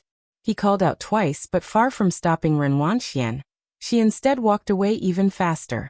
Principal, what should we do now? The photographer awkwardly closed the front cover of the machine, looking towards the principal. Chen Zhu stood up from his seat. Glancing at Zhang Xiai's, he said coldly, You don't understand, you could just keep quiet. Then he nodded to the principal. I'll go check on her. After Chen Zhu left, the principal didn't know how to look at Zhang Xiai's. With that mouth of yours, can't you just not provoke her? So speaking the truth is not allowed? Zhang Xiai's touched his nose. The conflict between Class 8 and the regular classes wasn't new. Because of the longsword incident, he hadn't even played basketball with the class leader of Class 8 lately. Alright, I'll handle this. You two coordinate with the photographer. The principal finally looked at Zhang Xiai's with a mix of headache and helplessness. Don't worry, I'll go talk to her. The principal was also aware of the discord between Class 8 and the regular classes. He had assigned Teacher Li to lead Class 8, hoping it would resolve the conflict between Class 8 and the other classes, with limited success. This time, Xiangcheng's cultural tourism promotion was very important. They couldn't afford to miss anyone, especially not Ren Wanxian. In an instant, 3 people had left, and Zhang Xiai's looked at Bai Lian. Fellow students, the photographer quickly spoke up, breaking the awkward silence. Let's go downstairs and take some pictures of the school's Millennium Stone Stele. On this side, the Ren family's car was parked by the school gate. Ignoring the words of Chen Zhu and the principal, Ren Wanxian got straight into the car. To the teacher's house. Ren Wangshuan's teacher was Teacher Qiu, which the driver also knew. Teacher Qiu lived near the Xiangqing building, a bit remote, but in a standalone building. When she arrived, Teacher Qiu was meeting with officials from the Cultural Tourism Bureau. This is Wanxian.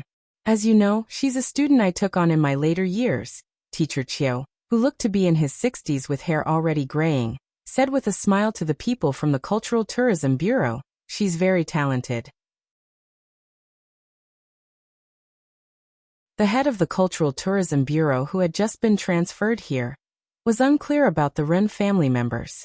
Had also never heard of Ren Wanxian, and her name didn't come up in any major calligraphy competitions, so he offered polite but hollow praise. Eventually, the conversation shifted back to Teacher Qiu's grandson. True heroes emerge in their youth indeed. Guoqing is also the same, earning a nomination for the Orchid Pavilion Award at such a young age. Is he aiming for the Orchid Pavilion Award again this year? The Orchid Pavilion Award was held every 3 years, and Qiu Guoqing had received a nomination 6 years ago. It was a sensation in the calligraphy world at the time. Many were speculating whether Qiu Guoqing would participate this year. It's up to him. Teacher Qiu smiled, a clear sense of pride evident on his face. Ren Wanxian watched as the topic was diverted to Qiu Guoqing after just a sentence or two. She stood by her teacher's side, her head lowered, while the smile at the corner of her mouth twisted for a moment. Once everyone had left, Teacher Qiu finally turned to Ren Wanxian, setting down his teacup. His demeanor was calm, but his eyes were incredibly sharp. I heard from your grandfather that you've made progress in calligraphy recently. Come, write a couple of characters for me to see. The two headed to the study, and Ren Wanxian picked up a wolf hair brush. She seriously dipped her brush and wrote the character, Eternal. The brushwork was meticulous, and it was clear she really had some skill, especially as a female, naturally endowed with less wrist strength. In the realm of calligraphy, she indeed possessed a genius talent. Teacher, may I participate in this year's Orchid Pavilion Award? Ren Wanxian put down the brush, inquiring. Teacher Qiu scrutinized the character she had written. He shook his head. You're still too young. When your senior brother was your age, his brushwork was much steadier than yours. Wait a little longer. All right. Ren Wanxian nodded her head, appearing quite obedient. She could be willful with Ren Qian and at school, but she wouldn't dare before Teacher Qiu. However, in the corners unseen by the teacher, her eyes held a trace of brooding darkness. Always the senior brother, always him. Weren't you at school today? Teacher Qiu reached for a copybook, smiling as he began making small talk. Ren Wanxian curled her lip, sharing half of the story. What style is that girl studying? Teacher Qiu was surprised. The world of calligraphy already had few females, and Ren Wanxian was one of the rare talented ones he had seen. He didn't expect there to be another one at Xiangqing No. 1 High School. Guanga style, Ren Wanxian responded. Guanga style? Upon hearing this, Teacher Qiu didn't inquire further.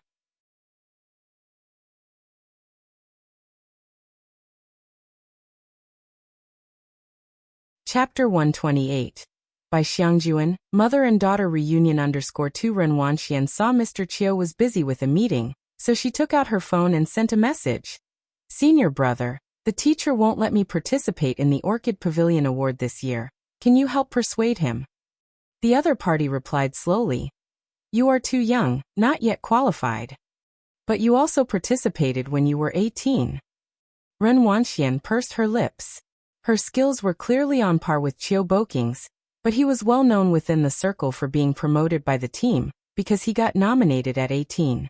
It was evident that Mr. Qiu proactively recommended Qiu Guoqing to compete at the age of 18, but when it came to her own turn, there were continuous delays.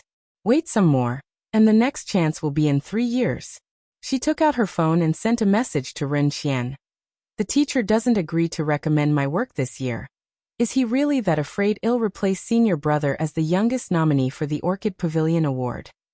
On Bai Lian's side, she cooperated with the photographer with an expressionless face. Classmate, could you show some expression? The photographer, targeting Bai Lian with his camera, said somewhat in exasperation. Just a little bit of expression. Behind you is the only ink trace left by Xiangjuan in Xiangqing. How can you be so expressionless? Zhang Xiais was standing off to the side, wishing he could step in for Bai Lian. Sis. Zhang Xiais also couldn't stand it, pointing to the engraved words on the monument. Do you see any lack of expression in these characters? This was her last battle, the words she carved on the stone with a long spear. How can you be so indifferent? Bai Lian looked at Zhang Xiais indifferently. Try raising your voice at me again? Zhang Xiais. He silently looked at the photographer, shrugged his shoulders, as if to say there's nothing I can do. The assistant photographer walked over, slowly approaching Bai Lian, and softly educated her. These are the last words she left for the Bai family army before she died. Just imagine, it was her final battle. She ordered General Chen Yi to lead the young soldiers to retreat, leaving only the elderly elite troops to follow her to death. Just think about that feeling. Bai Lian turned her head to look at the huge piece of stone a few steps away. This was the most central monument in Xiangqing No. 1 Middle School. She knew this stone. But this was also the first time Bai Lian had looked at it since coming to school. The monument taller than a person, weathered by history. The characters that the long spear had carved into the stone were deepened by people, leaving only one sentence. Drinking wildly as I fight my enemies, one man, one arrow daring to storm Fengdu. Every character was deeply embedded, the spear strokes wild and unruly, with each character dancing furiously, and at a glance all one could feel was the fierce aura rushing towards them, the heroic and wild sentiments fully displayed. Under the sunlight, it seemed as if the next moment, they could break free into the air. Bai Lian looked at the row of characters for the first time. The sunlight was dazzling. The girl looked sideways at the massive stone quietly, the cold gleam reflected by the sunlight making her appear excessively hazy, her graceful figure faintly visible. She was dressed in clean, plain clothes, wearing a wood hairpin. At this moment, it was as if she had traversed millennia, stepping through the mists of history and overcoming numerous dangers to witness this magnificent scene before her. Got it. The assistant quickly looked at the photographer. The photographer had already seized the opportunity and captured the moment. Indeed, this is perfect. This scene is too good. This scene alone can be used for the promotional film, no editing needed. Both of you did really well. The photographer looked repeatedly at the scene he had captured and then looked up, smiling with his eyes. Your camera presence is just too good. With these two attributes, they could make it big in the entertainment industry, especially this girl. The emotion in that one fleeting moment was simply incredible. After the shoot, Bai Lian and Zhang Xiais exited the school gate. Today is Saturday, and the milk tea shop still had many customers. The two had just come out when Yang Lin was leaving the milk tea shop, her hand almost entirely healed. Hi, Zhang Xiais greeted Yang Lin. Yang Lin glanced at him but didn't speak. Zhang Xiais was used to it. Bai Lian withdrew her gaze from Yang Lin. The three of them walked forward together, with Zhang Shi's home not far ahead. Bai Lian was heading to the bus station while Yang Lin went to Zhang Shi's home's flower shop, picked up a lily and left money. Yang Lin lived in a tube building. She walked up the long, dark staircase, where untidy garbage was scattered about. And even in this weather, flies buzzed around. Her family was on the 4th floor. There were many households on each floor of the tube building, with over a dozen families on the 4th floor alone. Yang Lin's home was on the left side of the staircase. Just as she reached the 4th floor, an elderly lady from the right side opened her door and saw Yang Lin whispering, "I just saw your dad come back."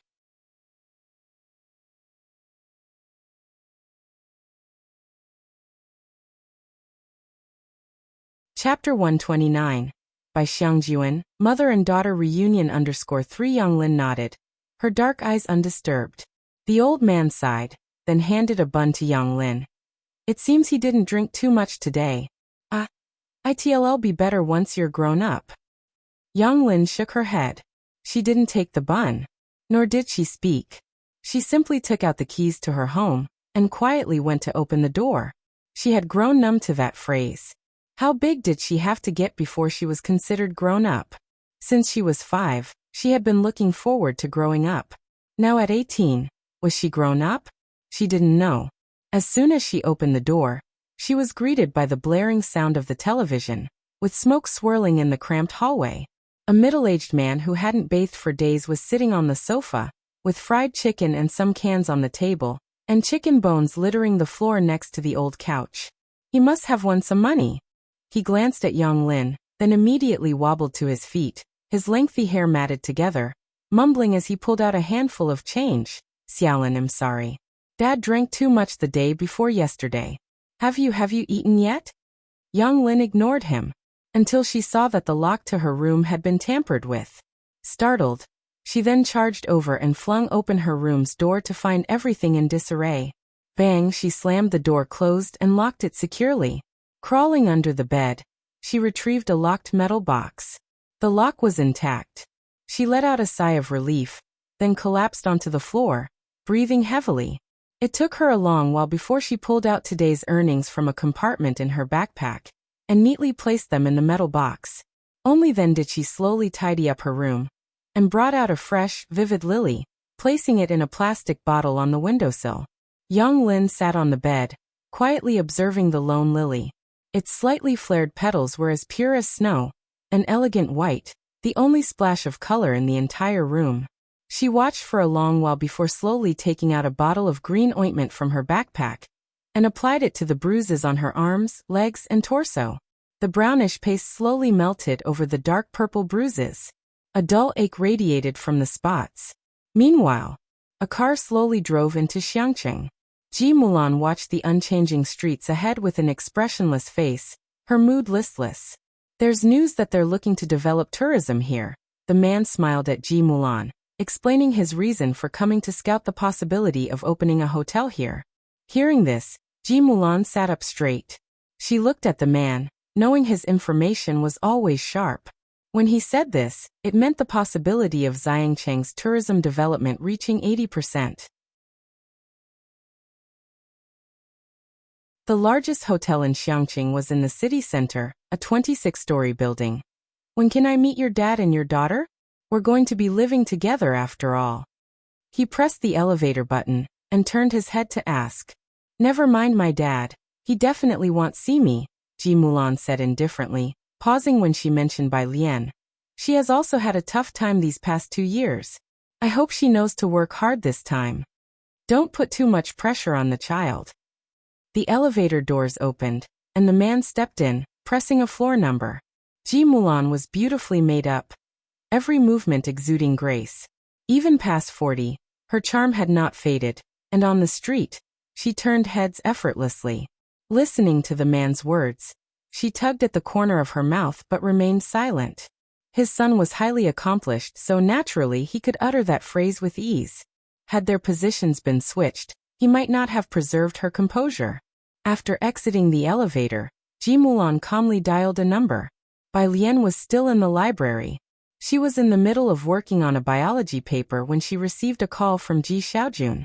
Biology was much simpler than physics. Even high school seniors like Ji Heng could solve a few of the questions.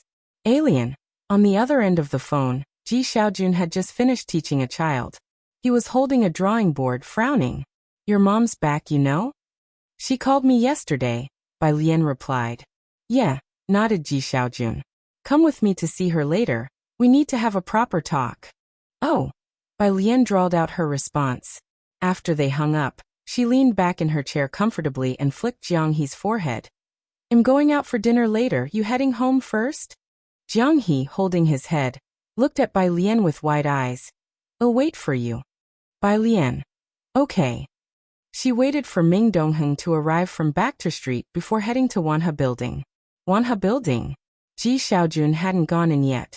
He was sitting on the outside steps, smoking and waiting for Bai Lian. His brow furrowed. Uncle. Bai Lian watched him for a while before standing in front of him, raising an eyebrow. Why not go in? Ji Xiaojun stubbed out his cigarette. He looked at Bai Lian, seemingly hesitant to speak. She just stood there in front of him, memorizing vocabulary words while she waited for him to talk, in no particular hurry. There's something I need to tell you in advance. Take it slowly. Ji Xiaojun looked at Bai Lian. It took a long moment before he patted his sleeve, stood up, and after another lengthy pause finally said, "Your mom brought an uncle along." Bai Lian was slightly surprised. For about 10 seconds as she grasped what Ji Xiaojun meant, she smiled lazily. That's nice. This was the modern age, where women were free to divorce and not be bound by societal norms. Bai Lian was happy for her. Ji Xiaojun had hesitated so long because he feared Bai Lian would be upset. Her father was accepting an illegitimate child, and her mother was on the brink of remarriage. He had imagined 1,000 different reactions from Bai Lian, but he never expected this one. "All right, you really have grown up," he sighed deeply, casting his gaze downward and patting Bai Lian's shoulder. "Let's go join your uncle inside." Inside the private room, Ji Mulan was sitting next to a man. "Relax," the man reassured Ji Mulan with a smile. "I've already got someone arranging everything, it's going to be all right." He had found a school for her daughter just as Ji Mulan had requested. However, the man was a bit concerned. He actually didn't recommend that Ji Mulan's daughter attend that particular school. International schools typically had students who advanced straight through from a young age, with high competitive pressure. And Ji Mulan had mentioned her daughter studied liberal arts, and that her academic performance was not very promising. Entering this school would bring immense pressure. A significant gap could be quite discouraging. He was mulling this over when the sound of the service staff at the door rang out, followed by the door opening. It must be her daughter's arrival. Ji Mulan and the man both looked up towards the door.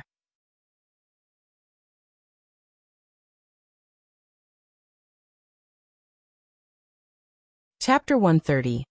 051 Young Master Jiang Comes Out to Save Someone Part 2, _1 Ji Xiaojun brought Bai Lian through the door.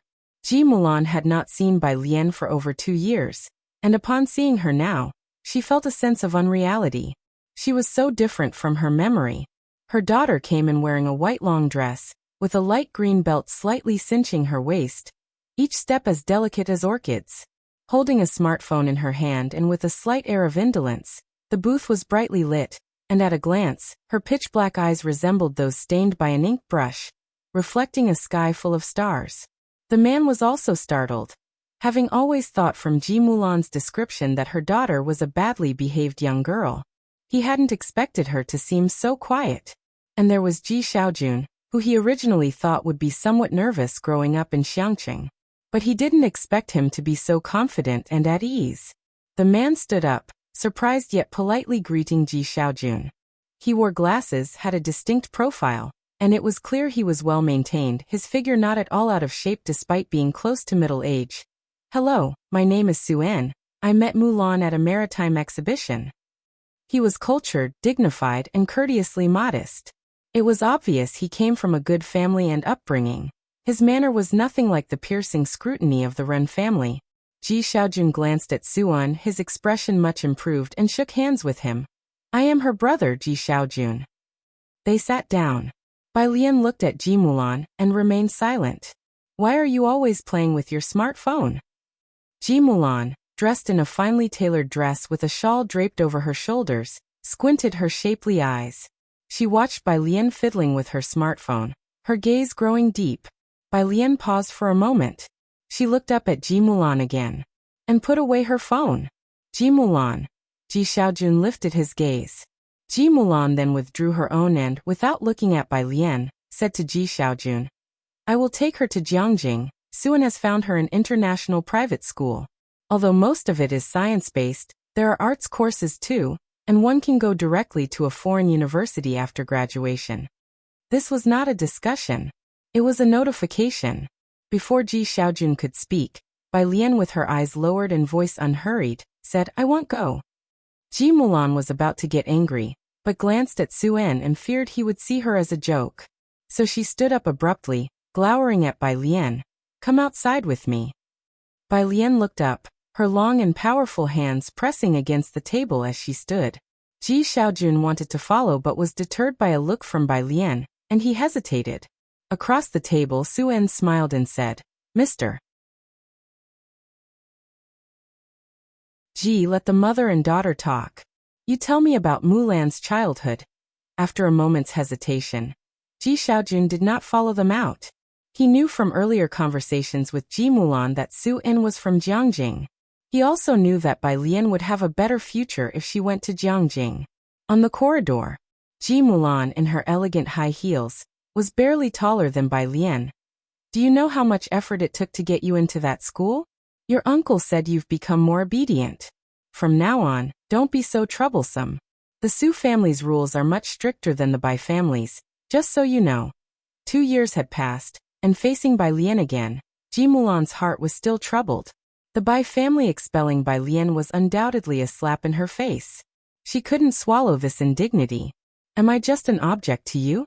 Bai Lian turned off her smartphone and spoke up. She just looked at Ji Mulan, her almond-shaped eyes dark and deep, devoid of any other emotion. What do you mean? Ji Mulan looked at Bai Lian, her chest heaving with emotion. Am I not doing this for your own good? How much have I sacrificed for you?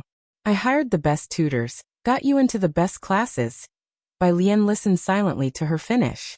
She did not feel much about everything Ji Mulan said. Am I just a tool for you to show off?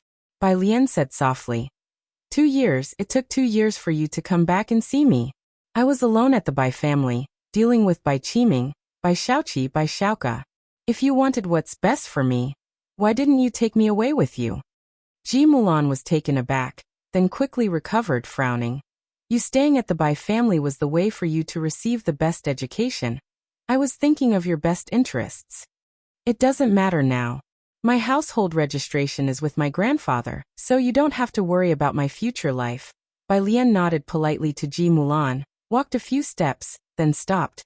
Oh, and one more thing. She turned back, a loose smile on her lips. Go visit grandfather sometime. With that, Bai Lian pulled out her smartphone, sent Ji Xiaojun a message, and left the Wanha building. She felt little affection for Ji Mulan.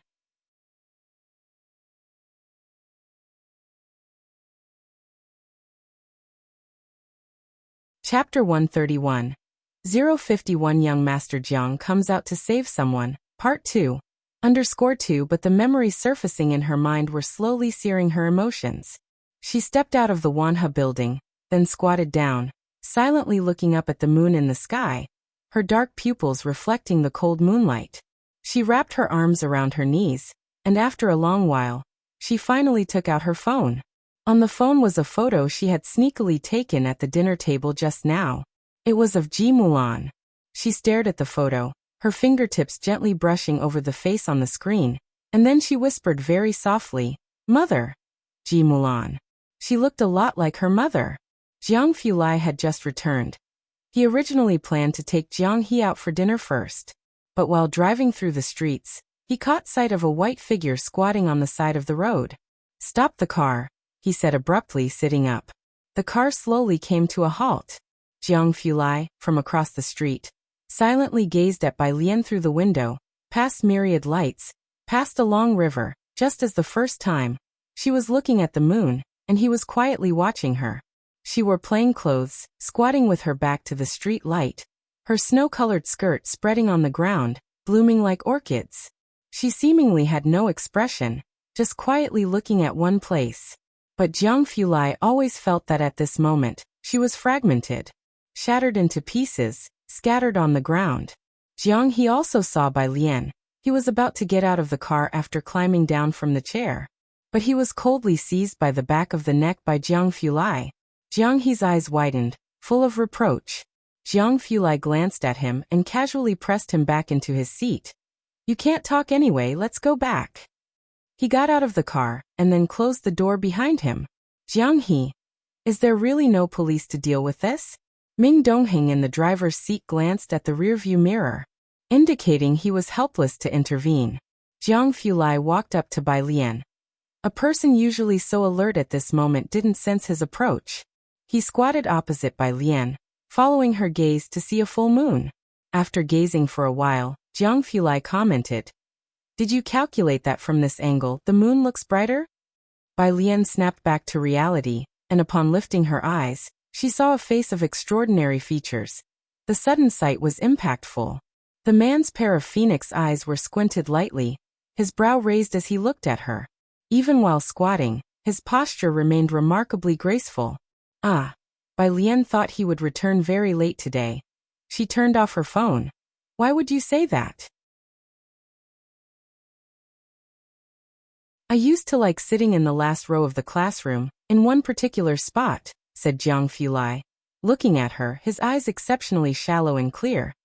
The school forum rumored that spot had the best study efficiency because I had calculated it. But in fact, Jiang Fulai continued leisurely, the professor felt intimidated speaking with me in the front, so he asked the dean of the Ma Institute to have me sit at the back whenever possible. Bai Lian felt like laughing. She rested her chin on her arms. She could imagine it. The professor not daring to speak, and not daring to find him directly. He could only silently ask someone else to pass on the message. You came out early, have you eaten? Jiang Fulai asked after seeing her expression before he stood up. Bai Lian shook her head. As expected. He saw she was still reluctantly squatting on the ground, not very eager to move. Jiang Fulai extended his hand, his gaze lowered. Come on, I'll take you to eat something that ordinary people can't get. Bai Lian looked up with half-lifted eyes. She stared at that glistening, slender hand for a long while. In the air, a faint scent of silvergrass seemed to flow, with continuous traffic on the road, and behind her were lights from 1,000 homes. She extended her hand and grasped that bit of warmth from Xiangqing.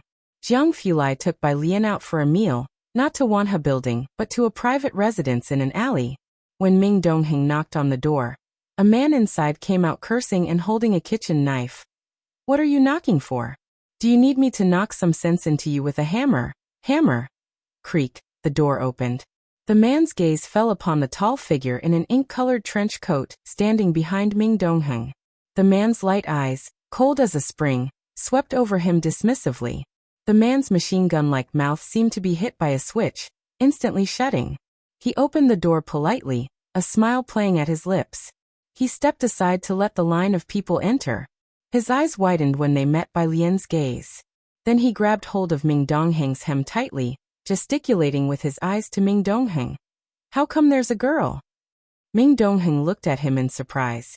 Qi lawyer, why are you grabbing me? Qi Yundai. He tilted his chin slightly, his peripheral vision fixed on Bai Lian, gesturing fiercely with his eyes, as if they were about to spasm. Ming Dongheng frowned. Do your eyes hurt? Qi Yundai. He was tired. Suddenly, Qi Yundai let go, turned without expression, and closed the door. He went to the kitchen with the knife. Wanha building. Ji Mulan re-entered the private dining room trying to suppress her anger. Ji Xiaojun knew the moment he received the message from Bai Lian that the mother and daughter hadn't come to an agreement. He wasn't surprised. Ji Mulan had a strong personality and a strong need for control. Bai Lian was obedient but had her own thoughts, such as sitting by Ji Heng's bedside every day. Brother, you help me persuade her. Ji Mulan sat down, calmly speaking to Ji Xiaojun. I must take her with me.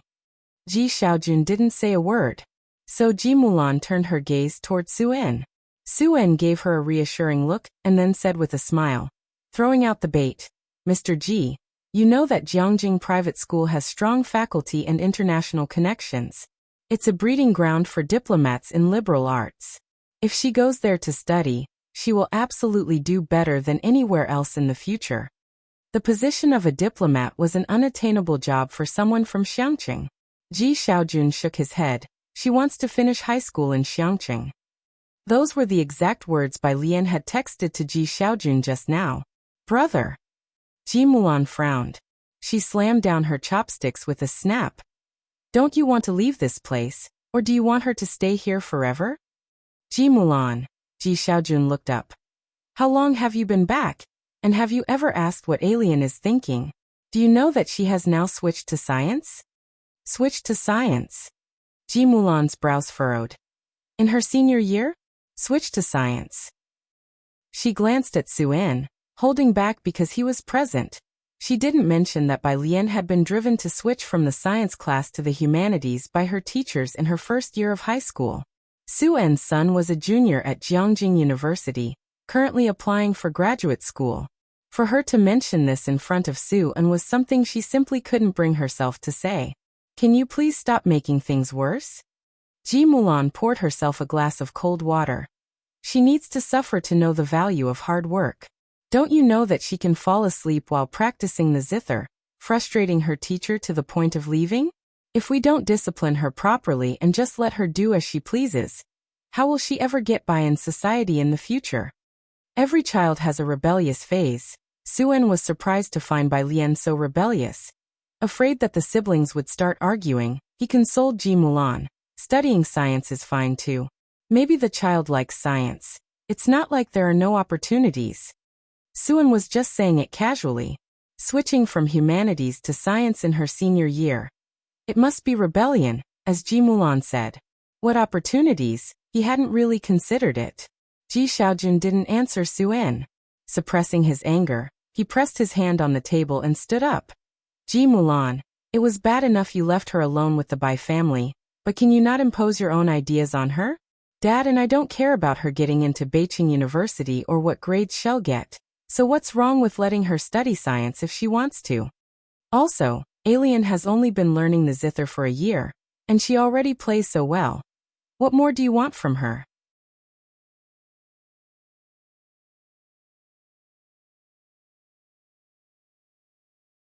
Chapter 132. 052 Mediocre Little Lanlan. Grandpa calls Xiaochen_1 she can play the guzheng? Mulan placed her glass on the table with a clatter. Are you joking? Was she unaware of Bai Lian's learning progress? At first, Mulan personally supervised Bai Lian, the first student from the Bai family to have a teacher storm off in frustration. During that time, Mulan nearly never left the house, fearing the sight of those people at the Bai family's ancestral hall. She played at the school's anniversary celebration, Xiaojun said, looking at Mulan's incredulous expression. You really didn't know? Mulan stared at Xiaojun for a long moment, then shook her head. There's a parent-teacher meeting tomorrow, Xiaojun said, softening his tone. Let's just leave the matter of moving to Jiangjing as it is for now, let her study science. If necessary, she can switch back to humanities next year. Xiaojun and Ji Heng were indifferent about these things. Sue-an started to feel surprised when he heard that Bai Lian could play the guzheng, as he was particularly sensitive to guzheng players. Is she good at it? Only after 1 year? Mulan looked out the window. Yes, I didn't expect that after a year. She actually learned it. Really only 1 year? Sue-an didn't know much about the guzheng, but he supposed that one couldn't get very good after only a year. Xiaojun said she played well. Perhaps he hadn't heard many good performances. Sue-an felt a bit regretful. If she had talent, she should have started earlier. She might have even joined the Chun family. He stopped mid-sentence.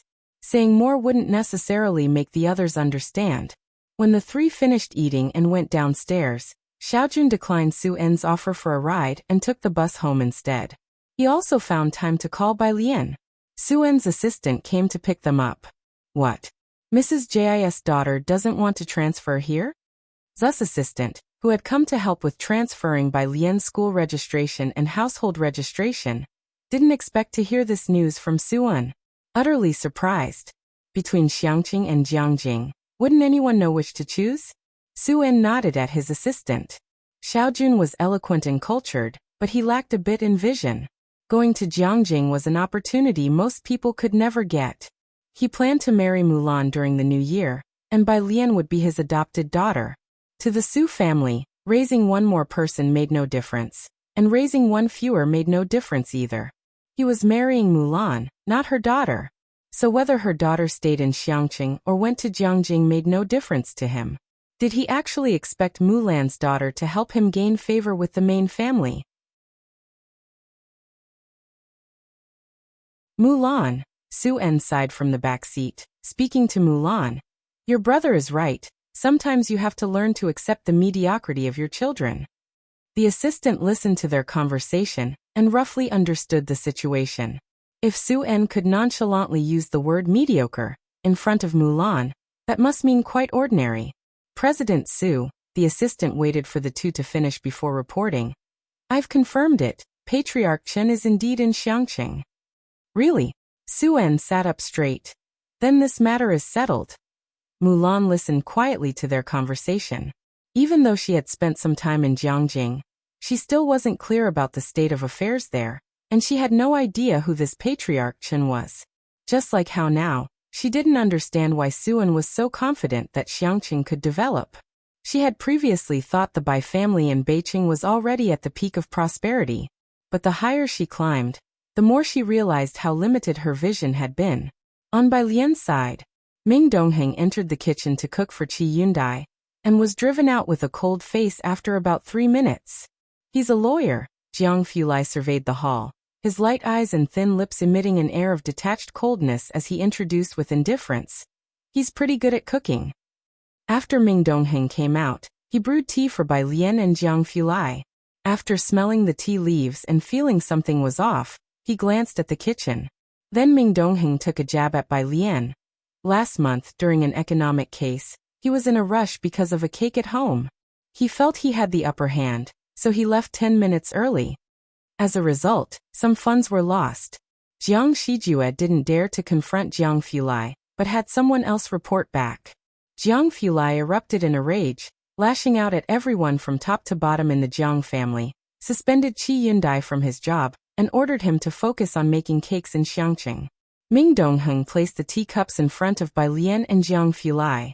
When he turned around, he was startled by Jiang He staring at him, poker-faced. Ming Dongheng jumped. "Young master, you're so quiet, I wouldn't see you if I didn't bend down." Jiang He was too short. Even shorter than Bai Lian, let alone from Ming Dongheng's perspective. Jiang He swore that not only did Jiang Fulai give him a glance, but he also scoffed.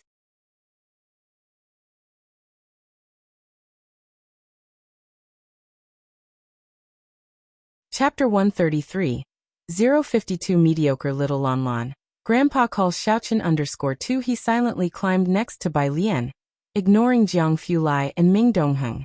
As Bai Lian was quietly reading an English text, a message appeared at the top of her phone, sent by Mao Kuan. Picture. Mao Kuan. Sis, Xiaoqi and the others have finished the logo design, take a look. Bai Lian opened it and glanced at it. The logo was very thoughtful, overall shaped like a gourd lying on its side, with a silver needle stuck upside down at its waist, and the head of the needle was 2 small leaves. The overall tone was a soft shade of green. Fresh, saving the world by dispensing medicine, a silver needle. A very atmospheric logo. Bai Lian rarely praised. Very good, Mao Kuan was excited. Right? You know Sun Chun has studied painting before. Mao Kuan. And Xiaoqi he hasn't studied it, but he's very good too. With that, Mao Kuan became somewhat melancholic. Everyone was talented, except he couldn't seem to make out anything special. After dinner, Ming Dongheng drove to Purist Street. Bai Lian didn't message Ji Heng, and since Ji Heng didn't pick her up today, Jiang Fulai got out of the car and walked into the alley with her. I can go by myself. Bai Lian looked at the dark alley. Jiang Fulai, with one hand in his coat pocket, merely glanced at her upon hearing this, saying nothing as the shadow cast by the streetlight behind him partially covered his face. Bai Lian truly wasn't afraid of this stretch of road. She had traversed even darker paths before. But Ji Heng would always be here waiting for her. And now with Ji Heng absent, it was another person who accompanied her through this long and dark road that seemed to have no end. It was as if since coming into this world, she had never been alone. Have you ever been to the Snow Mountain? Jiang Fulai tilted his head slightly, his voice clear yet not cold. But not exactly unapproachable either. Bai Lian shook her head. Jiang Fulai, usually brisk in his pace, walked with a swift wind even in the lab, but now he walked at a leisurely rate. Under the moonlight's cloak, his sharp contours seemed to soften. Over 6,000 meters. When I used to feel down, I'd stay up there for a long time, sunlit golden mountain, clouds billowing and mist rising, purifying everything. If there's a chance, I'll take you to see it. Ji Heng's house was just up ahead. Bai Lian stopped, her white dress immaculate in the moonlight, her smile lazy. Okay. She waved at him, as a sign that she had arrived. Jiang Fulai stood still, his figure upright. He didn't speak, but he visibly seemed in a good mood. Only when Bai Lian extracted her keys and opened the gate, did he turn and vanish into the night. The yard was dark, not a single light on, shrouded in a thin mist. Ji Hung sat by the stone table, quietly smoking, his attention snapping back when he heard the gate. Bai Lian was latching the door as she looked back. "Grandpa, why didn't you turn on the lights?" Having secured the door, she casually reached for the yard light. The pitch-black yard instantly lit up. Ji Hung, still holding the smoking pipe, looked at Bai Lian in surprise, his mouth opening but no words emerging. "What's up?" Bai Lian put the book down. Her eyebrows slightly raised. "Your uncle told me." Ji Hung looked down and took another drag of smoke, his voice muffled. "Your mom's back and she wants to take you to Jiangjing. He thought she wouldn't come back today." "Oh." Bai Lian lazily returned to her room. "I had a falling out with her." Ji Hung was taken aback. Then he stood up again. "Why?" "Because I'm not going to Jiangjing." Bai Lian's voice lazily floated out the window. While Ji Hung was reluctant to see Bai Lian leave, he knew that children eventually need to spread their wings and fly out of the nest, and he would come to terms with it in a couple of days. Even he knew Jiangjing offered much better opportunities than here. Actually, Jiangjing. He took 2 steps forward, pipe in hand, about to explain to Bai Lian. Then Bai Lian methodically picked up her biology book. "Grandpa, since you're not sleepy yet, let's discuss the DNA replication process, ACGT is." Ji Hung abruptly halted and took 2 steps back, his demeanor calm. "Never mind, Jiangjing isn't that great." He dejectedly went back to his room with the smoking pipe. Behind him, Bai Lian leaned lazily against the window, arms crossed and eyebrow raised. Sunday. There was a parent-teacher meeting. The meeting was at 9, but Bai Lian had gone to the library to read first, and only around 9:30 did Ji Hung arrive at the bus stop, waiting to go to school with Bai Lian. "And this gentleman is?"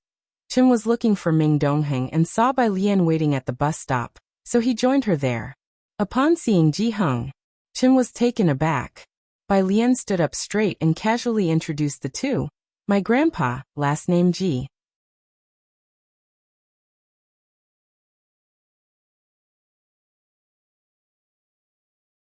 Chapter 134. 052 Mediocre Little Lon Lon. Grandpa calls Xiaochen _3. Director Chen hurriedly greeted. "Mr. Ji, hello. Just call me Xiaochen." "Hello." Ji Hung nodded, probably Bai Lian's friend, and said while holding an empty cigarette holder, "Xiaochen." Director Chen chuckled and passed Ji Hung a pouch of tobacco. "Give mine a try." Ji Hung looked at Bai Lian. Bai Lian lifted her head and said wordlessly, "Go ahead, take it." "Thank you." Ji Hung's face softened considerably toward Director Chen. Director Chen's eyes lit up. He stood in place, watching Bai Lian and Ji Hung leave. Rubbing his hands, he began to take out his phone to find some tobacco for himself. This was Ji Hung's first time attending a parent-teacher meeting. He had deliberately worn the robe from last time, his entire presence exuding scholarly elegance and authority as he sat in Bai Lian's place. Feeling a bit uncomfortable. "Do I look all right?" Ji Hung whispered. Students weren't allowed at parent-teacher meetings, so Bai Lian, standing in the aisle, reassured Ji Hung. "Yes, you look cool." "Okay." Ji Hung was finally at ease.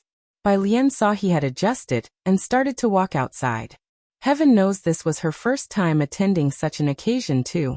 As she reached the doorway, Bai Lian glanced at the seat of the student sharing her desk. No one had arrived, and she hadn't seen them today either. Behind her, Zhang Xiais came in with his head up, leading his mother. "Physics 37. Why do I even have to attend this parent-teacher meeting for you?" his mom scolded, twisting his ear. "Do you think I don't feel embarrassed?" Zhang Xiais bent over and shouted his grievances. "Mom, I told you I got 39, not 37. Don't listen to the physics teacher's nonsense." "What? Those 2 points are very important to you. You can ascend to heaven with them?" his mom scoffed. Zhang Xiais. "You're right about everything." Zhang Shi's mom, face stern, deeply resented having to attend this meeting for him. Upon seeing Bai Lian, she softened a bit. "By your physics." Zhang Xiais, startled, quickly shoved his mom inside, then slammed the door shut with a bang. Swift and decisive. "Next time you'll surely bless me to score 50, right?" he prayed to Bai Lian with hands clasped together. Bai Lian, just 50. Even in dreams, so unambitious. Lu Lingxi, holding a stack of papers, began distributing each student's results to the parents and started talking about important matters for senior high school students, including their physical and mental health. Ji-hung received Bai Lian's grades and ranking. Slightly surprised. He had learned about the college entrance examination before. 750 points. Bai Lian, from humanities to sciences, scored in the 400s. These were excellent results. Lu Lingxi talked at length and Ji-hung listened attentively, even taking notes. By the time the parent-teacher meeting concluded, it was already past 10 o'clock. Not fond of crowds, Ji-hung waited until most of the class had left before slowly making his way downstairs, with Bai Lian waiting for him at the cake shop outside. Dressed in his distinctive robe, his unique demeanor stood out immediately in the crowd. The Secretary General, standing at the bottom of the building, spotted Ji-hung at once. His gaze fleetingly swept over the report card in Ji-hung's hand, and the Secretary General gave a sarcastic smile at 450 points. Ren Qian was busy today and had no time to attend Ren Wangshuan's parent-teacher meeting. Ren Jiawei was always very busy, and Ren Wanxian didn't want Ji Xiaorong to come, so it was almost always the Secretary General who showed up. He didn't see eye to eye with the Ji family members. Secretary General. The principal, hearing of the Secretary General's arrival, hurried over with several leaders to greet him. This was the person second only to Ren Qian. The Secretary General gave them a slight nod. When the principal approached the Secretary General, it was clearly for a reason. He smiled and got straight to the point. Yesterday, Miss Ren had a conflict with a student from class 15.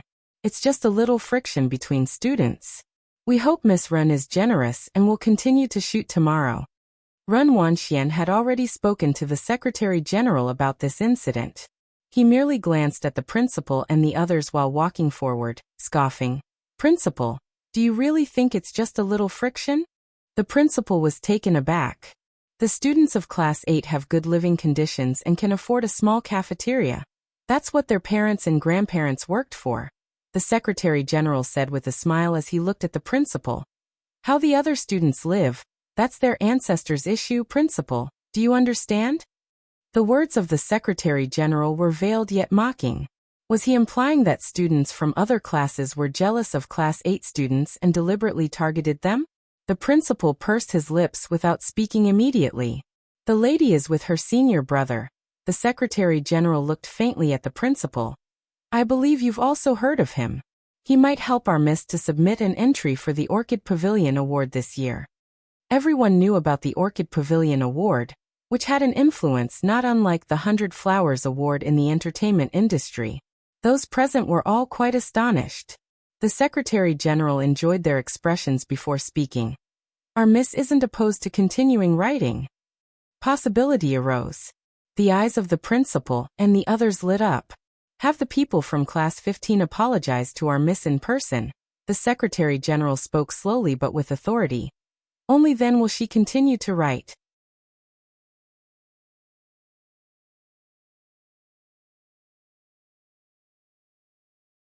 Chapter 135. 053 refuses entry to Jiang Jing, who doesn't know a bit of Liang style yet. Second update. _1 Having said that, the Secretary General didn't wait for their response and headed straight for the door. Behind him, the principal and the others exchanged glances. Suddenly one spoke up. Oh, go find Teacher Liu, and have Zhang Xi's and the others apologize to Ren Wanxian. The principal sighed but did not object. Indeed, yesterday's incident was Zhang Shi's fault, and students from Class 15 should apologize to Ren Wanxian. Although it seemed a bit much, the principal always had to think about the bigger picture. There was no one else in the entire school who could film that shot other than Ren Wanxian. The Secretary General had essentially represented Ren Qian's stance. This wasn't just the Secretary General's attitude, but also Ren Qian's. The bunch of students from Class 15 were indeed lively and lovely, and he had a good relationship with them. But to offend Ren Qian over this trifle, and consequently be unable to shoot the video, was simply not worth the loss. Outside at the milk tea shop, Bai Lian was brushing up on her work while waiting for Ji Hung at the milk tea shop. The place was as crowded as ever. Qi Yundai, expressionless, finished his morning tasks and, taking off his chef's hat, was about to leave coldly. Nobody in the kitchen dared to speak to him. It was only when Chi Yundai observed Bai Lian sitting outside that he turned around 180 degrees. "Miss Bai, what brings you here?" Chi Yundai took a seat opposite her. He was very surprised. Today, Bai Lian was dressed in sky blue long sleeves, with each black button fastened meticulously. One hand held a black pen, the other casually pressed down an exercise book, lazily working on questions. Upon hearing him, she raised an eyebrow indifferently. Master Chi, because of his delicious cooking, Bai Lian had quite a bit of respect for him. "Just call me Xiao Chi." Chi Yundai sat across from her. The unwelcoming expression on his face was gone, and he began to complain. "I've been making cakes for over half a month now, you know." He really missed his cases. He would even prefer to go back to teaching that group of blockheads. He had almost forgotten what his main job was. Chi Yundai was around 40, a bit older than Chief Chen. Bai Lian couldn't bring herself to look at his face. "But don't you like it?" Bai Lian listened to him attentively, her fingers writing a string of neat characters. Chi Yundai spoke despondently. No, that was in the past. He was paying for his youthful recklessness. When Ji Hung came to find Bai Lian, he found Chi Yundai chattering nonstop in front of her. A stranger arrives. Instantly, Chi Yundai's face turned cold, and he regressed to his expressionless self. Bai Lian introduced Ji Hung to him. Chi Yundai stood up graceful. "Mr. Ji, hello, I am Xiao Chi, the cake chef here." Yet another stranger. Following Bai Lian, Ji Hung felt that in this past month, he had met all the people he was meant to meet in his lifetime. "Hello, Xiao Chi." Ji Hung, holding his pipe, greeted politely. But he wasn't particularly warm. Chi Yundai only complained to people he knew well. Bai Lian praised his cooking last night. Jiang Fulai was a bit nicer to him, so unilaterally, Chi Yundai counted her as one of his people. In front of Bai Lian he could vent. In front of others he remained a cold, heartless cake-making machine. "Mr. Ji." Chi Yundai returned to the kitchen and took out a bag of freshly baked cakes. "This is a new product with less sugar. Take it home and try it." He placed a bag of cakes in Ji Hung's hands. Before Ji Hung could react, Chi Yundai greeted Bai Lian and turned to leave. It was Ji Hung's first time receiving these little cakes. He looked down and subconsciously glanced at Bai Lian. With her slender legs crossed, Bai Lian tapped on them as she methodically finished a problem, one hand propping her chin, and lazily smiled at Ji Hung. "The cake is delicious." "In meeting your mother later." Ji Hung didn't sit down.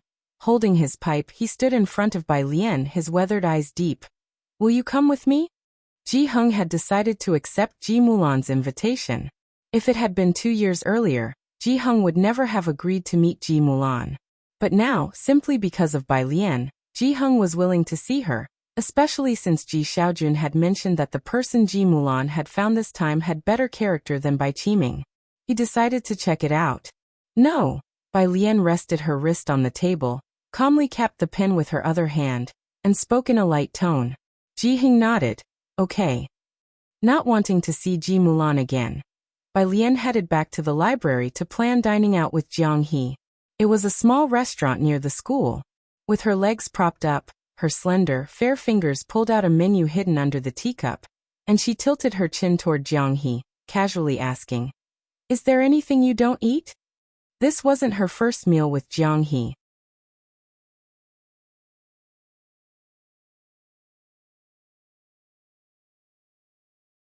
Chapter 136. 053 refuses entry to Jiang Jing, who doesn't know a bit of Liang style yet. Second update. _2 But it was the first time she had ordered dishes for him. Jiang He slowly looked at Bai Lian. Bai Lian did not realize the seriousness of the issue, only squinting her eyes slightly. Jiang He bowed his head and began to list the dishes. "I don't eat celery, potatoes, carrots, lotus root, cucumbers, lettuce, soybeans, asparagus." A lock of black hair fell by Bai Lian's forehead, her fair fingers holding a pencil, her dark eyes filled with self-doubt. "Ah?" Jiang He quietly added the last one. "Tribute vegetable." Although he only said it once and listed a long string of names, Bai Lian remembered them all. She looked at Jiang He with a smile that was not quite a smile, and then casually ordered a few dishes. avoiding those he did not eat. After she finished ordering, she took out her phone, wanting to complain to someone. Bai Lian. This world actually has so many dishes. Jiang Fulai was still busy at this time. His team member had placed his lunch next to his desk, which he put aside dismissively to attend to later, after finishing his tasks. He massaged his forehead and removed his glasses. He looked coldly at the team members, his brows and eyes frosted over as if sunlight shone onto a snowy field. Has your brain grown mold? He-Wen led the apology. I'm sorry. Don't ask if you do apologize. Are you apologizing to me? You're apologizing to Euler. If he had known that you would treat his formula this way, he would have preferred to take it with him to King Yama. Jiang Fulai said icily. He-Wen's head almost drooped to the floor. Here he was, the up-and-coming prince of mathematics, only to find his reputation ruined in the laboratory today. Jiang Fulai bowed his head and closed the file. Looking at his phone screen, he took a deep breath. Don't be angry, at least He-Wen is a person. Get out, we'll have a group meeting at 2, he said as he looked up, his tone cold and clear. Considerably calmer. He-Wen and the others left as if fleeing, and the moment they exited the office, He-Wen was pinned by the neck. Didn't you say to write it like this? I believed you and didn't check. How could you betray our trust? It's not cough. He-Wen struggled and waved his hand. Doesn't anyone care about our life-saving benefactor? In the office, Jiang Fulai opened his lunchbox with one hand and unlocked his phone with the other, replying to Bai Lian's message. Jiang Fulai. What dishes? Did you also just have lunch? Bai Lian. Image. Bai Lian. What a pity so many dishes did not grow into Jiang Xianiao's liking. Jiang Fulai clicked on the image Bai Lian sent. It was the 2 dishes she had ordered. Jiang he does not eat a lot of things, which Jiang Fulai was aware of. He raised an eyebrow and slowly, deliberately replied. Don't worry about him, he's just picky, that's why he's so short. He quickly switched to Jiang He's WeChat. Jiang Fulai. Smile. Meanwhile, Ji Heng also met Ji Mulan. In front of others, Ji Mulan was assertive, but facing Ji Heng, she became much more silent. The two hadn't sat down for a proper talk in almost 20 years. It was Ji Mulan's first time sitting across from Ji Heng, and as she reached a certain age, people aged faster. In Ji Mulan's memory, Ji Heng was still a middle-aged man with not much white in his hair. But the Ji Heng sitting across from her now had his face filled with deep lines, and his eyes were no longer as bright as before. Especially his hair, which was almost entirely white. Ji Mulan instinctively felt a twinge of anxiety in her heart. After so many years of separation, the father and daughter were now very silent in each other's presence. Having calmed significantly over more than 20 years, Ji Heng put down his tobacco pipe and the cake, looking across at Suen. You're getting married at the end of the year? Yes, Suen, holding Ji Mulan's hand, replied earnestly. Don't worry, I will take good care of her. Old people are accurate judges of character. And so was Ji Heng. He could tell at a glance that Suen was indeed different from Bai Qiming. Bai Qiming had never once brought Ji Mulan back after they got married. Suen, even before marrying her, had already brought Ji Mulan back with him. You should be able to see the difference in our family's circumstances, Ji Heng mused aloud. Anyone in Jiangjing from an ordinary family was beyond their comparison. This time Suen fell silent for a moment. His mother, indeed, was not willing. Life is for 2 people to share, Suen pondered for a moment before seriously saying. I don't live with my parents anyway, so she won't feel pressured being with me. That was when Ji Heng refrained from speaking. The atmosphere fell silent once again. Suen changed the subject, looking at the cake Ji Heng had placed on the table. This cake you bought for Alien is very nice looking. Ji Heng glanced at the cake, his tone much warmer when mentioning Bai Lian. He bowed his head and methodically opened his tobacco pouch. No, it was a gift from her friend Xiaoqi. The tobacco was from Xiaochen.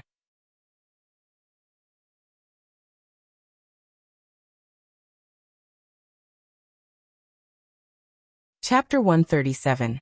053 refuses entry to Jiangjing, who doesn't know a bit of Liang style yet. Second update. _3 Xiaoqi. Xiaochen? Suen nodded. He didn't care who this Xiaoqi or Xiaochen was, as long as the atmosphere wasn't awkward.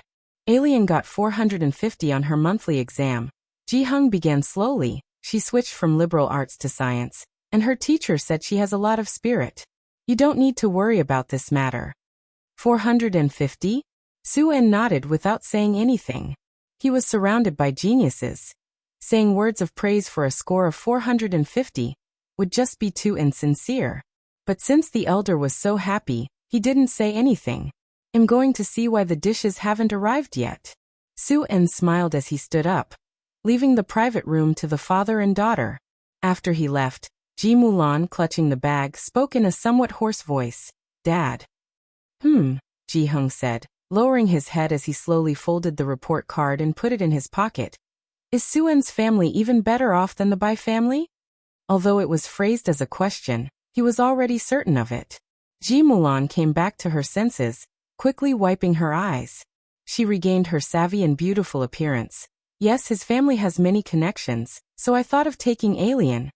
Let Alien stay in Xiangqing. Ji-hung lit his tobacco and took a rough drag. Smoke blurred his face. Dad, you. Ji Mulan was sparked at once. She had come back this time for Bai Lian. But Ji-hung raised his hand, interrupting her. As you said, Su-en's family is well off, and he's surrounded by capable and outstanding people. What kind of life could our alien lead there? There are barriers between Xiangqing and Jiangjing. Ji Mulan paused. Also, Ji-hung sighed. His family doesn't agree with your marriage, does it? If you take Alien there as well, to what extent do you two plan to live at the mercy of others? That silenced Ji Mulan completely. The Su family actually supported many people. Taking in one more person was not a big deal for them. But among those they supported, who wasn't talented? To Mrs. Su, Bai Lian might be less important than even the dogs she raised. Did she really want to take Bai Lian to live such a life? Then my marriage to Su-en.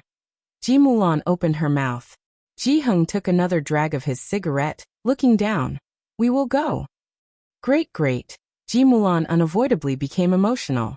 It was the first time she spoke calmly with Ji-hung, and he was willing to attend her wedding.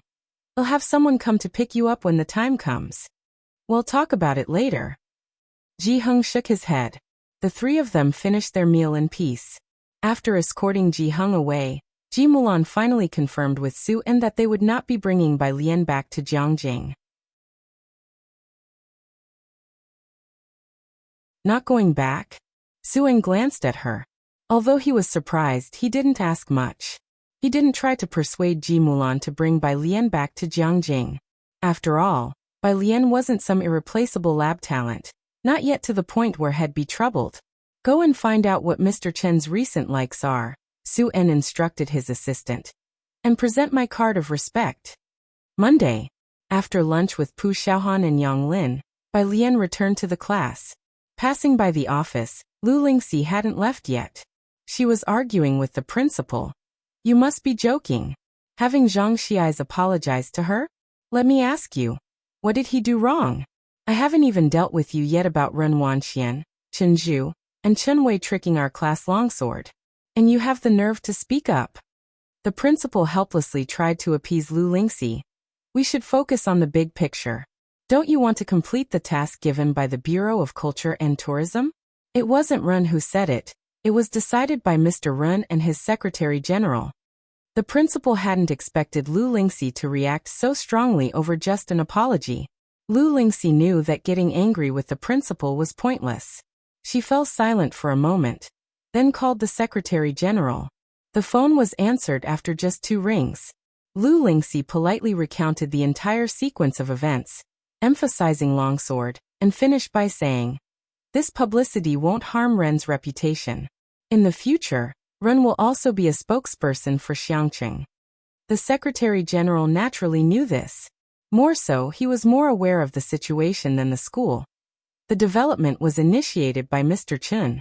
From beginning to end, the Secretary General hadn't planned for Ren Wanxian to step down.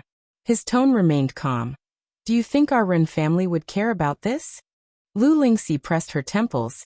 This is also a request from the Bureau of Culture and Tourism. You wouldn't want to cause them embarrassment, would you? So, the voice from the phone, while the Secretary General glanced at the conference room's Ren Qian, revealed a smile. Why should the bureau come to us about something concerning your miss? Unless there's an apology, apologize, forgive our miss for not cooperating. He hung up the phone with a click. Office. The principal looked helplessly at Lu Lingxi, and then sighed. Then should we just let Zhang Xiai's apologize? Outside the door, Bai Lian heard everything loud and clear. She was dressed in a white shirt, casually holding her school jacket. Her black eyes narrowed slightly, a lock of hair lazily resting across her brow as she raised a hand. Do they have to have her? The principal and Lu Lingxi were both startled. They turned around. Bai Lian looked at them, tilting her head slightly. Or is anyone who knows Liang-style calligraphy all right? You're tuning in to the Li Mei's Sword of Destiny YouTube channel. We're so grateful for your support, and don't forget to subscribe to join us on this incredible journey through captivating stories. Your generosity through donations truly makes a world of difference, as it's the primary source of revenue that allows me to expand and enhance this channel for you. Thank you from the bottom of my heart for being a part of this adventure.